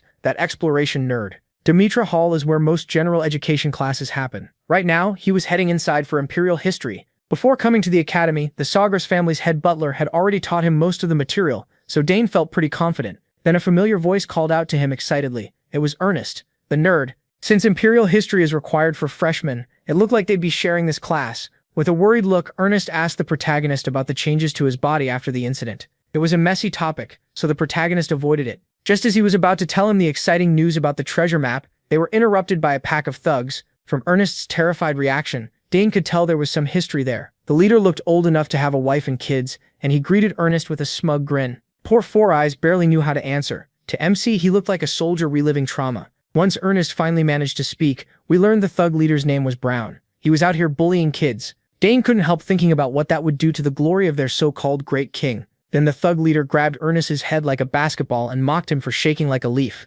These copy-paste villains weren't even paying attention to him. Since they had found their old errand boy, they figured they might as well restart the old servant boss routine, and Brown demanded a sandwich. When Ernest tried to refuse, the thugs laughed, and Brown shot him a sharp glare. Only then did that overgrown student finally notice Dane. Since Ernest called the protagonist his friend, Brown assumed he was just another errand boy, same as Ernest. That attitude reminded MC of the worst trash he'd seen on the battlefield. Before things could get uglier, a hall monitor spotted them and shouted for everyone to get to class. Like an experienced bully, Brown smiled and answered politely. But before leaving, he shot Ernest a look and invited him to a little talk after class. Four Eyes shrank back in fear as all his old problems came rushing back. Brown, meanwhile, was just happy that school life was about to get a lot less boring. Even after Brown was gone, Ernest was still trembling. Dane helped him up and the poor guy apologized for dragging his new friend into trouble with bad people. Ernest admitted he had a rough history with Brown back home. He thought the academy was so big that he'd never run into him again. He told him it was fine. Honestly, he couldn't stand watching his new friend get pushed around by trash like that, so he offered to walk with Ernest for now. He could already tell this dummy would go right back to being a servant if he listened to whatever Brown ordered. If that happened, Ernest would just repeat the worst part of his younger days. He had seen Dane transform at the spring, so there was no need to worry about safety or any of that. Even knowing how strong the protagonist was, Four Eyes still felt bad about pulling him into his personal mess. As soon as classes ended, Ernest and Dane were ambushed by Brown's copy-paste thug club. When MC told Brown to shut up, the bastard only barked louder. Realizing words wouldn't scare him off, Brown started to feel threatened. Like every other rotten noble, he threw around his family name, the Sawa family, claiming he was heir to the strongest house in the West, as if that meant anything. The protagonist just raised an eyebrow and smiled. He had never even heard of such a nobody family. That only made Brown angrier, and his lackeys started yapping like the dogs they were. Acting tough, Brown ordered them to beat Dane up. The nameless extras grinned like they'd been waiting for that all day. They swaggered toward Ernest and MC, and Ernest tried to calm things down by saying they should just run. He warned him that Brown had been called a sword genius since childhood. Hearing that just made Dane more interested in putting that bastard in his place. He turned to his scared friend and told him to fight one of the goons too. One punch to the chin should end it. Ernest couldn't keep living in fear. He had to hit back. When the first thug rushed in, the protagonist barely paid attention. He read the attack easily and took the punch without raising his guard, twisting his neck with the impact. The bald thug looked very pleased with himself. Even Brown felt proud, like his men were experts at intimidation. The bald one threw another punch, but this time Dane raised his guard. He had only taken the first hit so that whatever happened next, no matter how brutal, could count as self-defense. The thug ignored the warning and swung a hook, but MC dodged it easily and fired back with a fast strike to the liver, sending awful pain through the guy's whole body. Then, just to make it worse, Dane swept his leg out from under him. The thug slammed his head on the pavement hard enough to need good health insurance. Ignoring the first victim, he moved on to the second. His defense was terrible, so Dane caught him with an easy palm strike to the jaw. A shoulder shove sent that thug flying into the third. While still a few steps away, the protagonist formed a manosphere in his hand and launched the blue orb straight into the third thug's face. In just a few seconds, all three had been dealt with. They hit the ground and passed out. Dane broke the silence by complaining that he'd hit the third one a little too hard. He still wasn't fully used to his old mana core. Layla stood there with her mouth open, while Brown and the rest of his crew could hardly believe what they'd just seen. Their boss snapped at his men for being useless idiots, and they warned him that the white-haired kid was anything but normal. Brown told them to shut their mouths. Losing to a freshman was already humiliating enough. That only made things worse for him. Dane then taunted the big guy, telling him to back up all the bragging from earlier. The only thug with half a brain tried to warn Brown to stop and back off, but the idiot refused. Brown couldn't stand the thought of bowing to some brat, so he fired up his mana and opened a portal. MC didn't look impressed by the flashy display. From the portal, Brown pulled out a rough-looking sword. He swung it around like it was something amazing. Since they were alone, he figured he could cause a bloody little accident with no witnesses. Ernest shouted, but Danny didn't even flinch. The smart thug tried to calm Brown down, warning that in weather like this, crimes could disappear without a trace. Brown snapped at him to shut up, then told him to go after Ernest, turning it into a 2-on-2. Danny assured Ernest that against some low-level thug in a straight fight, he could win. After all, Ernest is obsessed with exploring. His legs should be strong. He just needs to time it right and send the guy flying. Ernest doubts he has the nerve, but Danny believes he does. The fight finally started, and Danny jumped in to pull Brown away from Ernest. Brown was used to magic nerds keeping their distance from swordsmen, so Danny just smiled at that bad read and kept fooling the big idiot. At the same time, Ernest started taking Danny's words to heart. He couldn't keep living as a victim forever. The thug walked up with a mocking grin, snapping his fingers and telling Four Eyes to lie down and take the beating. It's not easy to shake off years of trauma in a few seconds, so Ernest thought about what Danny would do and recalled the dodge he had just seen. When the thug threw the first punch, Ernest copied Danny's move. He was too slow and got hit, but for the first time in his life, he punched back. Then he braced himself and fired another shot straight into the thug's face. The old Ernest was gone. The scared boy was becoming a man. Caught off guard, the thug was knocked out and dropped hard. Looking at the result, Ernest really did have some fight in him. Once the adrenaline faded, his knees gave out, but the relief was incredible. He had finally fought back. Meanwhile, Danny led Brown farther away. Once he noticed Ernest had won, he stopped running. Brown looked back and cursed his men for being useless. Danny glanced around and spotted a few brooms. Those would do nicely. He grabbed one and snapped the handle. Brown felt insulted that this kid planned to face his sword with a wooden stick. For Dane, that was more than enough. What better tool for trash than a broom? Brown was in real trouble now. With no backup, he rushed in anyway, still arrogant enough to claim he'd hold back before killing Danny. He said he'd only leave a small scar on the boy's face, one that would remind him to fear Brown every time he looked in a mirror. He was embarrassing himself. The moment he got in range, Brown launched a flurry of slashes and thrusts with a smug grin. But as every strike got blocked by a stick, he slowly realized Danny was just toying with him. Meanwhile, our guy was having fun with Brown's obvious attacks. Brown couldn't stand having his sword skill mocked, so he pushed harder. In his mind, only Duke Termian or someone on that level had the right to judge him. Even after Dane poured mana into the stick, Brown still believed real steel gave him the edge. As he prepared his strongest swing, Danny calmly focused mana at the tip of the stick. Then, in one smooth motion, he drove it into Brown's body. A burst of pain like nothing he'd ever felt tore through him. Power like that coming from an ordinary stick shouldn't have been possible. Ernest watched the whole thing nervously. He knew Danny was strong, but not this strong. As Brown coughed on the ground, Danny told him to get up. Once Brown drew a real weapon, this had to be seen through to the end. That's how his father taught him. At last, Brown found enough sense to ask who he was facing. Danny Dane Sogris introduced himself calmly as the only son of Count Sogrek and a first-year independent student. That's when it finally hit Brown. This was the prodigy everyone had been talking about, the youngest and brightest genius on the continent. Still, he never expected someone like Danny to hang around an idiot like Ernest. Danny didn't let up. Since Brown drew his sword and lost, honor rules said Danny could take his life if he wanted. From a duelist view, he had every right to kill him right there. Looking into Danny's eyes filled Brown with fear. That cold calm made him feel Danny truly would do it if this kept going. So he swallowed his pride, got up, and dropped to his knees begging for forgiveness. As Brown poured out humble words, Danny looked at him in disgust. Even after getting crushed, this guy still didn't understand who he should be apologizing to. Instead of kneeling to Danny, he should have been begging Ernest. Realizing his mistake, the pathetic coward grabbed onto Ernest and stammered out an apology, tears in his eyes as he begged for his life and apologized for years of bullying. Ernest looked him straight in the eyes, something he never would have dared do before. He remembered all those years of fear, pain, and trauma Brown had caused. To Ernest, Brown had always seemed like the scariest person in the world. Now that same threat was crawling on the ground, sniffling and begging. Danny gave Ernest the final choice. He could beat Brown half to death or end it with that apology. Desperate to stay alive, Brown begged his former bus worker to spare him. Ernest really did want to let out all that buried anger, but in the end, that wouldn't satisfy him. Someday, he wanted to beat Brown fairly, then maybe forgiveness could come after. Danny felt proud of his friend's choice. It took real courage to decide that. As the two walked away, Ernest thanked Danny for changing his life. On the way back to campus, they ran into a worried Layla. One look at the cut on Danny's cheek, and she knew he'd been in a fight. She glanced at the thugs they had beaten, and a knowing smile crossed her face. Brown recognized Layla too, and the fear came rushing back. Since they were both from the swordsmanship department, they had probably crossed paths before, though Layla clearly didn't remember his name. Ignoring the losers, she asked who the Four Eyes Kid was, and Danny properly introduced Ernest Dillon from the exploration department. Since Layla was Duke Termian's daughter, he still called her Miss Layla.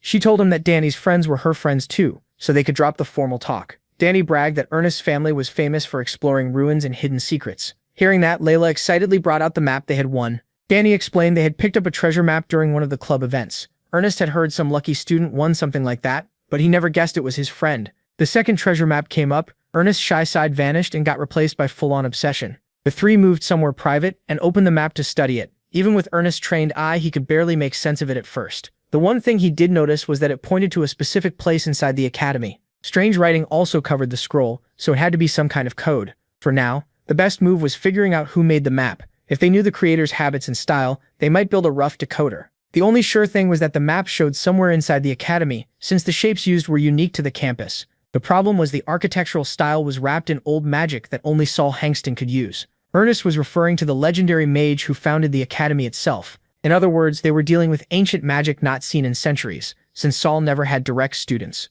Layla knew using the map would be hard, but not this hard. In the end, all they could do was dig into the map's creator and start cracking the code from there. After that, they could work together and find the real treasure. Ernest was always ready for an adventure, and Layla had never traveled outside her family's control. Of course they were excited for a treasure hunt. Ernest would naturally lead the research, so Danny was confused when Four Eyes handed the map back to him. Ernest assured them he had already memorized everything, which shocked both Danny and Layla. For some reason, codes and maps just stuck in his head. That would be pretty useful on tests too. This was the first time Ernest had chased a mystery with anyone besides his father, and he felt truly grateful to Danny. To celebrate becoming an official team, Layla suggested they grab some food. After that long day, Danny headed back to his dorm. He cleaned up a little and unpacked his things, making sure the items from his family stayed where he could see them. The only thing he couldn't put away was the familiar egg. He couldn't store living beings in his subspace. When he picked up the giant egg, it suddenly started shaking hard. In 7 years of feeding it mana, that had never happened before. The mana around the academy was strange, but it shouldn't have been that different from before.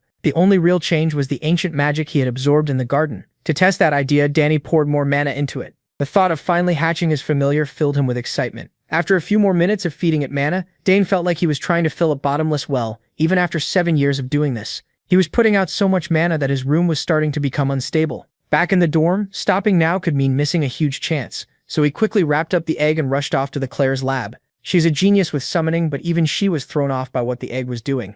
Even after he stopped feeding it mana, the weird shaking didn't stop. While they tried to figure it out, Claire worries Dane will miss roll call at the dorm. With a sly grin, he tells her he already took care of that. Back in the halls of Danter Hall, Albert from the discipline committee stormed in right on time to check the students' attendance. The top students of Danter Hall were lined up neatly outside their rooms. Roll call is done the same way in every dorm at the Imperial Academy. Arnold, the trap-loving kid, started getting nervous because there was still no sign of Priscilla or Dane. Albert announced the rules: 1 penalty point for being late to monthly roll call, 2 for missing it. 3 late arrivals in one term can lead to discipline and dorm service. 2 absences mean forced demotion. He ordered everyone to stay still and keep quiet. Even in Danter Hall, the rules would be enforced. To help the committee, they recently added magical surveillance cameras, and Priscilla had already been caught trying to sneak out before. They confirmed she left the dorm grounds 5 minutes ago. Normally, the committee doesn't inspect rooms, but with Albert in charge, room checks have become the new normal. That means points are going to drop hard this term. After carefully checking Priscilla's room, they gave her the proper penalty for being gone without permission.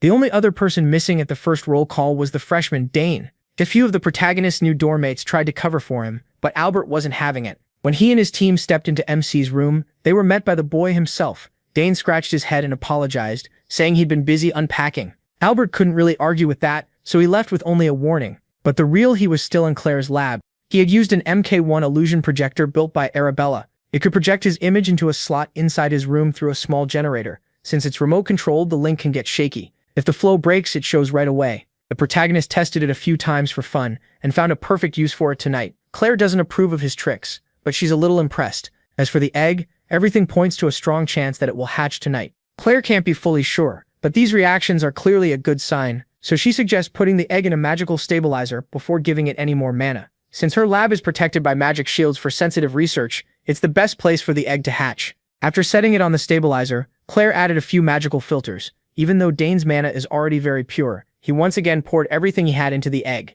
It was draining him fast. What the hell is inside that thing? Even if someone with enough money can buy a familiar egg, Shokarum is a whole different story. No one really knows the exact conditions for every kind of egg. The only sure thing is this: the user's mana and the unknown familiar inside must match in magical frequency. In other words, it's pure luck, and a lot of it. Whatever happens next depends on Dane. Claire knew her little brother was gifted, but seeing him work and feeling his mana made her tense. At last, cracks started to sound from the egg. Claire shouted for him to keep going and push harder until it came out. When MC reached his limit, bright blue mana whipped through the lab. Then the egg burst, throwing shell pieces everywhere. Claire and him were both hit by the blast of mana. When the light faded, a small creature covered in primal slime stood where the egg had been. Claire rushed over to her brother, who had been tossed away like a rag doll. Forget the dizziness from mana drain and smashing into the walls, the egg had finally revealed what was inside. It had a white-scaled body, tiny wings, horns on its head, and curious eyes. Claire guessed some traits matched a wyvern. Then the little goofball started spitting fire like it was trying to show off. Claire pushed her brother to get closer to his familiar.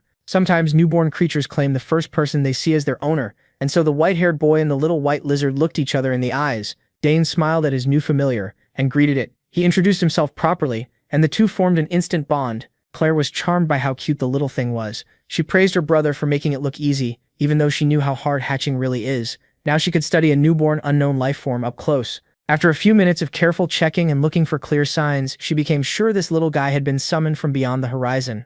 Only a handful of summoners can even reach that place. Even Claire herself can only summon a few minor spirits right now. Bringing out a full familiar from beyond the horizon is a huge achievement. Claire trusts her knowledge of normal summons in the human world, even their young forms, but none of them look quite like this. Ivan is a little similar, but the finer details are clearly different. For now, they still can't be sure what this little creature really is. Claire promised to do more research, though she doubts the Academy has any books that will help. One clue may be its link to ancient mana. Before Dane left, Claire told him to keep the eggshells, since some species eat them after hatching for nutrients. As for daily care, the protagonist needs to keep track of everything about the little creature: what it likes and hates, how much it sleeps, how aggressive it gets, how fast it grows, and everything in between. It's a lot to manage, but MC felt it would be worth it. For some reason, he already felt he had to protect and raise this little one with everything he had. Claire suggested keeping the familiar in the lab to avoid trouble in public, but Dane didn't want to hide his new buddy forever. Besides, if people give him trouble, he has 2 strong sisters to back him up. And honestly, it's better for the little guy to be outside than stuck in a lab. Claire also said he should apply for an official summoner's sigil right away. He may still be a beginner, but he already has the talent to ask for one, and with everything else going on, now is the perfect time. Tomorrow is orientation for summoning classes with Professor Temeric's piano. Claire told the protagonist all he had to do was show his talent and special recruitment would follow. There'll be a faculty meeting, but Claire is sure he'll get special qualifications. Before leaving the lab, Dane wondered what he should name the little goober. When he got back to Danter Hall, one of his new friends questioned him for almost missing roll call. According to the Purple Glasses 4 Eyes, his sisters were also known for pulling wild stunts like that. Still, at least he escaped punishment for now. As soon as he got back to his room, Dane dropped onto the bed. When he looked up, the little lizard was flying in circles overhead, full of energy. While exploring the dorm, it even spat fire here and there. A little earlier, MC had tried to sneak back into the dorm through a secret path his sisters told him about. Sadly for him, the discipline committee was paranoid enough to cover the whole dorm with magic. To deal with the barrier, Dane started studying the mana flow for a weak spot. A barrier that big had to have some hidden flaws. Before he could finish checking, the little scaly got impatient and blasted fire at the magic. To his surprise, the barrier shook hard and then tore open completely. That shouldn't have happened from normal fire. The only answer he could think of was that his familiar's flames might somehow shut down mana. Based on that alone, he already knew he'd hit the jackpot. The next day, Dane met Ernest and told him all about his new buddy. He said the little guy's name was Happy, and Ernest was not impressed. Since Four Eyes hated the name so much, the protagonist challenged him to come up with something better. Ernest thought hard. The little one was cute, sure, but a name should carry more weight. At last, Ernest said one word. Carnus. Dane liked how Carnus sounded. It was mysterious and oddly fitting for the little fire spitter, so he happily dropped the name Happy. From now on, the little guy would be called Carnus. MC's next stop was Bermudez Hall, named after the famous scholar Bermudez. That's where all summoning classes are held. As the students entered the classroom, he spotted a familiar face in the crowd. De Grand Tyron, the brat he beat at his birthday years ago. De Grand realized Dane was in the same class as him. He had never forgotten the boy who took his summons. Because of that humiliating day, House Tyron fell in noble rank and barely held onto its capital noble title. De Grand wasn't even supposed to be in this class. He failed last year and had to retake it. At least the kid had learned his lesson and knew to stay as far from Dane as possible. As he dreaded what was coming, an upperclassman walked over and assured him there was no shame in repeating a class. In fact, this was the second time that veteran was retaking the course. Then the professor entered, and everyone sat down. Professor Temerix, Piano introduced the course outline. This class would cover the theory behind summoning, the crucial first step for any summoner. Most students had already heard that Professor Temerix was strict. He also reminded everyone about a special selection test that anyone could take, as long as they met the requirements. To explain it better, he brought up a magic screen. To qualify for the special selection, you need to summon a level 5 creature or higher with a blank sigil. Then you have to keep it out for over 30 minutes. The whole room started complaining. Holding even a lower level summon is already hard, so this sounded ridiculous. But Temeric wasn't done. He added one more step, a subjective observation test. That means even if someone clears the 3 conditions, they can still be rejected. Special selection is only for truly exceptional students, and honestly, that last part may be the hardest. The first 2 are brutal, but winning over an examiner's personal judgment might be even worse. Danny wasn't thrilled by all the red tape around special selection. In the end, too much power sat with the examiner. Then Temeric made it even worse. Applicants also need at least 2 recommendation letters from people tied to the summoning department. Inside, he was pleased by the class's reaction. Temeric enjoyed knocking cocky freshmen down a peg. His gaze moved across the room and stopped on Danny Dane Sogress, the boy who passed the main autonomous exam. He'd already heard what happened during the entrance test from Professor Delfiniso. No matter how he looked at it, he couldn't believe a freshman had formed a contract with a 4th-level Edaroki. He wanted to see the boy's talent for himself. Part of him still suspected Danny got in because he was from House Dane Sogress. Either way, normal students should be happy just passing the regular exam. For future summoners, theory class shouldn't be a problem. In other words, he was basically calling the repeaters idiots. Danny found that odd since the entrance exam had already tested theory and affinity. Then Temeric asked if any freshmen here could already summon, or if they were all just disappointments. Danny could feel the man staring right at him. Since he was clearly being singled out, he decided to play along. Danny stood up and accepted the challenge. The professor asked for his name and department, even though he already knew. So Danny Dane Sogress introduced himself properly as a student from the autonomous department. Temeric tried to praise him, but the sarcasm was obvious. Even so, Danny didn't answer with pride or fake modesty. He calmly gave credit to the deans who evaluated him. Without wasting time, Temeric called him forward to show the talent that impressed the deans. Danny didn't like the open doubt, but he stayed respectful. Still, he added one condition. If he proved himself, he wanted Temeric to write a recommendation letter for the special selection. The man was surprised by his nerve. So was everyone else in the room. Now all Danny had to do was prove his talent really was that special. To him, it sounded easy. He even admitted that failing hadn't crossed his mind. That made Temeric furious. Even Danny's sister Claire had never sounded this boldly confident. Still, he accepted. Danny would get his chance, and if he succeeded, Temeric would write the letter, though he warned that he wasn't easy to impress. The class buzzed right away. Some knew Danny as the golden freshman, and others as Claire's little brother. As it turned out, the professor already had a blank sigil ready. Danny calmly walked up and took it. This challenge wasn't part of his plan, but it could earn him a lot. He poured mana into the blank sigil and quietly called on it to answer him. At once, a huge wolf appeared and pure mana spread through the room.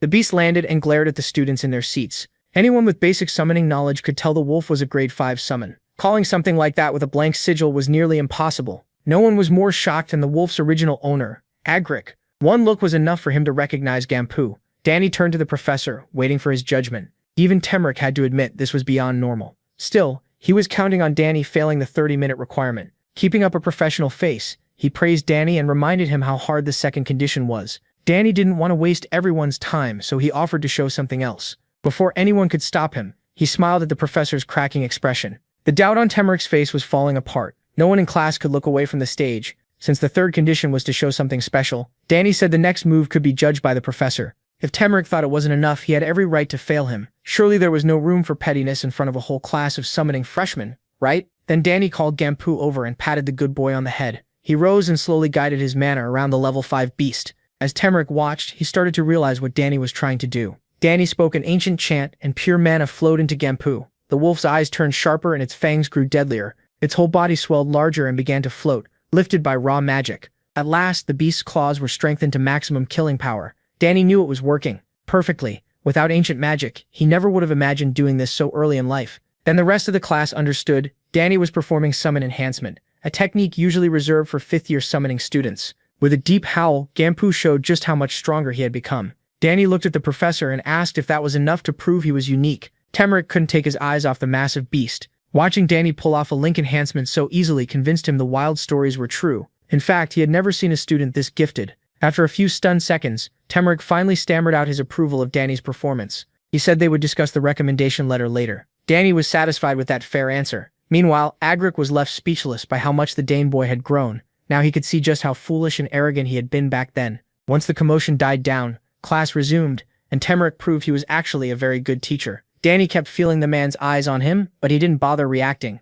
Temric knew the material perfectly, though the earlier shock had clearly thrown him off. Danny kind of enjoyed seeing the grown man flustered. He'd heard Temric was famous for being strict. Claire would probably love hearing how he was acting now. Meanwhile, Temric wondered if he should ask Professor Delphinaso for help since he wasn't in the best shape to keep going. Even so, he finished the introduction to summoning theory by the end of the day. When class was dismissed and Danny left Bermuda's hall, someone called out his full name. He recognized Agric right away. Agric felt a little bitter that this was how Danny remembered him. Danny stayed alert, thinking the red-haired jerk might be here for revenge. But Agric seemed strangely calm. Like he'd matured, he admitted he had planned to avoid Danny until graduation. Now, though, he wanted to apologize for what happened between them in the past. He bowed his head and fully admitted he'd been an idiot as a kid, taking all the blame. He held the bow for a long moment and Danny smiled. Seeing Agric was sincere, he let the old grudge go. Agric promised he wouldn't cause trouble anymore. He must have thought Danny might report him and get him expelled or something. When the golden freshman accepted the apology, Agric lit up with relief. He even told Danny to ask for help anytime.